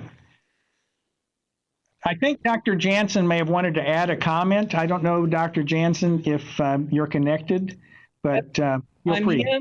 Can you hear me? Yes, I can. Thank you. Yeah, thanks. I'd like to make two comments. Number one, to answer the question a little bit more directly that was just asked, we have also very good evidence of memory B and T cell responses, which one would assume that if one gives a booster will again not be diminished, but if anything, sustained or go up. That's number one. And secondly, I think T cell responses are really not important when we look at infection. It is clear that neutralizing antibodies are responsible to prevent the infection. And what we have seen repeatedly, that we see an increase in infection over time. We also see an increase in disease over time. Infection usually is an earlier indicator before we actually see the disease.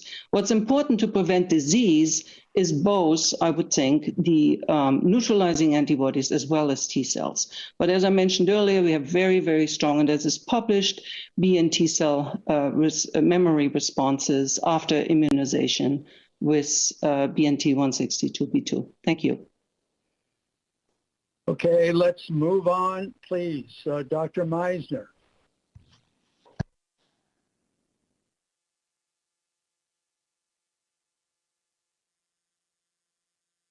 You're muted.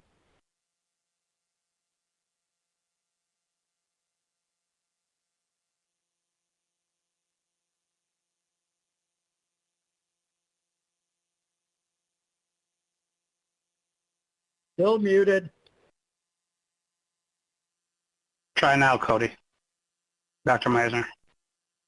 Dr. Meisner, you have your own personal phone muted. Go ahead and look at your personal phone. Hello? There you go. Me? There you Yep. Yes, we can. Okay, my apologies. And thank you, Dr. Monto, and thanks, Mike, for helping me out here. I'd like to echo the comments that Dr. Monto gave this morning, acknowledging Dr. Marion Gruber's remarkable leadership and contributions to CBER, and that also applies to Dr. Phil Krause. The question that I have is what we've learned from influenza, where there's variation in the neuraminidase and hemagglutinin antigens on an annual basis. We change the vaccine. And so for a booster strain,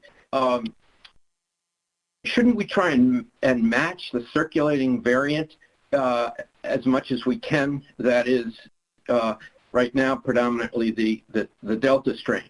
So why did Pfizer decide to select BNT162b2? And this is a question for Dr. Bill Gruber, and because a new variant, when and if it emerges, will almost certainly be a progeny of the Delta variant. And don't we want to match the new strains that are most likely to circulate as closely as possible? Thank you. Yeah, so thanks, Dr. Meisner, for your question. I think, as you realize, within the flu field, flu is very different, right? We actually have major antigenic changes which we can show immunologically escape response. If someone can bring up the slide that I showed during the presentation that shows the immune responses across the various variants, we see something very different here, both in terms of the immune response as well as what we have experienced in terms of protection against variant. Okay, there we go. If we can bring up slide 1, please, on the screen. So again, remember that. So this is if it's going to. Yeah, so this. Sorry, go ahead. Yeah, so I'm going to say that it shows that across the variants that have been studied, and we also are, stated that it's looking promising for you as well. We've not yet seen a variant that escapes a neutralization, and particular circumstances of the beta spike variant, where you can see at least have point estimate of a neutralizing titer of 194. So the lowest of the group, we had a 0-9 split in South Africa in terms of protection against that particular variant. So that doesn't mean perhaps sometime in the future there may be a variant that escapes. Right now, there is not one. We obviously working by seen as a variant expresses its mind that yes, there seems to be a potential for escape, then obviously are very interested in pivoting very quickly to bring that variant on board. But at this point, that does not seem to be necessary. And I think it's encouraging, what we've seen in Israel, in the thing of Delta, which everybody's been concerned appropriately about, is rapid spread. But efficacy was restored when individuals received a booster, so 95%. We have looked, as I mentioned in the study, at beta as a surrogate, so that we would be able to pivot potentially in the future without having to do additional clinical trials, so we could rapidly react. But for now, there's no evidence of escape for the variants we've looked at. The efficacy data from South Africa suggests even when it's a little bit lower, we're protective, and the information from Israel shows 95% restoration of protection after a booster. So I think the flu story is different. Yes, but I think there are certain similarities, Bill, in the sense in your trial. I know that 6 subjects of the 312 received a prototypic beta vaccine. But my point still arises. The new variants that are very likely to emerge will most likely come from the Delta strain. And they will have either increased capacity for transmission and hopefully not increased capacity for disease. But it's hard to predict at this stage. And don't you want to introduce a new vaccine that's going to be most similar to the ones that are likely to emerge in the future? Cody, I'm going to park the answer to that question. We all know what the answer we would like to see, but we've got a question in front of us right now.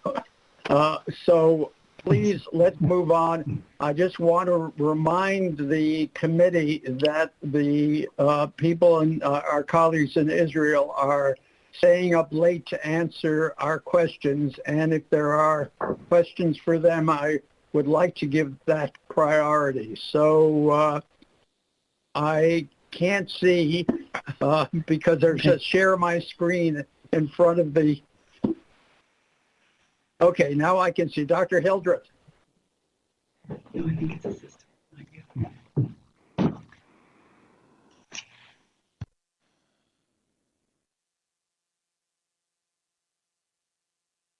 Muted. Pardon? Okay, we hear you. Thank you, Dr. Monto. Can you hear me now? Yes. Okay. My question is from the team from Pfizer or from Israel for that matter. It was not unexpected that the antibody levels would wane after the vaccinations, but has anyone attempted to correlate a certain titer with protection? Because if we knew the minimum titer needed for protection, that would be a great way for us to monitor whether or not we really needed booster shots. So is that something someone on the team can speak to, please? Anybody from Israel want to talk about the data from Sheba Medical Center?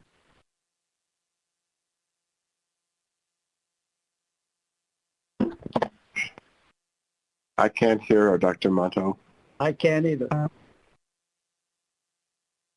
Yeah, I have to unmute first. So yes, we're doing research with Sheba Medical Center that involves families of confirmed cases. So we have taken confirmed cases and registered their family members who were vaccinated into this research that follows them for 10 days and then try to establish whether they were confirmed on the first PCR being enrolled into the study, and then on day 10. And at the same time, upon enrollment, we're taking antibodies, neutralizing antibodies, and cell-mediated immunity levels to try to find out the correlation of protection. Hopefully, we'll have that result in a month. Okay, well, that would be very... The bottom line is we do not have a correlate right now, which is part of the issue. Okay. Thank you. Dr. Monto? Yeah, I'm sorry to interrupt. Is it permitted for Dr. Jansen? She'd like to just comment on that last point. Okay, yes. Quickly, please, and without and I hope we can hear her. It's a chronic problem from your end. She's in Berlin and seems to have a better connection all the way from there than we do, so hopefully so. Yeah, go ahead. German technology. I'm just kidding. I just wanted to say that we actually looked in our breakthrough cases in our placebo-controlled phase 3 study and have compared the antibody titers where we had the opportunity in individuals that got disease versus the ones that didn't. And we were also unable to really come up with a antibody threshold. So I think it's probably a much more complex story and not easily just addressed with neutralizing antibodies. Thank you. Thank you. That sounds reasonable. Dr. Chatterjee.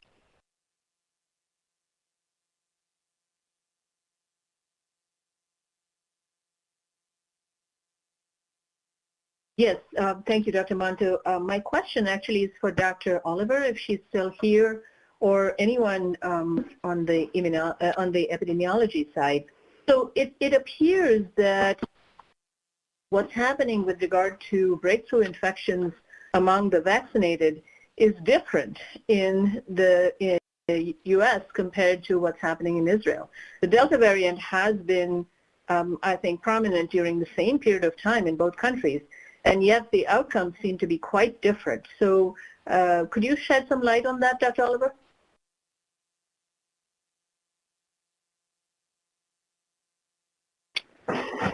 Yes, hi, thanks. So I don't know that I will have kind of the definitive answer. I can give a couple of thoughts. First of all, I would note that the definition of severe disease that Israel has used is quite different than what we've used in the U.S. So they have said that an elevated respiratory rate or an oxygen level less than 94% is severe disease, whereas CDC in the studies has primarily been, clinical hospitalization, ICU, or death. So that is one aspect when we try to compare point estimates. I think another thing that is likely relative or important is just the size of the country and the heterogeneity of the pandemic across the U.S. When we look and combine data, across 50 states, these broad platforms, that it's likely just very heterogeneous compared to a smaller country, as well as the way the vaccine has rolled out, that they achieved high vaccine coverage very quickly, whereas in the U.S. we've had a little bit more of a rolling kind of gradual uptick. So I think there's a variety of factors that could play into it, but those are the first three that come to mind. And I will also say they kind of exclusively have used Pfizer. We have a variety. We've used Pfizer, Moderna, and J&J, and so it could be that the heterogeneity of vaccines used as well could be a somewhat of a role in what the U.S. is seeing. Thank you. I think it's important to note that the difference is quite striking because from CDC data that we're all looking at, it appears that only 2% of the hospitalizations, if you're just looking at hospitalization data, are among vaccinated individuals in the U.S. has been true for many weeks now, whereas that is not true according to the data that was shared with us from Israel, which seemed to be only 40% of their hospitalizations were among those who are unvaccinated. So I'd just like to point that out to the committee. Thank you. So I think there's a difference in the percent in the country that are vaccinated, which may be a factor there. Dr. Perlman. Dr. Monto? There we go. Good. Yeah. Dr. Milo. Yeah. If I may just add one sentence, I think the proportion in Israel, as Sharon presented, most of the elderly population in Israel has been vaccinated very early, almost all of it around the months of January and February. And I think that is also a difference that most of the population now are about 6 or 7 months post the vaccination. Thank you. Dr. Perlman.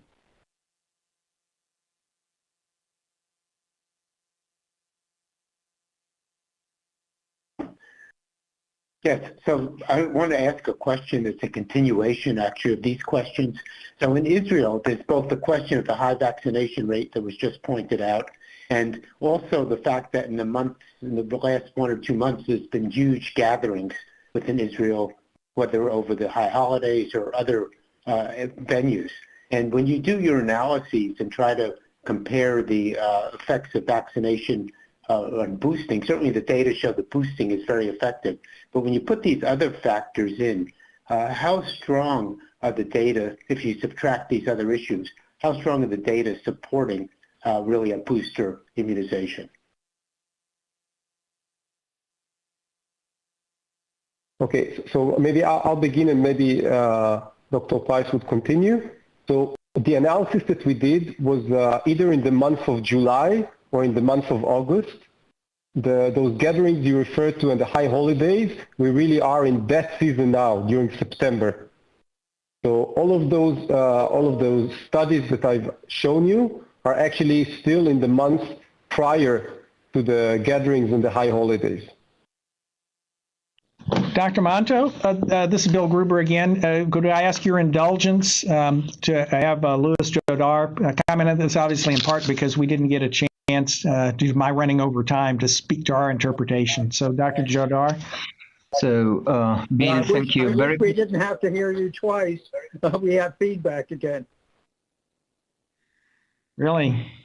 So you cannot hear me? Do you hear me with an echo? With an echo.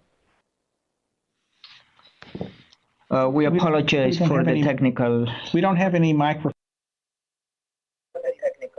We don't have any microphone.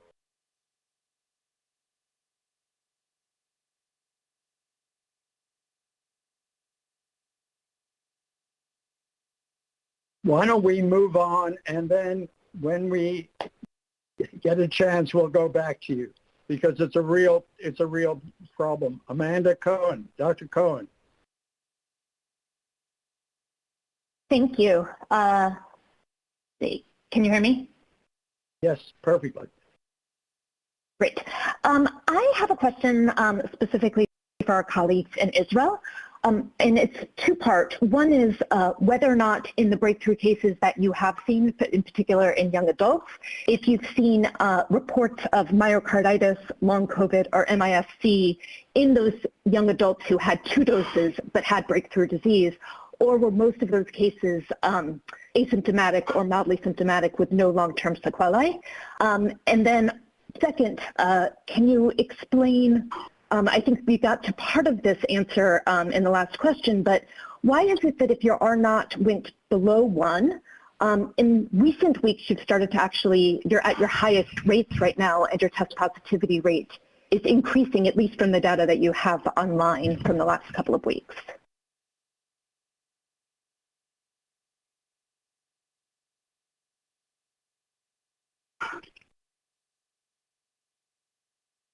I'll start with the second question, and that goes to the high holidays and this very weird period. And in addition, the 1st of September, when we opened schools despite of the increase of the 4th wave.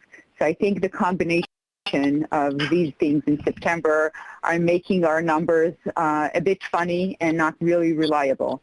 But we do know, and we are aware of the fact that we're in the 4th wave. We are not at all at the end of it.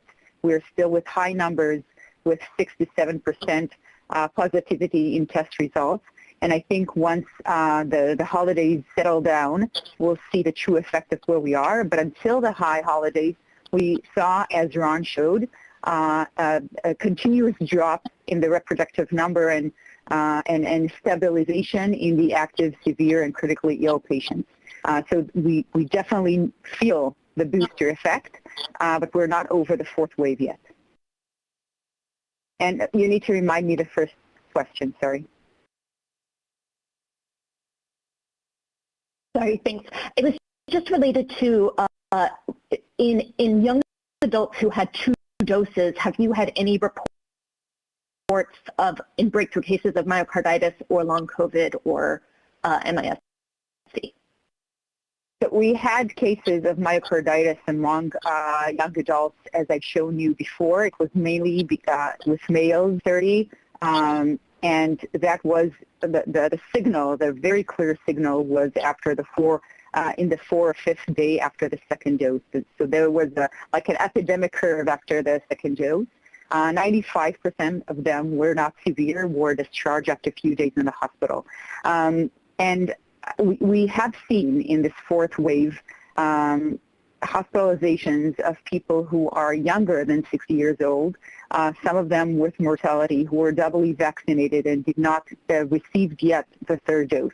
So among the mortality, one of the speakers in the public hearing actually referred to us having a high rate of mortality in Israel, about 1,000 people dying in this 4th wave, and that is true. But 40% of them are unvaccinated and 54% of them received 2 doses and did not have the chance to receive the 3rd dose yet. And the minority are those who were in between vaccinations or in the process of being vaccinated, and a really minority received a 3rd dose and died from corona. So it is clear that in our 4th wave, the vaccinated, doubly vaccinated individuals play a major role, not just in confirmed cases, but also in hospitalized, in severely ill, in critical ill, and in death. I hope that answered the question. Thank you. Thank you. Dr. Gantz.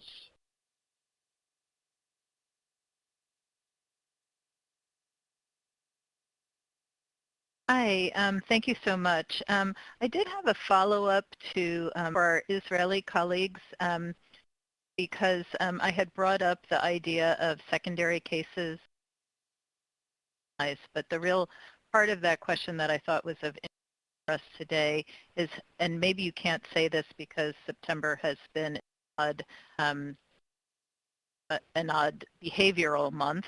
I'm wondering if actually the 3rd dose has brought those secondary cases down in people who are immunized. A lot of spread, again, I was saying, to younger individuals. That would be a real reason stop the spread. Wondering if you could that dynamic secondary that we are experiencing here in this country. So I have to say that for the first time I was able to unmute my phone and then talk. All the previous times I talked first and then unmuted. Yes, we have seen a decrease in the number of people who are getting infected from people who are now with a booster dose. We haven't done yet the full analysis of that. We're in the midst of that. But I think that the fact that the reproductive number is coming down, this is what it means. Every one person who is now confirmed actually infect less people. So that is clearly part of the equation now. The people who are thirdly vaccinated, doubly vaccinated with a booster are getting less infected and are less infected others once they're confirmed. But this is really preliminary results. Thank you. And the only safety question I had that probably pertains to our U.S. data. And hopefully those who are ongoing studying this and the other safety nets that continue. There's already been about 1 million third doses that have happened in the U.S. And I'm wondering if somebody from the CDC talk about the safety.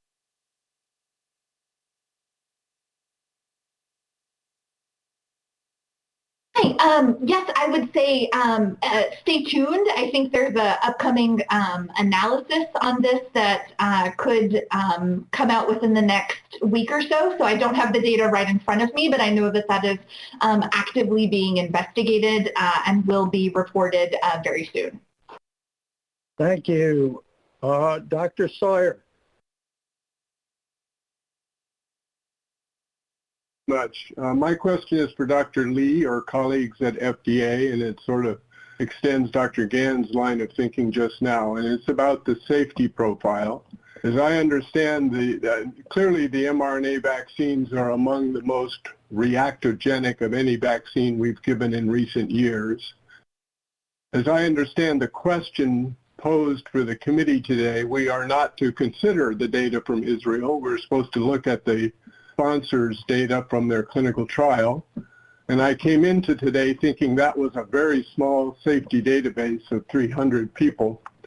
So I'm interested in comparisons to other vaccines that we have decided to give a booster dose for in recent years, like meningococcal conjugate vaccine, meninge B vaccine, Tdap. What is the size of the database in those studies? I took from Dr. Lee's presentation that FDA is comfortable with this sample size of 300, but it strikes me as a little bit small.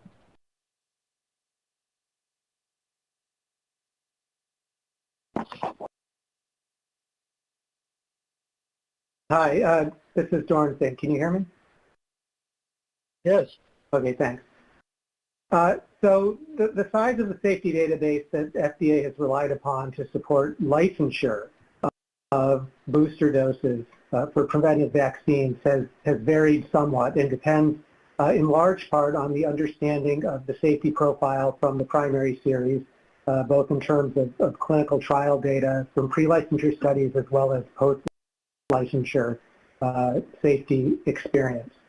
So, for example, in the case of the Japanese encephalitis vaccine, Ixiaro, we had a booster dose clinical trial safety database of about 300 adults, mainly younger adults, but also some post-licensure safety experience, although not huge. In the case of several meningococcal conjugate vaccines, the pre-licensure safety database for booster doses has been somewhat larger than that, nearing 1,000, and with perhaps more post-marketing, post-licensure safety experience there as well. And then with tetanus, diphtheria, and acellular pertussis vaccines that have been approved for a second dose in adults. Again, we have a clinical trial safety database preceding licensure of the booster dose of about 1,000 or so, and extensive experience with that vaccine being used off-label as a booster dose. In the case of these COVID vaccines, yes, the pre-licensure clinical trial database is around 300, which is on the lower end of the range that I just mentioned. But we also have a very extensive post-authorization safety database for the primary series that we can consider as well. Does that answer your question? Yes, thank you very much. Thank you. Dr. Portnoy, and one more question after that before we move on.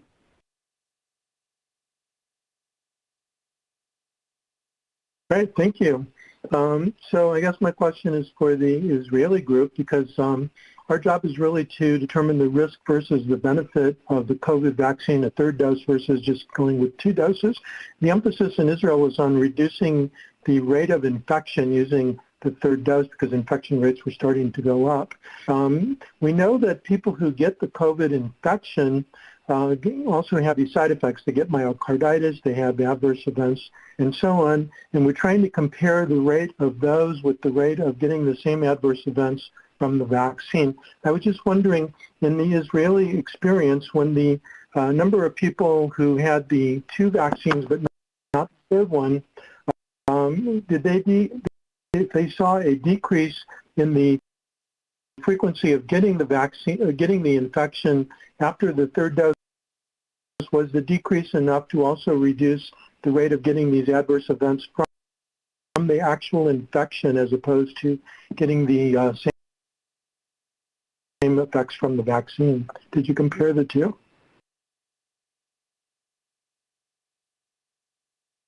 I'll try to answer. So I think the third dose reduces your risk to get an infection. So it reduces significantly your risk of getting adverse events or reaction or complications from the disease itself, because you are more protected now and you're getting back basically to what we saw after the second dose pre-waning effect. I have to say that I was pretty surprised with Levy comment that Israel doesn't follow adverse events. It's our data. I'm in charge of it. So I know exactly what is being reported to us, and I set our reservation. But we actually have 2 very large studies from our biggest HMOs that covered 75% of the population, and they looked into adverse events in Maccabi and Clalit. They looked at adverse events 1 week following the third dose in those who are 60 plus, and they saw the same thing we saw, that there was there was some local and systemic adverse events, but not serious adverse events. Most people said that they felt like they felt after the second dose. Between 80 to 90% said they felt like after the second dose, and about 10% said they felt worse.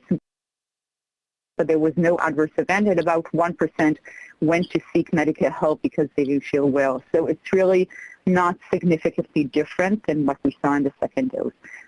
So the adverse event from the third booster dose, based on our 3 million vaccinees, and I have to say again, part of them have we haven't followed for 30 days because we just rolled for the younger adults recently. But for the older people, we have passed 30 days, and this is the profile that we're seeing, pretty safe. And we saw an increase, a dramatic increase in their protection against disease. So the risk of them having disease with complication reduces significantly. So the adverse events might have been less than the risk of getting those same events if they were not vaccinated and they just got the disease. So what we saw prior to our booster campaign was that the 60% of the people in severe and critical conditions were immunized, doubly immunized, fully vaccinated. And as I said, 45% of the people who died in this fourth wave were doubly vaccinated. So there was a huge importance of this booster effect, not to just reduce confirmed cases, but actually to save lives for those who are getting the disease and getting into severe and critical conditions. Thank you. Thank you. We're moving to Dr. Levy. Hear me? Yes, we can hear you, Dr. Levy. We can hear you. Great. Well, I wanted to thank Dr. Alex so late, particularly on the Sabbath. Shabbat Shalom. I know you in your prior answer, but I specifically wanted to drill down on males, where that group appears to suffer the highest risk of vaccine-associated myocarditis, and specifically around the booster doses. Do you have data, do you have numbers to say whether the risk of, I'm particularly thinking 16, 17, 18 years of age, whether that number is similar to that after the second dose? How does that compare with the third dose, specifically in that group? Thank you, and Shabbat Shalom. Thank you for the question. So you can pull up the slide, I think one before the last, from my presentation. But basically what we did in the first and second doses back then, when we had a signal of myocarditis, and we actually heard it from, from people in the hospital, that they're seeing epidemiological analysis of that by 3 different groups trying to figure out if this is a true signal. And the article is about to be published on that topic. And we did see a signal after the second dose, as I said, with a rate of about, the highest rate was about 1 to 6,000 vaccinees among 16 years up, to 10,000 in the older group, age group between 20 and 29, and over that when you go up by the age.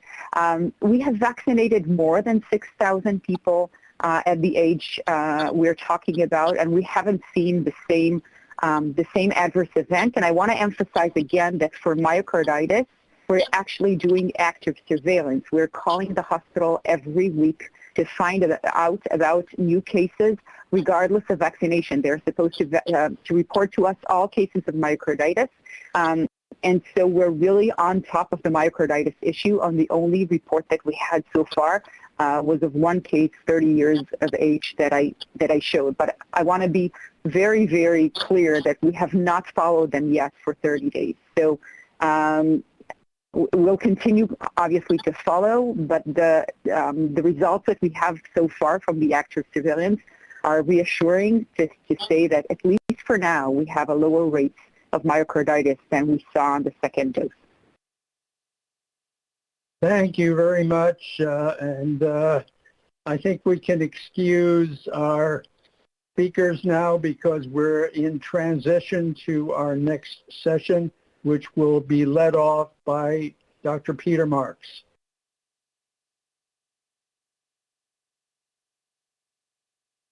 Sorry, Dr. Monto, would it be possible to have one more comment from Pfizer? I think we finally have a phone line that works.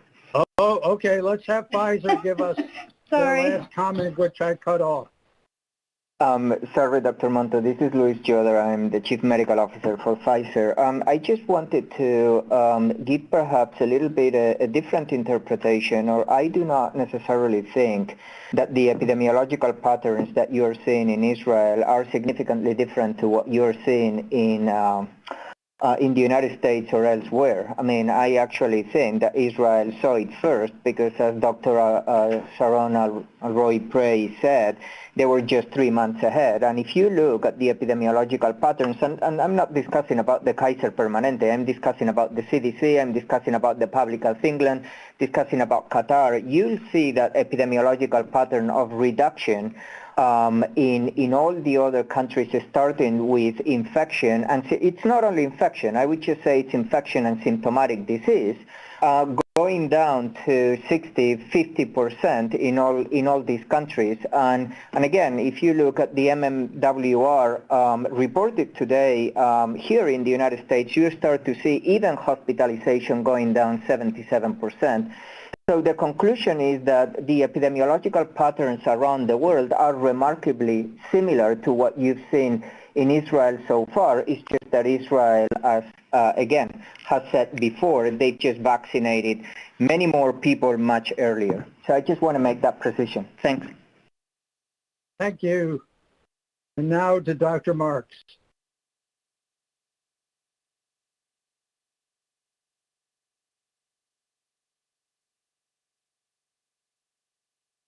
You're muted. Thanks. Sorry, double muted there. Sorry, my apologies. Thanks very much, Dr. Monto. I want to take this opportunity to again thank the committee members and chair and our invited speakers and the FDA staff from the Office of Vaccines along with the advisory committee meeting staff who've made this meeting possible. I also want to take this opportunity to deeply thank Drs. Gruber and Kraus for their incredible work over the past decades in the service of public health, and particularly during the century's worst pandemic. As I noted this morning, the decision that FDA needs to make is based on complex data that's evolving in front of our eyes. There are different views of the data, and the discussion of differing opinions is critical to assist us in making our regulatory determination. It's no secret here that there is still debate over the need for an additional COVID-19 vaccine at this phase of the pandemic. But the emerging evidence, such as that from our Israeli colleagues, is very helpful. We also know that breakthrough infections, including some that are severe, are occurring in the United States, and FDA is tasked with reviewing an application that shows data highlighting the need and potential benefit of a third dose for the prevention of COVID-19 due to SARS coronavirus 2. And in this regard, I want to bring 2 points to the attention of the public and to the committee. And if I could have the slide.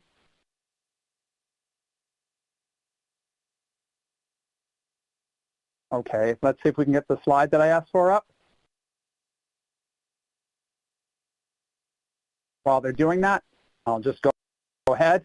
First, the need for an additional vaccine dose at 6 months should not be surprising based on our knowledge of the immune system and our experience with other vaccines. I think this was already referred to by Dr. Koala. As shown here on the CDC's ACIP adult immunization schedule for 2021, nearly half of the non-influenza, non-live virus vaccines require a second or third dose, including a dose at 6 months. Therefore, the need for an additional dose at 6 months to provide longer-term protection should not come as a surprise, as it's likely necessary for the generation of a mature immune response. And acknowledging the continuing generation of evidence that we have for the COVID-19 vaccines, this may end up being the case here as well. Second, the vaccines for other diseases noted here that are given to adults are not only indicated for the prevention of severe disease or hospitalization. Realizing the benefits of reducing disease occurrence or transmission, these other vaccines are indicated for various severities of disease prevention in the attended populations. Similarly, the question of safety and effectiveness for the third dose of Comirnaty before us today may not just be related to preventing severe disease requiring hospitalization, but also to preventing cases of COVID-19 that are associated with significant morbidity, including debilitating symptoms such as long COVID. There's also the issue of preventing the continued spread of COVID-19 to vulnerable populations, particularly children who are of an age where they cannot yet be vaccinated. So to conclude, as you enter your deliberations, I greatly appreciate the work of the committee members helping to sort through the data and make a recommendation, which is a critical step as the agency moves to act on the application and does its best to ensure that the rationale for its decision is clear, not only to healthcare providers, but also to the American public. We look forward to your deliberations, and thank you so much all once again for taking the time. We introduce the voting question and have some clarification about what we are to consider in responding to the vote. I will turn this over to my FDA colleagues who will bring up the voting question.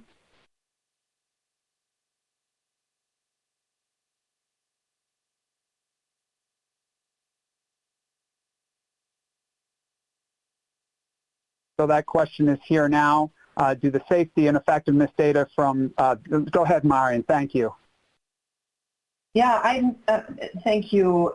And thank you, Mike, for putting up this question. So we have one voting question, and that reads, do the safety and effectiveness data from clinical trial C4591001 support the approval of a community booster dose administered at least 6 months after completion of the primary series for use in individuals 16 years of age and older? The point of information I would like to ask is whether we are permitted to use any data from outside that extended clinical trial in our consideration in the vote.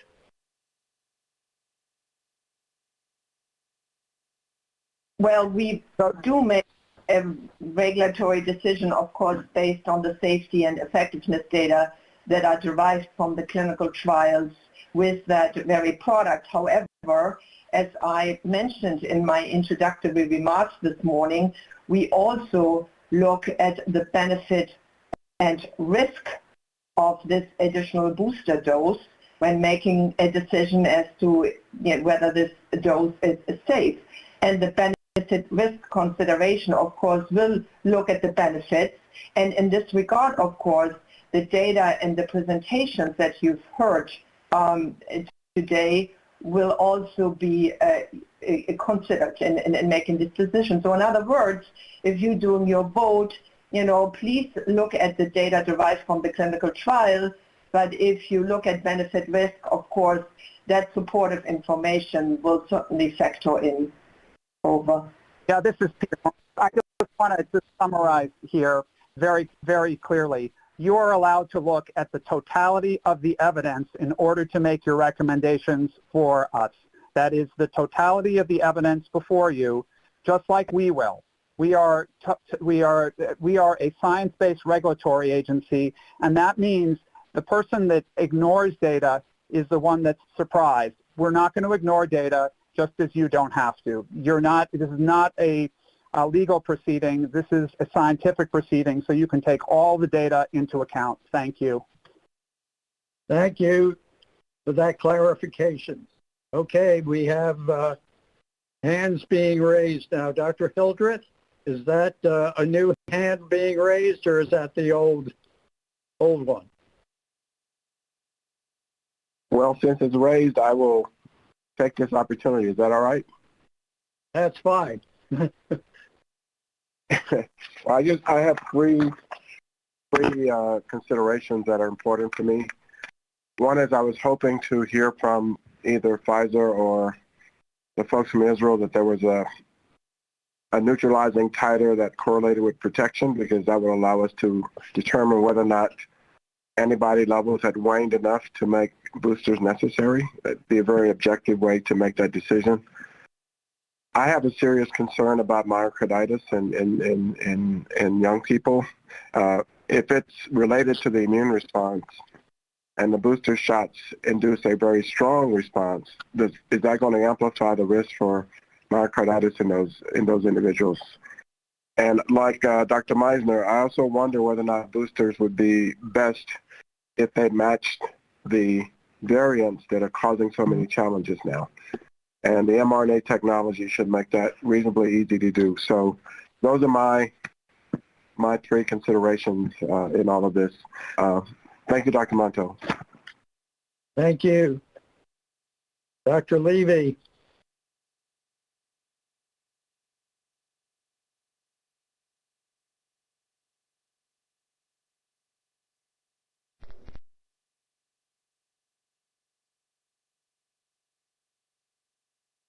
Dr. Levy, you're unmuted and you can turn your camera on. Oh, no, sorry, that was an error. All right. Okay, Dr. Gans, is your hand raised again? Yeah, thank you for this ability to have this conversation. I am struck by FDA asking us to look at the totality of evidence when there's several key points I think that we're lacking right now. One of them is the very strong safety data that we could have actually with all the third doses that have been given. We are given some support and from the Israeli data, but I think that that's a really missed opportunity and something that should be considered when the FDA considers these 300 people is not a large enough study, but we have other data that could be looked at.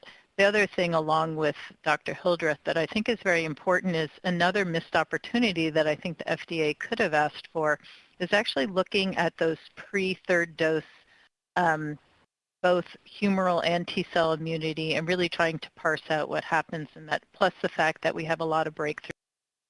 So we really could have the answers, and to be asked that they're complicated assays or to be told that it's up and coming feels that we're making decisions when there's data out there that I think that it's very important what the Israeli study showed, if it truly does show that secondary infections have been reduced by the ability to, because I think that is one of the dose, and so encouraged by that. Those are my considerations. But I just wanted to put that plug in. The other piece that I would like to put in a plug for is that Pfizer should be looking at alternative schedules as well. It is true that we sometimes do prime boost, but we really haven't seen other vaccines that use 3. So there should be some consideration not only to looking at different variants, but looking at different schedules. Thank you. Dr. Alford.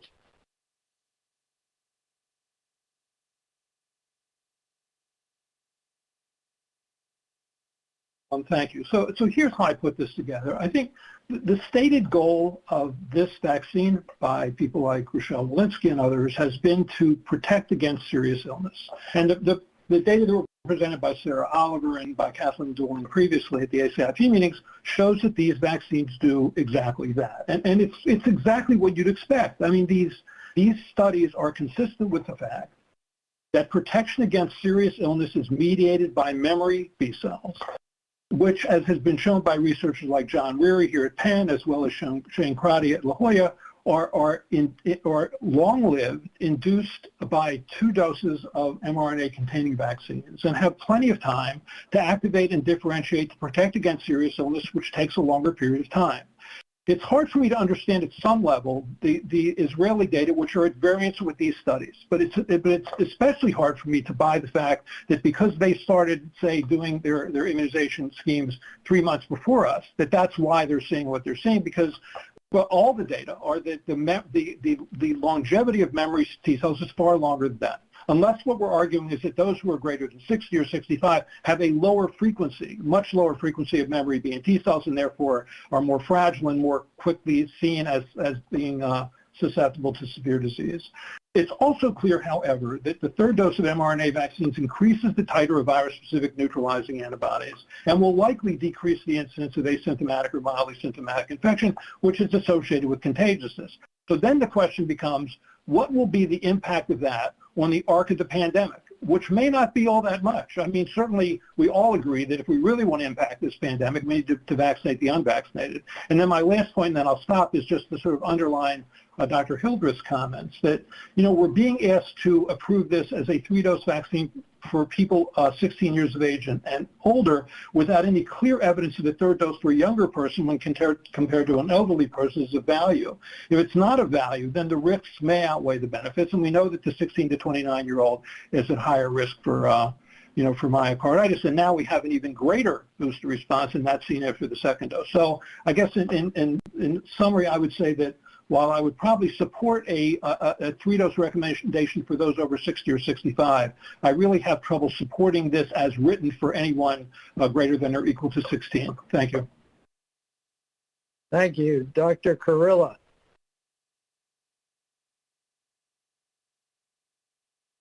Thank you, Arnold.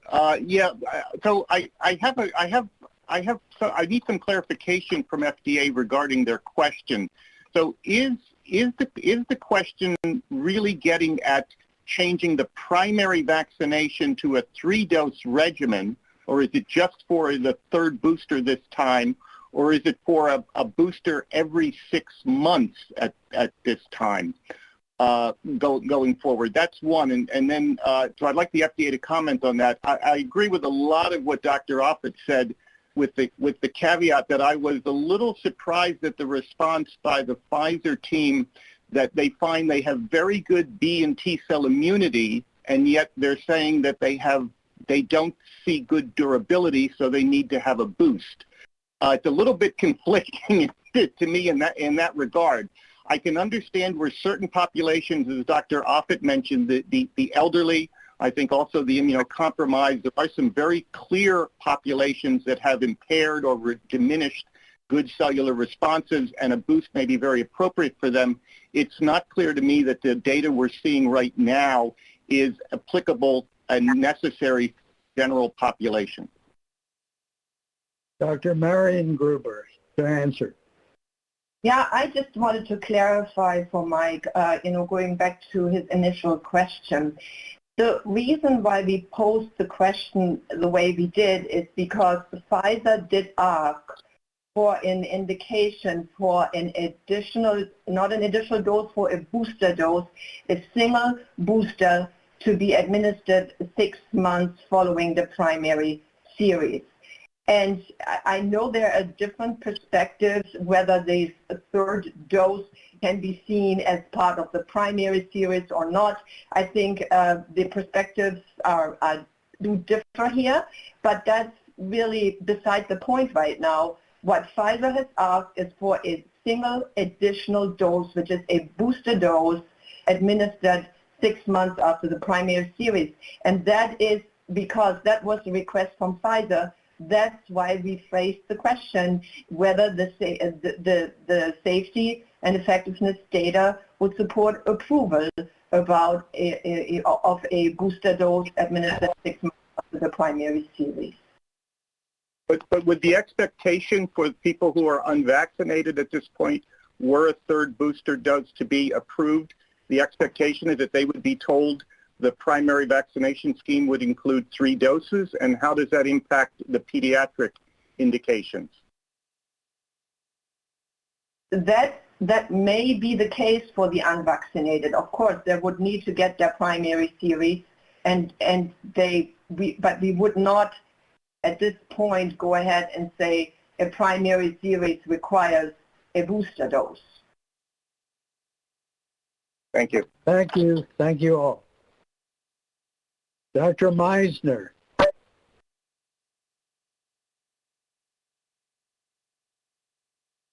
Thank you, Dr. Monto. And I'd like to just give a couple of thoughts as I listen. First of all, I agree with Dr. Gans that we still don't know the proper interval between doses. And I would add to that, we don't know the proper dose. And there is some preliminary data regarding another messenger RNA suggesting that a lower dose might be effective, and it might be less likely to be associated with complications. Secondly, I think one of the arguments in favor of giving a booster dose is the data on sterilizing immunity. That is, if a third dose does in fact reduce the risk of transmission, then that's a significant observation. But I'm not, it still sounded as though it's premature to come to that conclusion. In terms of what Dr. Mark said, I I think it's very reasonable that for most killed vaccines, indeed, we do need to have an interval of time and a booster dose months after the primary series.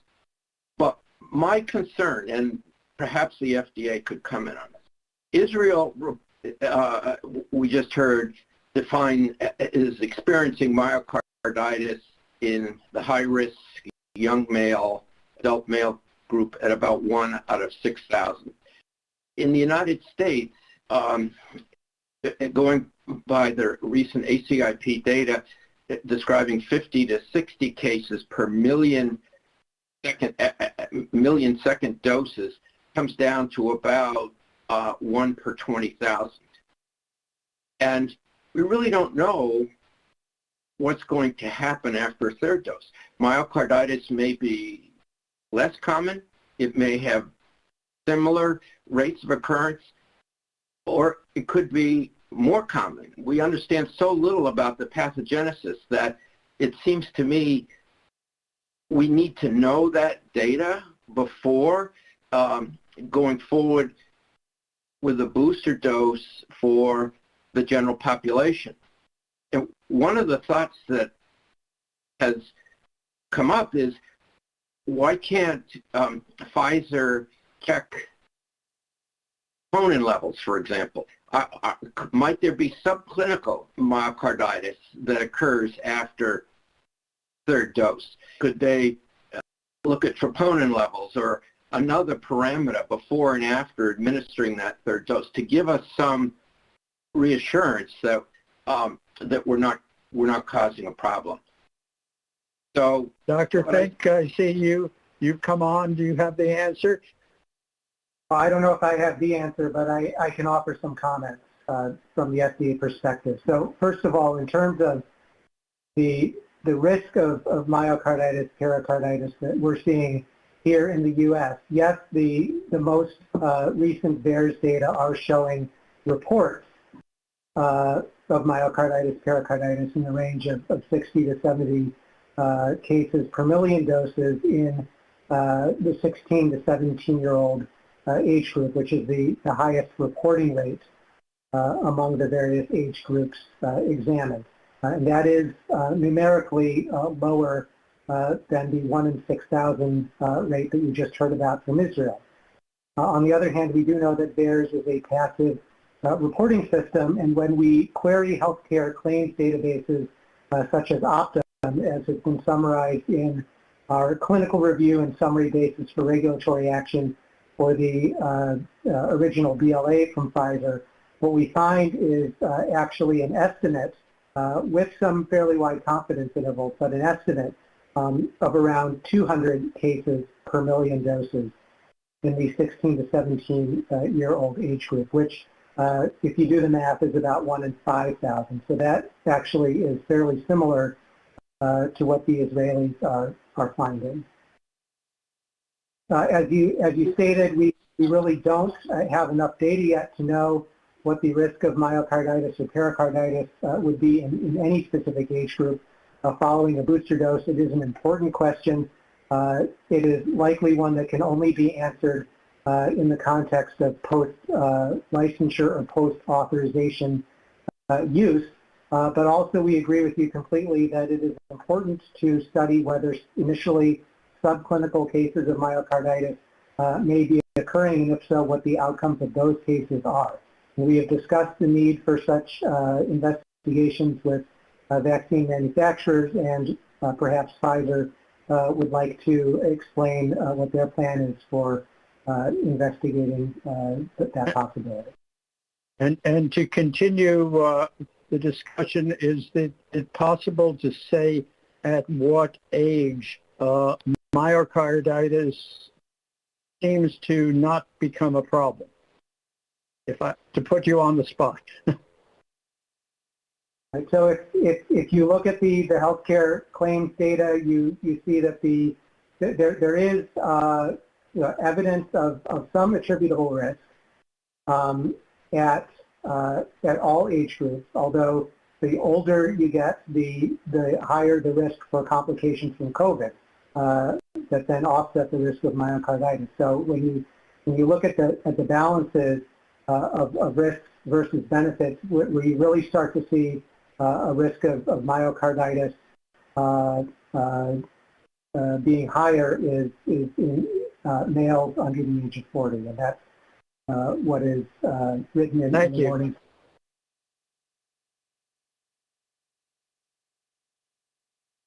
Let's move on, and then we can ask Pfizer for comment later on after the list of those with their hands raised has been handled. Dr. Rubin is next.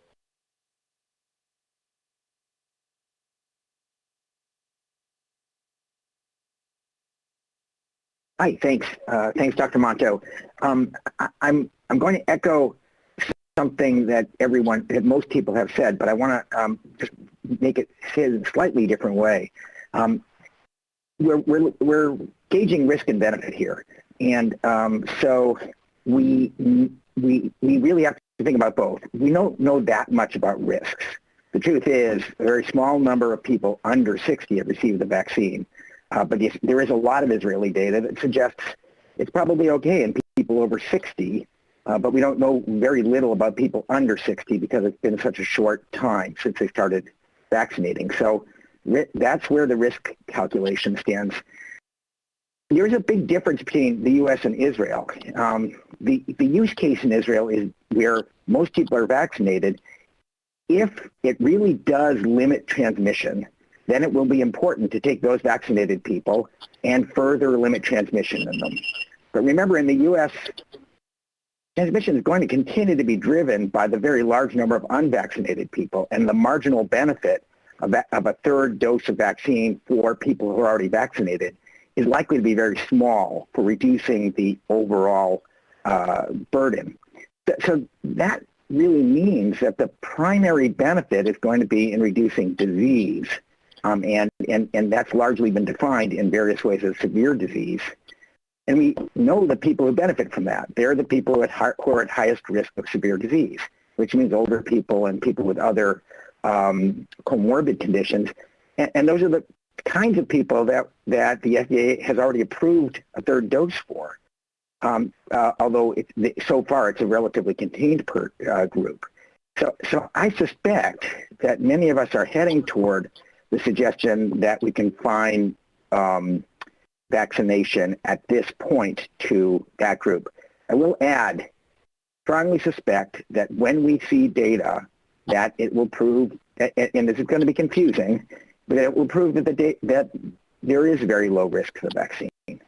But we don't have that right now, and I don't think that I'd be comfortable giving it to a 16-year-old for all the reasons that everyone has already raised. Dr. Fuller, thank you.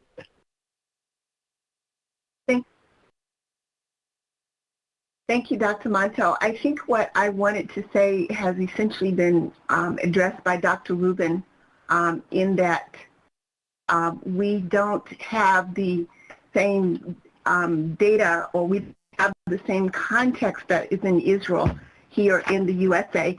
And then I asked myself, what happens if we say yes to this? How does it roll out? Will the people who have been vaccinated longest be the first to get the booster? I don't know who discusses that or who decides that. I'm not comfortable with only 12 people as an N for the third booster in the clinical phase 3 that we're being asked to evaluate. So I would like us to feel much more comfortable with what we're looking at from this clinical study in the USA with the differences we have in our population. What happens for people who did not get the Pfizer vaccine but have been vaccinated? There are too many questions for me to feel comfortable saying yes to this when I think with some more detailed study we could get some more answers. So what's happening with the clinical trials with others is my question. Thank you, Dr. Fuller. But the ones that were enrolled in the clinical trial initially in the Pfizer clinical trial. All right, Dr. Chatterjee. Is there going to be an answer to that? What happened? I think what we are going to do, Dr. Fuller, is to try to move early to a vote on the question that is in front of us, and then see where we go from there in terms of the session today. Okay? Dr. Chatterjee. Yes, thank you, Dr. Monto. I have several thoughts, but I will keep my comments to a couple of things that I don't think have been quite fleshed out by my colleagues. I agree with a lot of what's already been said. It seems to me, and I'm taking Dr. Marks's exhortation to take all of the data into consideration, that we do really have a very different situation in Israel than what we are facing here in the U.S. at this point in time. The data in Israel, particularly for those who are over 60, appear to me to be quite compelling for a booster dose in that population specifically. But within the context of the U.S., you know, I think that we're a large country, it's true, but there are also differences in different parts of the country that we're seeing. And there are parts of the country that are highly vaccinated, and they are not seeing breakthrough cases among those people who are highly vaccinated necessarily in those numbers. So I think that that's an important point to take into consideration. And then finally, I want to go back to something that Haley started off talking about, several other people commented on, which is it is true that giving a larger gap between the prime and the boost, whenever the boost might be, does seem to be beneficial, and that's true for many vaccines. So would it then be beneficial to put that gap between the first and the second dose rather than to then give a third dose booster after 6 months? In other words, to summarize, there are a lot of questions to be answered after we take care of the issue in front of us, which is the booster vaccinations and those already vaccinated. Correct? Yes, thank you. Okay, Dr. Pergam. Dr. Monto, certainly a lot of comments have been made. I'm happy to hear a lot of similar thoughts by my colleagues. I do want to talk about the issue that Dr. Offit brought up, is the issue of transmission. I do think it's important that with a large population in the United States vaccinated, that if we can decrease transmission, this could have some benefits for the pandemic in general, and particularly in certain populations. There's a lot of concern with healthcare workers of continued breakthrough for folks who are fully vaccinated, particularly that group that's been vaccinated very early. And because of strains on healthcare systems, this seems like an important issue that could be important. The challenge in front of us is that we're given this massive group to consider as the booster. And I think in many ways, we'd like to be asking, or we'd like to be answering a separate question, which is specifically high-risk groups that we'd like to give the booster to, but that's not on our plate. So I think it is important to consider transmission and how it has how this could have an effect. I agree that most of the transmission is happening amongst the unvaccinated, but I think this can become more problematic if this trend does continue. And I would say, in echoing something that Dr. Gans said, it felt like there were a number of comments during this discussion where people said, there is a paper that is out, we'll be able to present this data to you soon, or it's coming next week. Feels like there's a lot of data that is circulating that could be helpful around this discussion that is not available at this moment, which makes it more difficult to make some of these decisions today. Thank you. Dr. Wharton.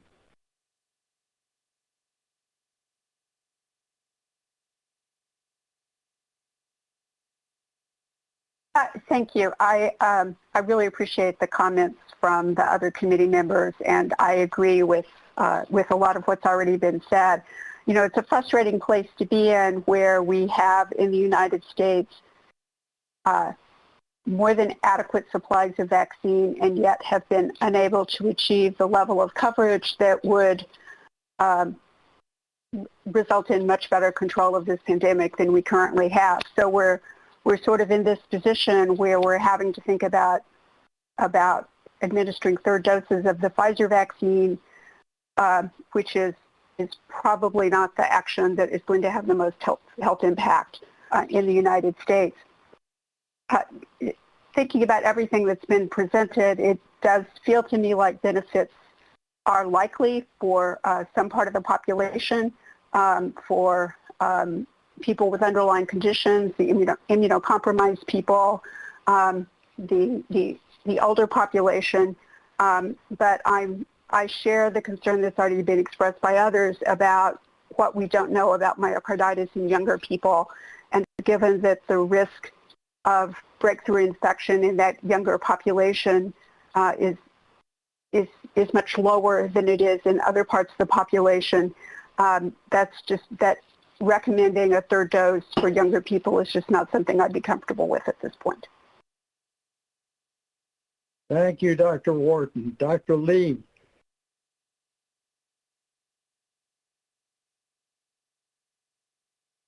So I would just like to make a few comments. I think when we approved the vaccines to begin with, we had a lot of clarity on what we were supposed to be looking at, a reduction of symptomatic COVID infection as well as the incidence of severe infection. It's not clear to me that the guidance is as clear-cut here. It seems that the sponsor was giving some guidance with respect to the immunobridging studies that they appear to have met. But then there also seems to be a lot of, we don't have a lot of data on the endpoints we had before, as in the symptomatic infection after the COVID, after the booster shot and its improvement, or any on the severe. It's much more limited. And then a lot of discussion about transmission, which I agree is important, but we're sort of working without data and making those decisions. I'm also a little bit concerned that the study that we're looking at, and with the highest risk group we've talked about, 65 and older, as Dr. Fuller pointed out, only has 12 patients. I would agree that the Israeli data is really quite compelling, but my enthusiasm is somewhat limited by the fact that the follow-up period is less than a month, so the sustainability is not yet clear. Thanks. Thank you, Dr. Lee. Dr. McGinnis.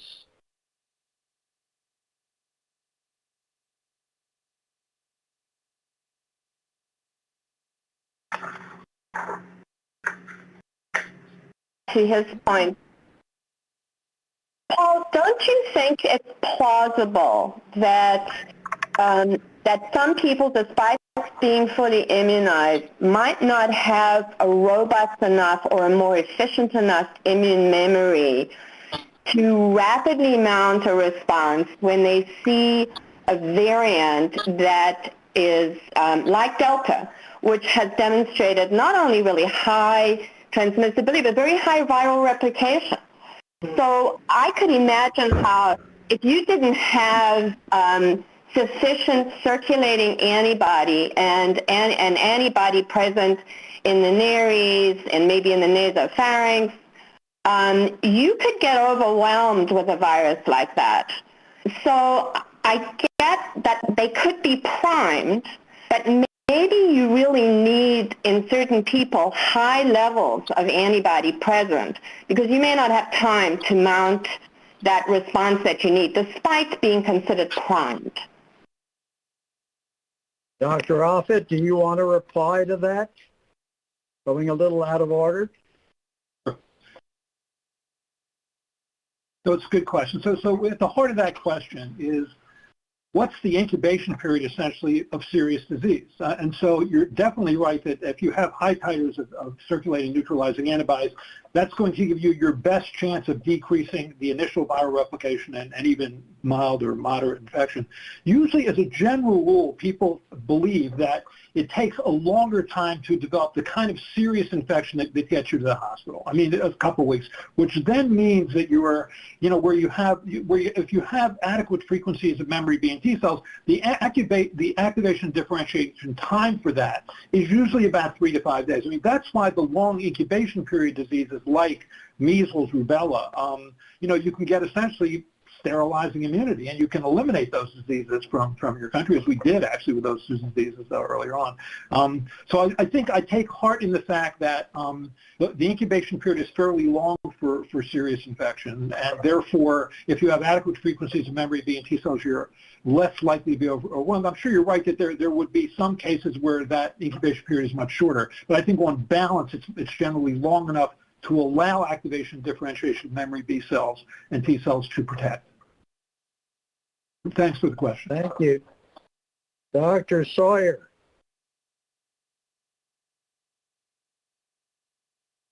Thanks. Opinion that we need this in our armamentarium, a booster dose now, particularly for the elderly and other high-risk conditions, but I share my colleagues' angst about the sparsity of safety data, and I am also anxious about the extrapolations both to older populations and younger populations. But we're not going to get a read on myocarditis until the vaccine booster is used extensively, and we have to rely on the BSD and other systems to capture that signal, and I'm sure they will be looking for it. So I'm hopeful that CDC rolls this out in a gradual fashion, but I think that I would be in favor of approving this because we are going to likely need it for at least some of the population. Dr. Pergam.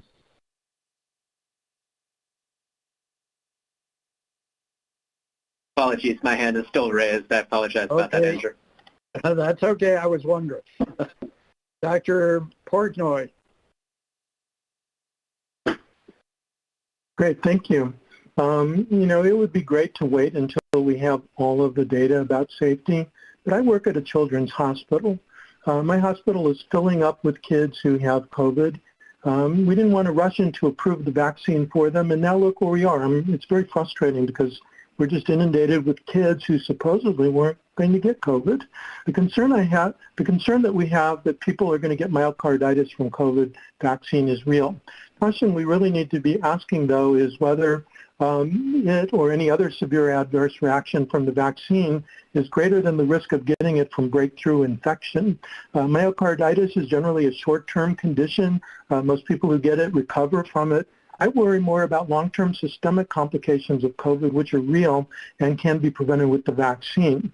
Look, antibody titers will help with systemic disease, but not systemic disease, but not infections that just getting regular infections, because that requires mucosal immunity. That's a different kind of immunity than what we're getting from a systemic vaccine.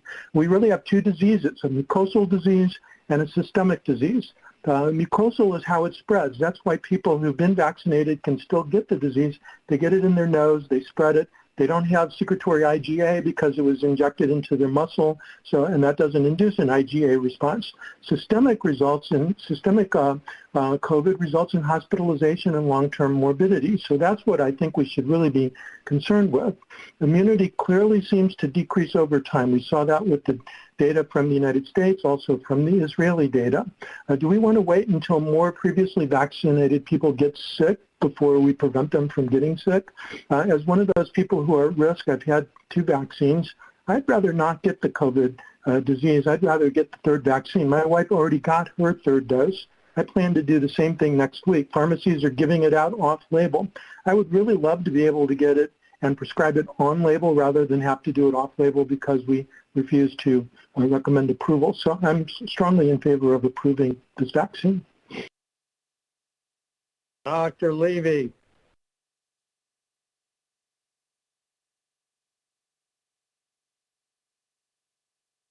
Hi, Dr. Monto. Thank you for all that. And we saw the question as carefully phrased by FDA to us, and I'm sure the decision will be to have us vote on the question as phrased. My question is, given the number of advisory committee members who are expressing similar concerns, if the motion doesn't pass as written, will there be opportunities to propose a modification? Dr. Marks. The answer to that is yes. While you are on, where should we be explaining our votes? Should we explain the votes after we have the vote to be of help in determining the next question? Yep. Dr. Monto, I think perhaps for efficiency, it may be worthwhile going around the committee to just get a sense of the committee of where people are, and then perhaps we can take a moment and ensure that what we then come back to you with for a vote makes some sense, if you're willing to do so. I'm perfectly willing to do so. So, in other words, we don't have to have a vote on that question.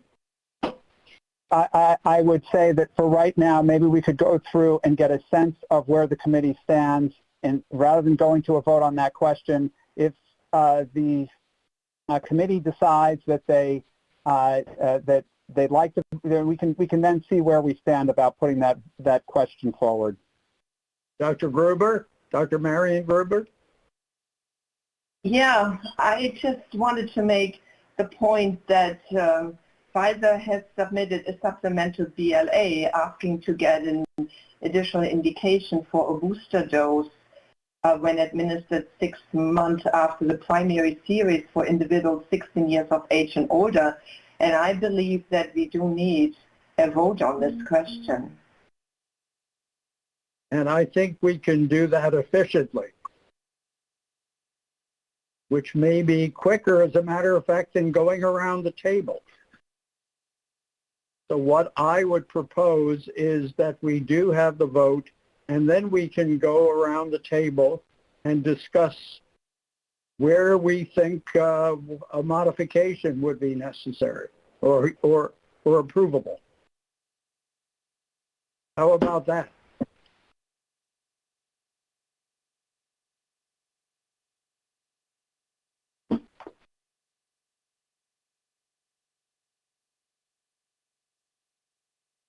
Hearing no, Dr. Marks?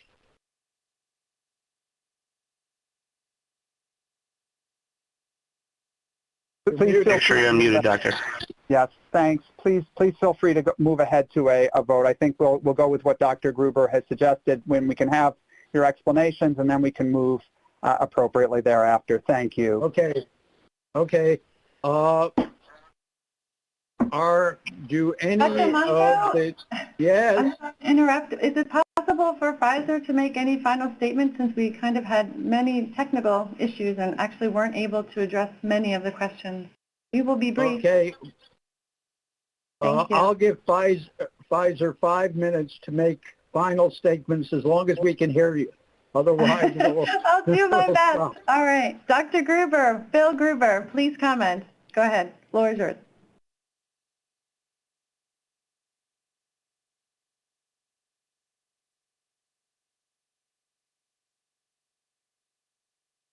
Dr. Who's supposed to be speaking here? Pfizer, Bill Gruber. Bill Gruber. Oh, there he's coming? Okay. All right. He's coming. Can you hear me? Okay, let me run next door. Yes, we can. Yeah.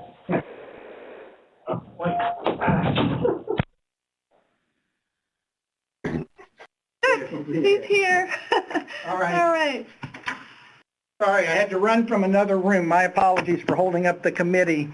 We can hear you. Okay, that's good. We solved at least that problem. So again, I think we're all centered around the same goal here, and that is to make a safe and effective tool available to the maximum population that stands to benefit. So we're obviously eager for the committee to vote on the existing question, and we hope they will keep that in mind. I think there have been a lot of issues that surround the rare risk of myocarditis that is already in the existing label. As you heard from Dr. Sawyer, and I think this is an important piece, it's unlikely that we'd be able to identify myocarditis in clinical trials. We weren't able to identify that, obviously, in the circumstance of the original licensure. It was only with the intense pharmacovigilance that occurred after the fact. And I think it's encouraging to me, and I hope to the committee members, that the Israeli data, although it's not a full month out, it spans the time when myocarditis is most likely to occur based on their own data and based on what's seen by the CDC. So the expectation, I think, is that this is going to be a rare event, just as it was after the first 2 doses, and will only be determined by pharmacovigilance. So in thinking about this, and I don't know whether there are CDC members that would want to comment on this, but the published data has made very clear that the risk-benefit profile all the way through the age ranges, whether we're talking about young adolescents, 16 to 17 years of age, or we're talking about individuals older, the risk-benefit is clear. In fact, there seem to be more cases of myocarditis in some of those age groups with COVID-19 than there are with the vaccine. And then if you add to that the hospitalizations, the illnesses, the need to essentially stop the pandemic before we continue to generate variants. So I think the bottom line is the balance of evidence supports a broad recommendation, but we welcome the committees voting on the current question, but then certainly not depriving the ACIP or other recommending bodies the opportunity to make a decision about how the vaccine can be best used. The first goal is give the tool to those recommending bodies so they can best apply how the vaccine might be used. Dr. Cohen, would you like to respond on the behalf of the CDC?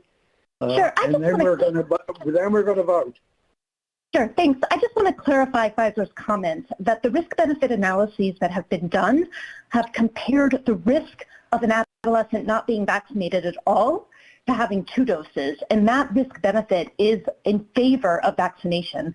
But the incremental benefit of a 3rd dose over a 2nd dose has not been presented or completed yet. And so I just don't want the committee members to get confused with the incremental benefit of a 3rd dose and the comparative risk of double exposure to both a 2nd and potentially an additional risk with that 3rd dose.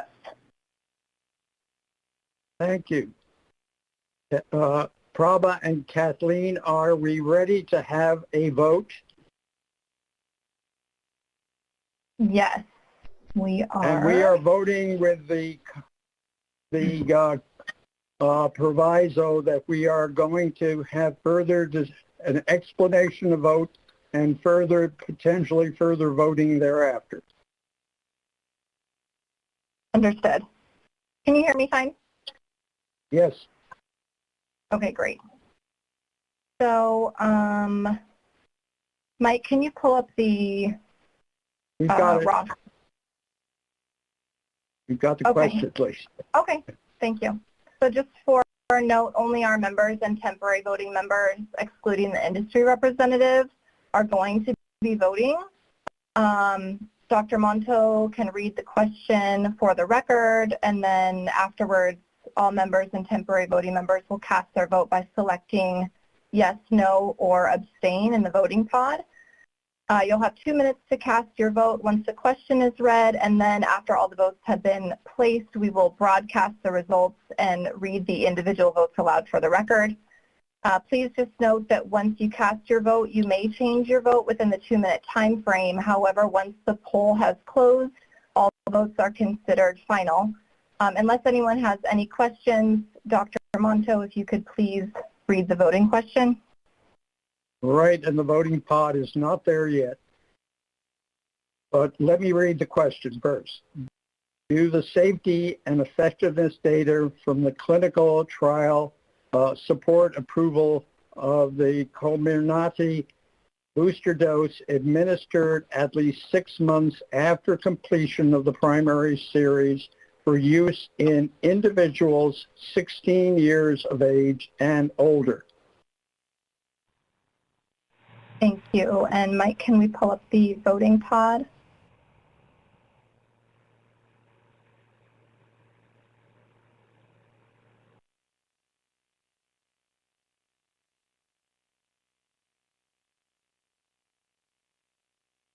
Okay, we have the voting pod up, so go ahead and cast your votes this time, please.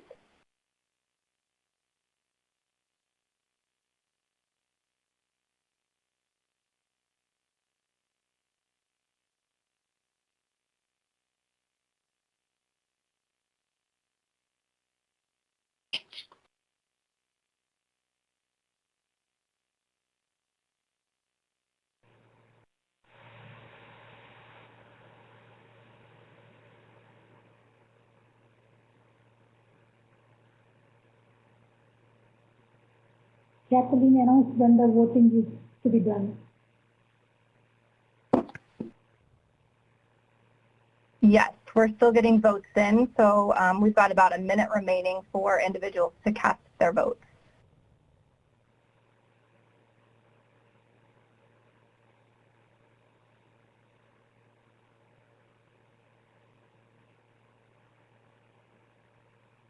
Okay, it looks like we've received all of the votes. Let me read them aloud for the record. There should be 18 total votes today. Dr. Cohn has a no vote. We have 19 here in the link. Right, we will figure out where the additional vote came in. So if we can close the poll, I'm going to read the votes aloud.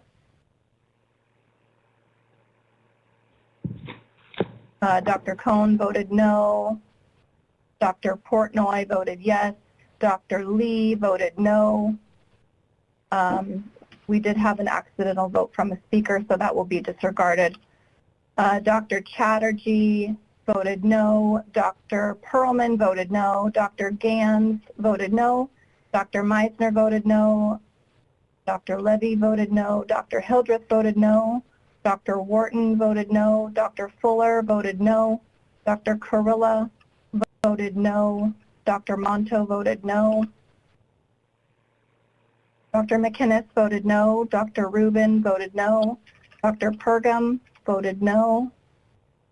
Dr. Sawyer voted yes. Dr. Offit voted no. So this vote did not pass since the majority voted no. Thank you.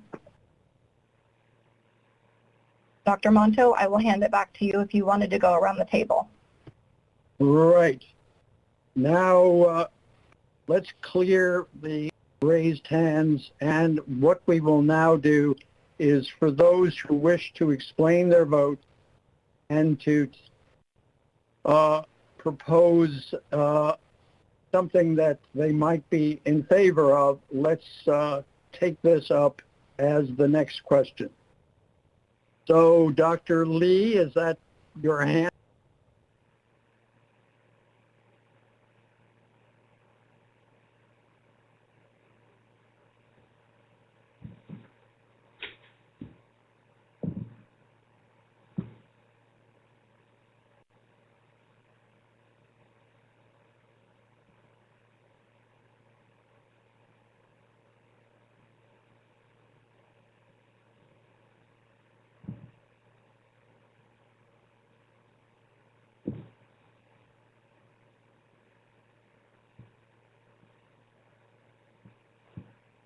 You called my name. I did. I wasn't sure if it was an old hand or a new. Your microphone has been turned on. Thank you. Thank you for allowing us to have this opportunity just to think through what maybe next steps are. And I think, you know, a lot of the concerns were articulated very well previously. I think that a lot of individuals do feel that there is a role for another dose in populations, and we would like to see that come forward.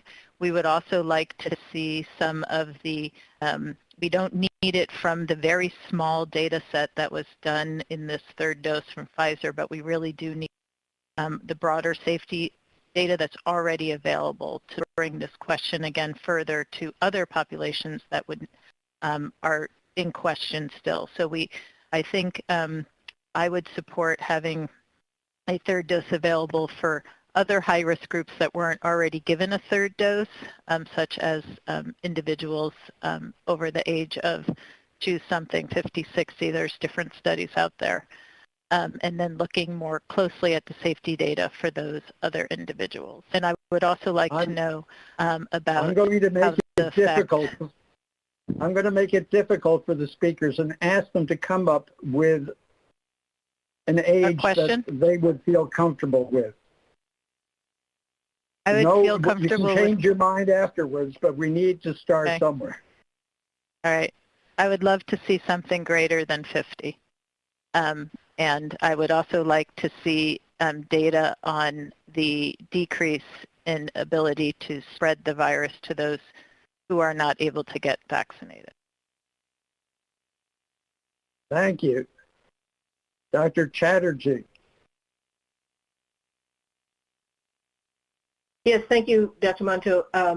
I'd echo what Haley said, but I do want to explain my vote. I have major concerns with regard to the extrapolation of data from much older populations to 16 and 17-year-olds. We have no data on the safety in this population at all that have been presented so far, and that concerns me significantly. I also think that the safety database that has been presented is too small. In terms of the benefits to clearly an older population, as I mentioned earlier, I think the Israeli data are very compelling for those over 60. I also noted that in most of the presentations, there was a big gap in people who are between 55 and 65. They were missing in the analyses. So I would say I'd like to see more data before I would recommend it for a younger age group, but over 60 is probably okay from my standpoint. Thank you. Dr. Kurila. Thank you, Arnold. Yeah, agreeing with my colleagues, I think the safety database is inadequate, particularly in the populations that I really would like to see a boost that might be much more appropriate. The effectiveness data is pretty much limited to boosting antibody levels, and without a very good correlative protection, we can't really evaluate how effective that's going to be. I also agree with the CDC that the incremental benefit to the younger population has not been demonstrated at all.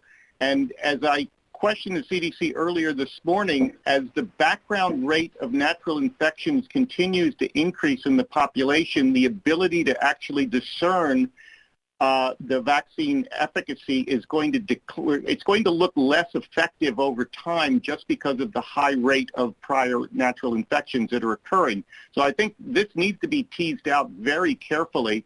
I think we need to target the boosters right now specifically to the people who are likely to be at high risk, and it's an older population, it's immunocompromised. I think if I wanted to include obesity, it'd probably be at a BMI of at least over 35 or something like that. People with diabetes, clearly all of the high risk factors that have been identified for serious COVID disease, because I think ultimately that's what we're trying to do, is to prevent the serious disease.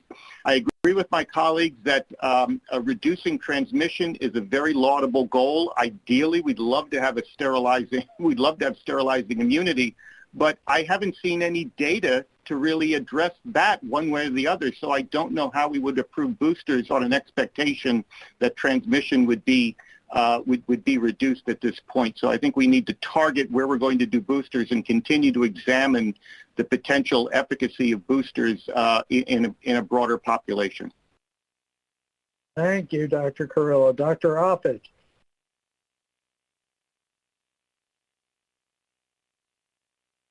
But you know what? If I had to pick an age, by the way, I would pick 65. But one thing I would love to have, and I guess I challenge Amanda Cohn and Linda Wharton with this, I would love to see the CDC provide data to answer the following question. Is it possible to get control of this virus, meaning to provide a significant enough level of herd immunity that there is dramatic decrease in transmission and hospitalization and death? With 2 doses. I mean, so if you look at those countries or regions or states that have very, very high immunization rates in certain regions, do we dramatically reduce the incidence of hospitalization? In other words, because we're not going to be great at preventing asymptomatic infection, we're not going to be great at preventing mildly symptomatic infection. I really wish we didn't use the term breakthroughs there, because if that's true, then pretty much every vaccine that we have has at some level breakthroughs. I mean, the rotavirus vaccine that we worked on was not very good at preventing asymptomatic or mildly symptomatic infection. It's very good at preventing moderate to severe disease, and so now residents don't see rotavirus disease anymore. I'm glad they never called asymptomatic or mildly symptomatic rotavirus infection breakthroughs. So that's my question to the CDC. Can you get control of this infection with two doses? What is the evidence for that? Because if you can't, then that makes a compelling case for the 3rd dose. Dr. Cohen, do you want to answer that question? And what do you think the Israeli data with the high vaccination rates there contribute? So thanks, Dr. Offit. I don't have the data or the ability to answer that question completely right now. What I can say is at this moment, it is clear that the unvaccinated are driving transmission in the United States. And when we look at modeling, for example, in congregate settings, it's frequently outside community transmission and unvaccinated individuals that contribute to increased cases in the United States at this time, which I will caveat that with. I also think that other interventions such as social distancing and masking will have to be part of the solution.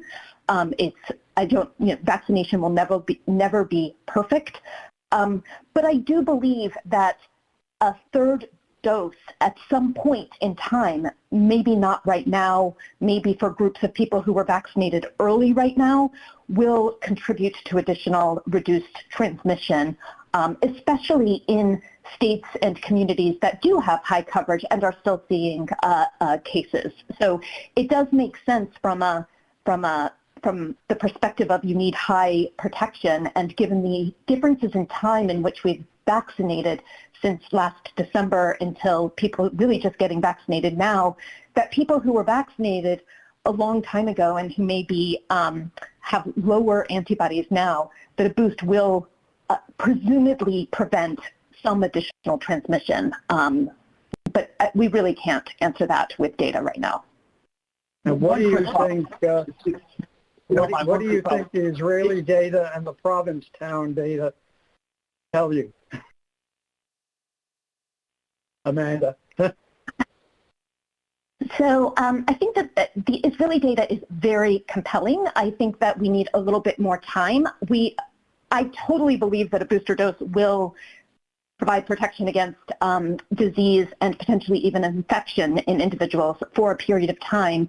But I think we would prefer to see 6 weeks out, or see things settle out over a longer period of time to have real evidence that the booster dose is contributing to reduced transmission in their overall population. One quick follow-up, if you don't mind. Yeah, it's certainly true that for a vaccine like this, it is not surprising that neutralizing antibodies will decline over time, and so we give a booster dose. It is also, therefore, very likely that over time the booster dose and the increase in antibodies will also decline over time.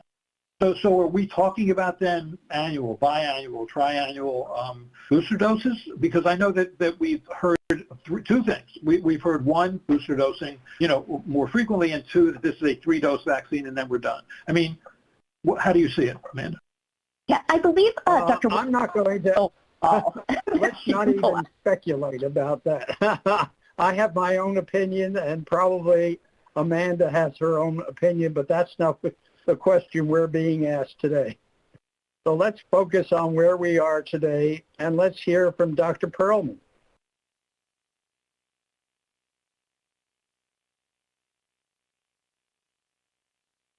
Yes, so I just wanted to make a couple of extra points.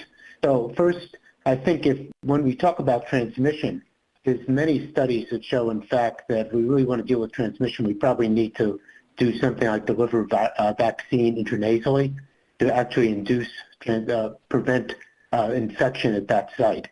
And that's mostly preclinical, but that certainly makes sense and has been said by other speakers.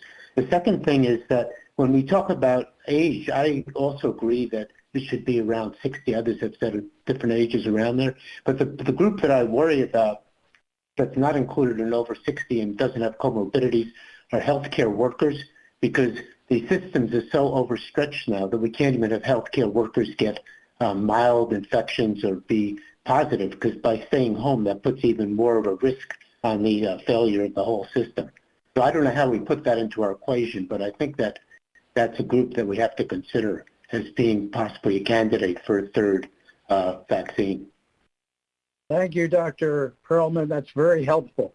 Dr. Pergam. Dr. Perlman stole my thunder with that comment, but I think he's absolutely on target. I'm very concerned about healthcare systems that are already overstretched and many of which are unable to find additional people to fill in gaps, that if we continue to have even mildly symptomatic infections, it will actually put many healthcare systems in trouble. I think healthcare workers have to be considered as a potential population to be offering third doses, because we don't have a lot of capacity, and we can't be losing people in hospitals to illness, which will take them out for a minimum of 10 days in most of those situations. And a large outbreak in a hospital system can be quite problematic. So I think we have to strongly consider that group. And I'd be comfortable with people 60 and older being another additional group that could get boosters beyond that. So I actually think the way that the ACIP had laid out how they might approve this looked feasible to me. And the groups that were the highest risk were nursing home residents, people that were to 65 and older, and then healthcare workers would be the group that I'd be most comfortable with approving for a booster. Thank you. Dr. Levy.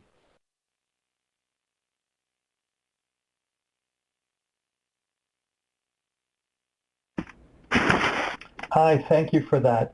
I agree with some of the other committee members who've mentioned that a third dose is likely beneficial. That's already true for the immunocompromised. It's likely beneficial, in my opinion, for the elderly, and may eventually be indicated for the general population. I just don't think we're there yet in terms of the data. As other committee members have pointed out, more needs to be known about the correlates of protection, both antibody and cell-mediated immunity. We are in an era of precision vaccinology. That's the basis of our precision vaccines program. We need age-specific data. The risks for various adverse events vary with age, and therefore the data presented to our committee should mirror that of that age group if we're asked to vote in favor of use in that age group. And we also would like to see some data on impact on transmission. Finally, in terms of a revised question, I would advocate for one that's phrased for ages 65 and up. That's an age group where more severe COVID is seen, and that could be one way to phrase the question, although 60 and up also matches the compelling data from Israel. So those are my opinions. Thank you. Thank you. Dr. Rubin.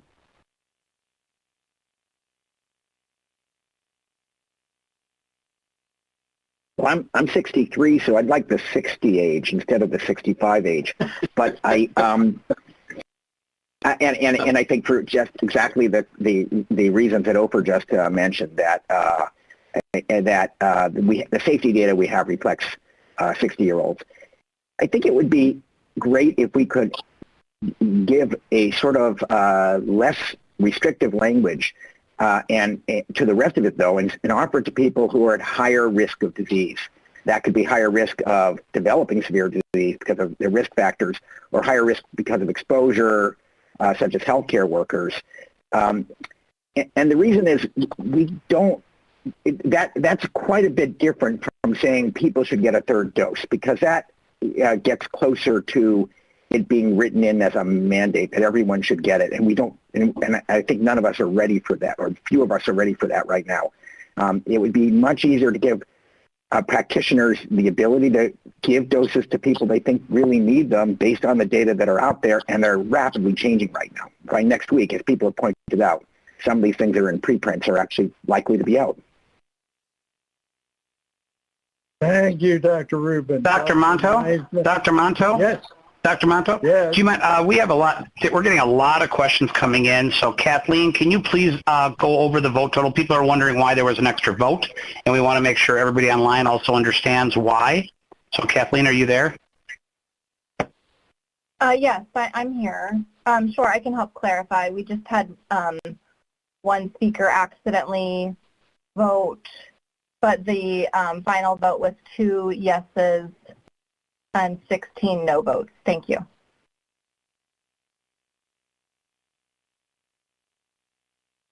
Thank you. Thank you. Dr. Meisner, who surprisingly is the last one to have his hand raised, and would the FDA staff be ready for me to ask what they would propose as the next voting question after we hear from Dr. Meisner? We'll be ready as soon as Dr. Meisner's done. Thank you. All right, thank you. Thank you, Dr. Monto. Meisner. Oops. Yep. You're up, Cody. We heard you. Is this okay? Yeah, we hear you. Yep. Thank you. Okay.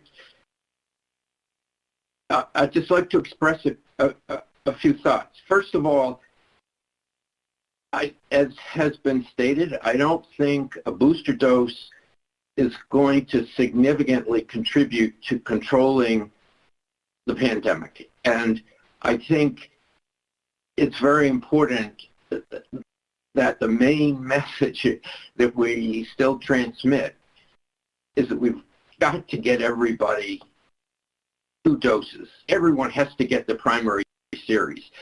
This booster dose is not going to make a big difference. It's not likely to make a big difference in the behavior of this pandemic. Secondly, again, I agree with what Dr. Marks said earlier, that this is a killed vaccine, and our experience with killed vaccines is quite clear that we need to have doses 6 months or longer apart in order to ensure protective immunity. But one of the questions, I think, it's going to be very hard to do with the trial, but if we could separate the distance, the length of time between the first dose and the second dose, it might not be necessary to give a 3rd dose. I don't know how we'll be able to go about addressing that issue, but I think it deserves some consideration. And then, thirdly, in terms of the risk, people who have risk factors such as obesity, that should apply. In my thinking is that should apply to people under 65 years of age. I mean, there are clear risk factor groups who fall into the risk of hospitalization and more severe disease who are under 60 or 65. And it seems to me we should probably include them in consideration of a booster dose. And I'll stop at that point. Thank you. Thank you, Cody and Dr. Marks.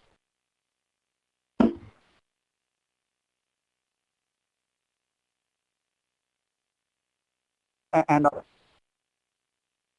I believe we've been getting ready a revised voting question, but I can, while we're getting that together for you, I believe hearing what you've been saying, what we would probably suggest is something along the lines of, based on the totality of scientific evidence available, including the safety and effectiveness data from clinical trial C4591001, the potential benefits outweigh the potential risks of a Pfizer-BioNTech COVID-19 mRNA vaccine booster dose administered at least 6 months after completion of the primary series for use in individuals 65 years of age and older, and those judged to be at high risk of complications due to occupational exposure or underlying disease.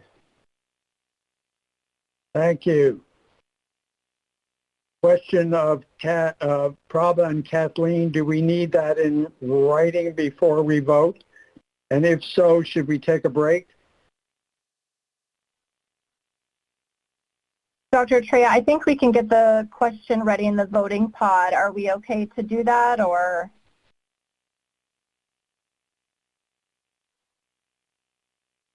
Dr. Treya, I think you're muted. We'll take a 10-minute break and figure this out. Dr. Gruber, Marion Gruber, do you have a comment? Yeah, I just wanted to make a suggestion. While we actually put the slide together as suggested by Dr. Marks, can we take a short break to get this right. And also because it is now an EUA that is on the table, we could also remind the committee briefly about EUA if that's what people think. We don't need these discussion questions any longer.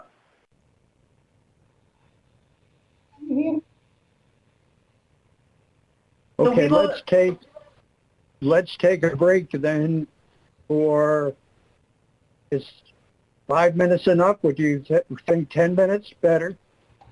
10. No, maybe 10, but not more than 10 minutes. Okay, 10 minutes. We'll reconvene at 5 minutes after 4 Eastern. Thank you. Do you want to just call? Yourself?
Home stretch. All right, welcome back, and thank you for allowing us to do that little break. We're all set. So, Dr. Monto, you want to take it away? Yes, I'd like to call on Dr. Fink from FDA, who is going to tell us about the next steps. Thank you. So following the vote for our first voting question, FDA recognizes that the committee had several concerns. One concern related to benefit-risk balance in the general population of individuals 16 years of age and older. And a second question related to the data and level of evidence to support the safety and effectiveness of a booster dose. And so in response to these concerns, FDA has formulated a second voting question, and I want to make clear that the second voting question involves emergency use authorization rather than approval or licensure, which was the subject of the first voting question. So I'd like to spend just a few moments reminding the committee of some principles around emergency use authorization. These slides were previously presented in the October 2020 VRPAC meeting. So here on this slide are the criteria, the statutory criteria for FDA issuance of an emergency use authorization. First, the agent referred to in the emergency use authorization declaration can cause a serious or life-threatening disease or condition. We know this to be true for SARS coronavirus 2. Secondly, the medical product may be effective to prevent, diagnose, or treat the serious or life-threatening condition caused by the agent. Third, the known and potential benefits of the product outweigh the known and potential risks of the product, and these second and third criteria are tied together in an overall benefit-risk assessment. And finally, that no adequate, approved, and available alternative to the product for diagnosing, preventing, or treating the disease or condition. And so in this case, we are talking about the potential for emergency use authorization of a booster dose of the Pfizer-BioNTech COVID vaccine that is not currently available. Next slide, please.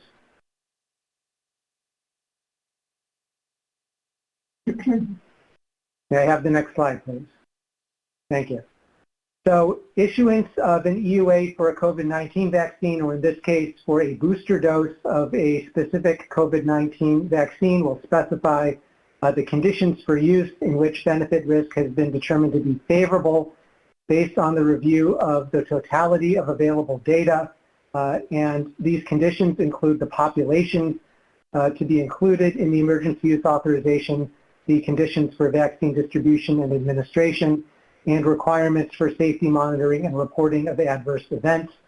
For this specific proposed emergency use authorization, we would expect that the conditions for distribution and administration and requirements for safety monitoring and reporting of adverse events would remain the same as in the current emergency use authorization for the vaccine. Secondly, the emergency use authorization will provide information to vaccine recipients and healthcare providers by way of prescribing information and fact sheets that describe the investigational nature of the product, the known and potential benefits and risks, and available alternatives, and the option to refuse vaccination. So what we're talking about here is a revision of the current fact sheets for vaccination providers and vaccine recipients and their caregivers. Next slide, please. I also want to remind the committee that issuance of an EUA for any product, including a COVID-19 vaccine or a booster dose of the specific COVID-19 vaccine, may be revised or revoked if circumstances justifying the emergency use authorization no longer exist, if criteria for issuance are no longer met, i.e. those statutory criteria on the first slide, or if other circumstances arise that warrant changes necessary to protect public health or safety, such as those based on new information concerning vaccine safety, vaccine effectiveness, vaccine manufacturing or quality, or new information about COVID-19 epidemiology or pathogenesis. Next slide, please. So this is the voting question number 2 that we will ask the committee to consider. Based on the totality of scientific evidence available, including the safety and effectiveness data from clinical trial C4591001, do the known and potential benefits outweigh the known and potential risks of a Pfizer-BioNTech COVID-19 vaccine booster dose administered at least 6 months after completion of the primary series for use in individuals 65 years of age and older and individuals at high risk of severe COVID-19. That is the end of my presentation. Thank you. Thank you, Dr. Fink. What I am proposing is that we move directly to this voting question. We've already had a lot of discussion. And then for anybody who wants to explain their vote, we will go on to explanations of votes before we adjourn. So the voting question, should I be reading it for the record? Please, thank you. Based on the totality of scientific evidence available,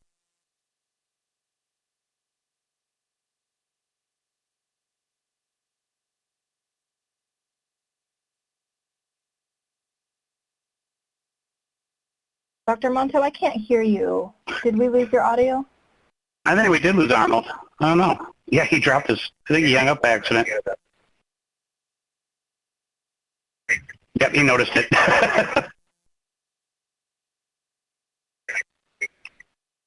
Fine. Mike, also our chat box has disappeared.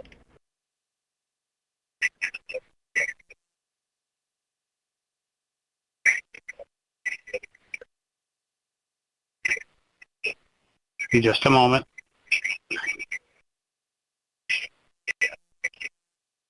Arnold, we'll just have, yep, we saw that. We'll just let you start again. You just start. Yeah, go ahead. Yep, have you got me? Yeah, we do, sir. Go ahead. Okay, we were doing too well in terms of the technology. So do the known and potential risks outweigh the known and potential risks of the Pfizer-BioNTech vaccine booster dose administered at least 6 months after completion of the primary series for use in individuals 65 years of age and older and individuals of high risk at high risk of severe COVID-19. MDI 309227. Thank you, Dr. Hello? Monto. Yep, we have it. Okay. So again, to all my members, please make sure you control your own muting. Please make sure you are muting yourself. All right. Kathleen Hayes, take it away. Yeah, thank you, Mike and Dr. Monto. So same process as the first voting question. When you see the voting pod come up, please select yes, no, or abstain, and you will have 2 minutes. And just as a reminder, only voting members and temporary voting members can vote. Thank you. Go ahead.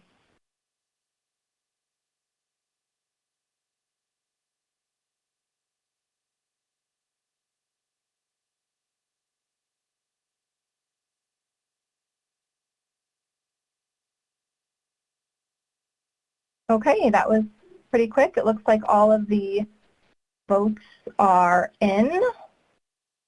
So we can close the poll, and we do have a unanimous 18 out of 18 who voted yes for this question.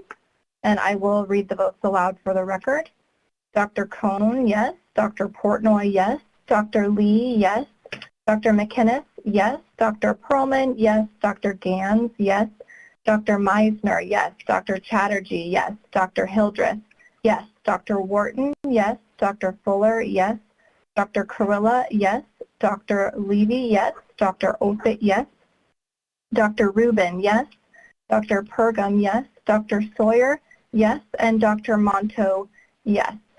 So thank you for your votes, and I will hand it back to Dr. Monto. Okay, explanation of votes for those who have raised their hands. Cody Meisner.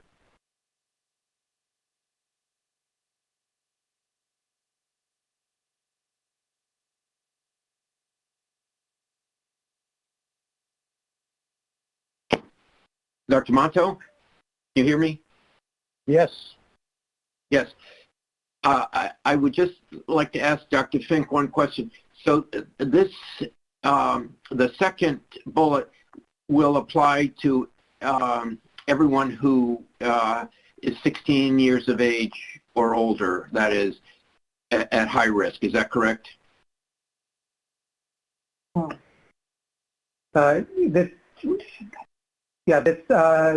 The second bullet would apply to individuals for whom the vaccine is authorized who are at high risk of severe COVID-19. Thank you. Oh, maybe you understood it correctly. Dr. Pergam.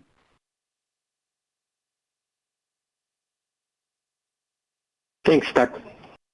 Monto. I think I voted yes on this. My only concern was the comment of high-risk severe COVID-19, because I do think this will potentially put healthcare workers in a different situation. They're not necessarily at risk for severe COVID, but for developing COVID. So I just want to reiterate that I think that healthcare workers are a particularly high-risk group for acquisition as the antibodies wane, and we have not addressed that in this particular statement.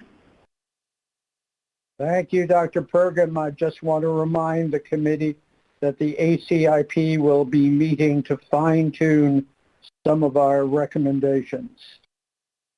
Dr. Sawyer.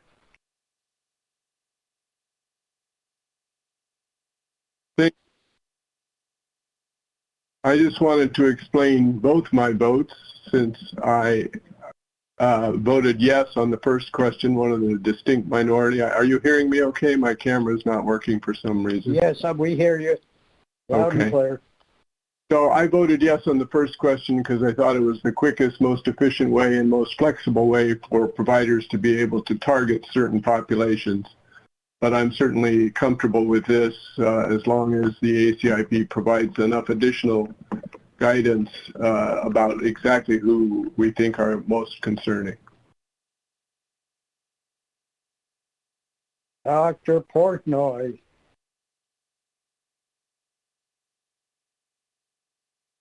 So you're inviting the two yes speakers from the previous question to address each other, one right after the other.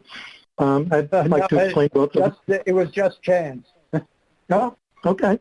Well, both of my answers are kind of like what we just heard. I think that it's great that this becomes available because this vaccine is something that I believe really has an opportunity to stem the COVID epidemic. Healthcare workers are at high risk of catching COVID. They're not at risk of severe COVID, but we're at risk of spreading it to our patients. So I think it's really important that we not get infected. But the most dangerous thing is asymptomatic infection. If you get infected with COVID and you don't know you have it, you're more likely to spread it.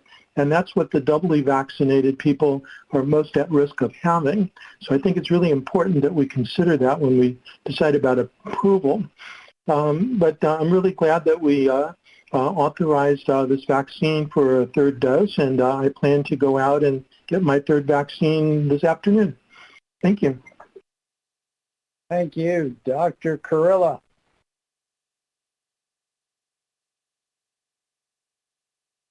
Thank you. Thank you, Arnold.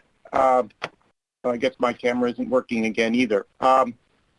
Yeah, just wanted to say that I really appreciate the rewording of the a question. I think it more targets what with the available data that we have where a booster dose is going to be likely to be most effective. I think it does highlight, though, in a lot of the discussions we had, some of the outstanding questions that still remain, and the vaccine manufacturers and the academic community really need to be focused on addressing some of those transmissibility and the relationship between vaccination and the number of doses, I think, is a very important question, and really understanding the true correlates of protection and how that can inform durability assessments going forward, I think, still remain an open question. We just can't simply be in a position where we would just be vaccinating people every time we think there's a problem. So we really need to get a better handle on understanding exactly how these vaccines are mediating protection and the durability of that protection. Thank you. Thank you. Dr. Perlman.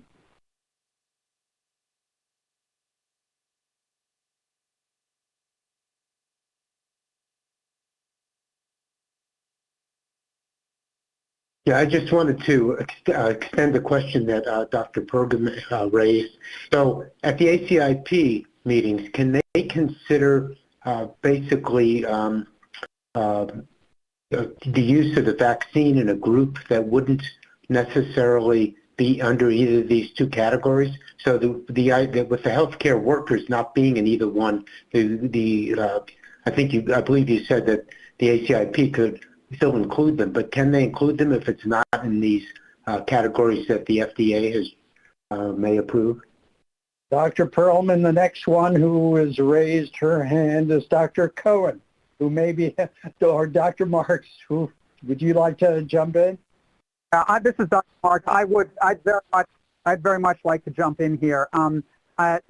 We are not bound at FDA by your vote, just so you understand that. We can tweak this as need be. And I would ask formally, Dr. Monto, without further ado from anyone else from FDA jumping in, for you to poll the members as to whether or not healthcare workers be included or not in this, or whether there's any other risk group that they would like to. We do not have to take a vote on that question. We will take that back, and then we can refine this question as we need to based on the members. So this is not a voting question, but I am requesting that you ask all 18 members to ask and tell them how they might further refine this in any way. We would really appreciate that, because that is why we moved to this kind of a pathway, because we have more flexibility.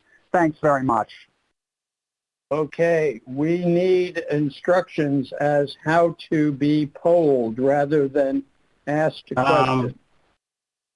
Dr. Monto and Prabhanet, I can put up what we call a short answer with the question being, and I will clarify the question. How should we further refine, and then Dr. Marks, what were you asking?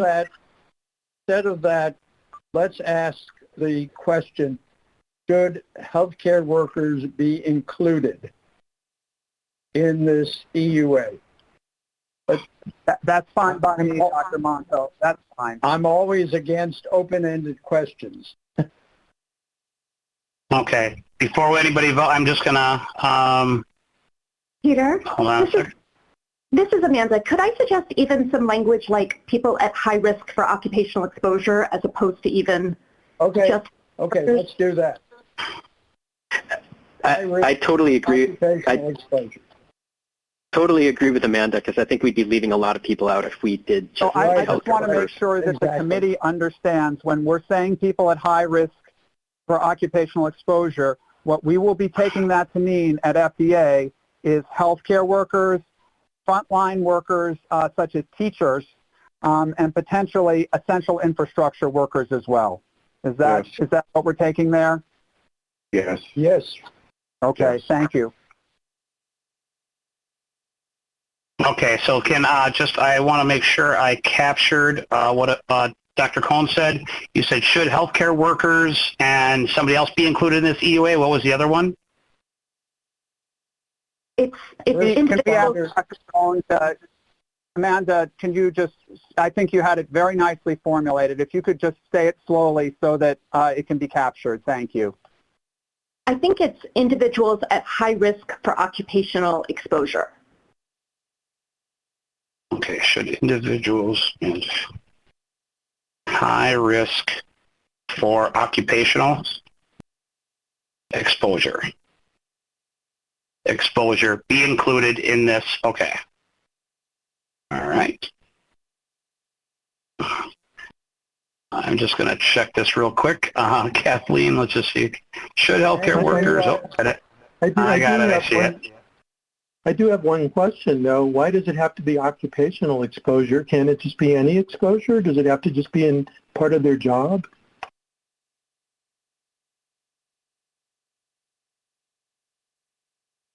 I think that's a can of worms, frankly. All right, so Dr. Marks and Arnold, Dr. Monto, if you would please check what I put on there. I think that really makes it very difficult to interpret, because anybody could be at high risk if you have if you have a child who's in school. You might consider yourself being at high risk. So I would prefer leaving it as occupational exposure. Okay. So right now, this is not a voting question. This is just a question to the committee. Hold on. I just want to make sure we just get, it looks like to me there's maybe a parsing error. Because it should healthcare workers or others at high risk, right? Because I think that was what was added there. It wasn't just healthcare workers, it was other individuals. Is that correct, Dr. Monto? Yes, that is correct. And there's an R missing from workers. Okay. Thank you. Yep, sorry. Spelling is not my strong suit, but actually that one I caught. That one I caught too. There you go. Yep, got it. There we go. Should healthcare workers or others at high risk for occupational exposure be included in this EUA? Okay. Again, this is not a voting question. I don't, Dr. Atreya or Could you fix Kathleen, the spelling on healthcare, please? Oh, hold on. HCA. I can't even read. I can't even see what I'm typing here. Here we go. It's been a long day, but we're not looking for people who are doing gardening. Right, thanks. Yep, there we go. No, there we go. Should healthcare. Okay, I think we're good. Will ACIP further define these groups? That's certainly within their purview that they could do that.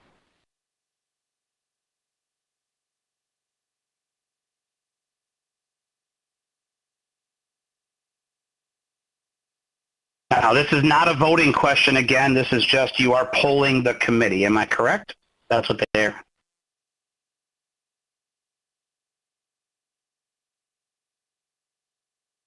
Mr. Monto, Kathleen? How would you like? It looks like it's become a voting question.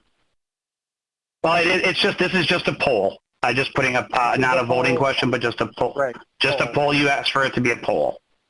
Perfect. Thank you very much. And I will clarify it even in the language up on top that we are just polling the committee. Okay. And Dr. Monto, it looks like everyone was in agreement for this question. For all Thank you very much. As a poll, I will simply report for the record that everybody was in agreement with the poll based on this statement. Should healthcare workers or others at high risk for occupational exposure be included in this EUA?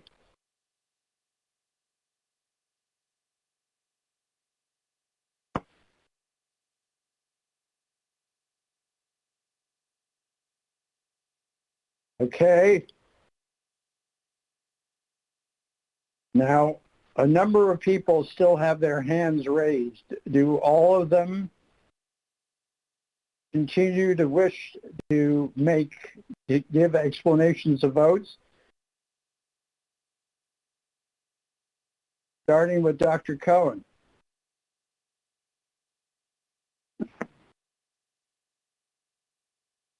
Sure. I think I had my hand raised from previously, but I just want to say that I think this is a really amazing vote for people who are at severe risk for COVID, older adults, and as well as people who are at risk in healthcare settings and other high-risk settings. And third dose will protect them. And I just wanted to remind everyone that if you look at when people got vaccinated and how many months out they are, that these are the groups that got vaccinated last December and January and February. So these are the groups that are really beyond 6 months out and should be boosted in the present time. I'm hopeful that FDA and or VRBPAC come back when there are more data available to evaluate use of this vaccine as a booster dose in younger age groups. Thank you. And I think that's the beauty of an EUA. I think based on past experience, it can be changed based on changing data. Dr. Chatterjee.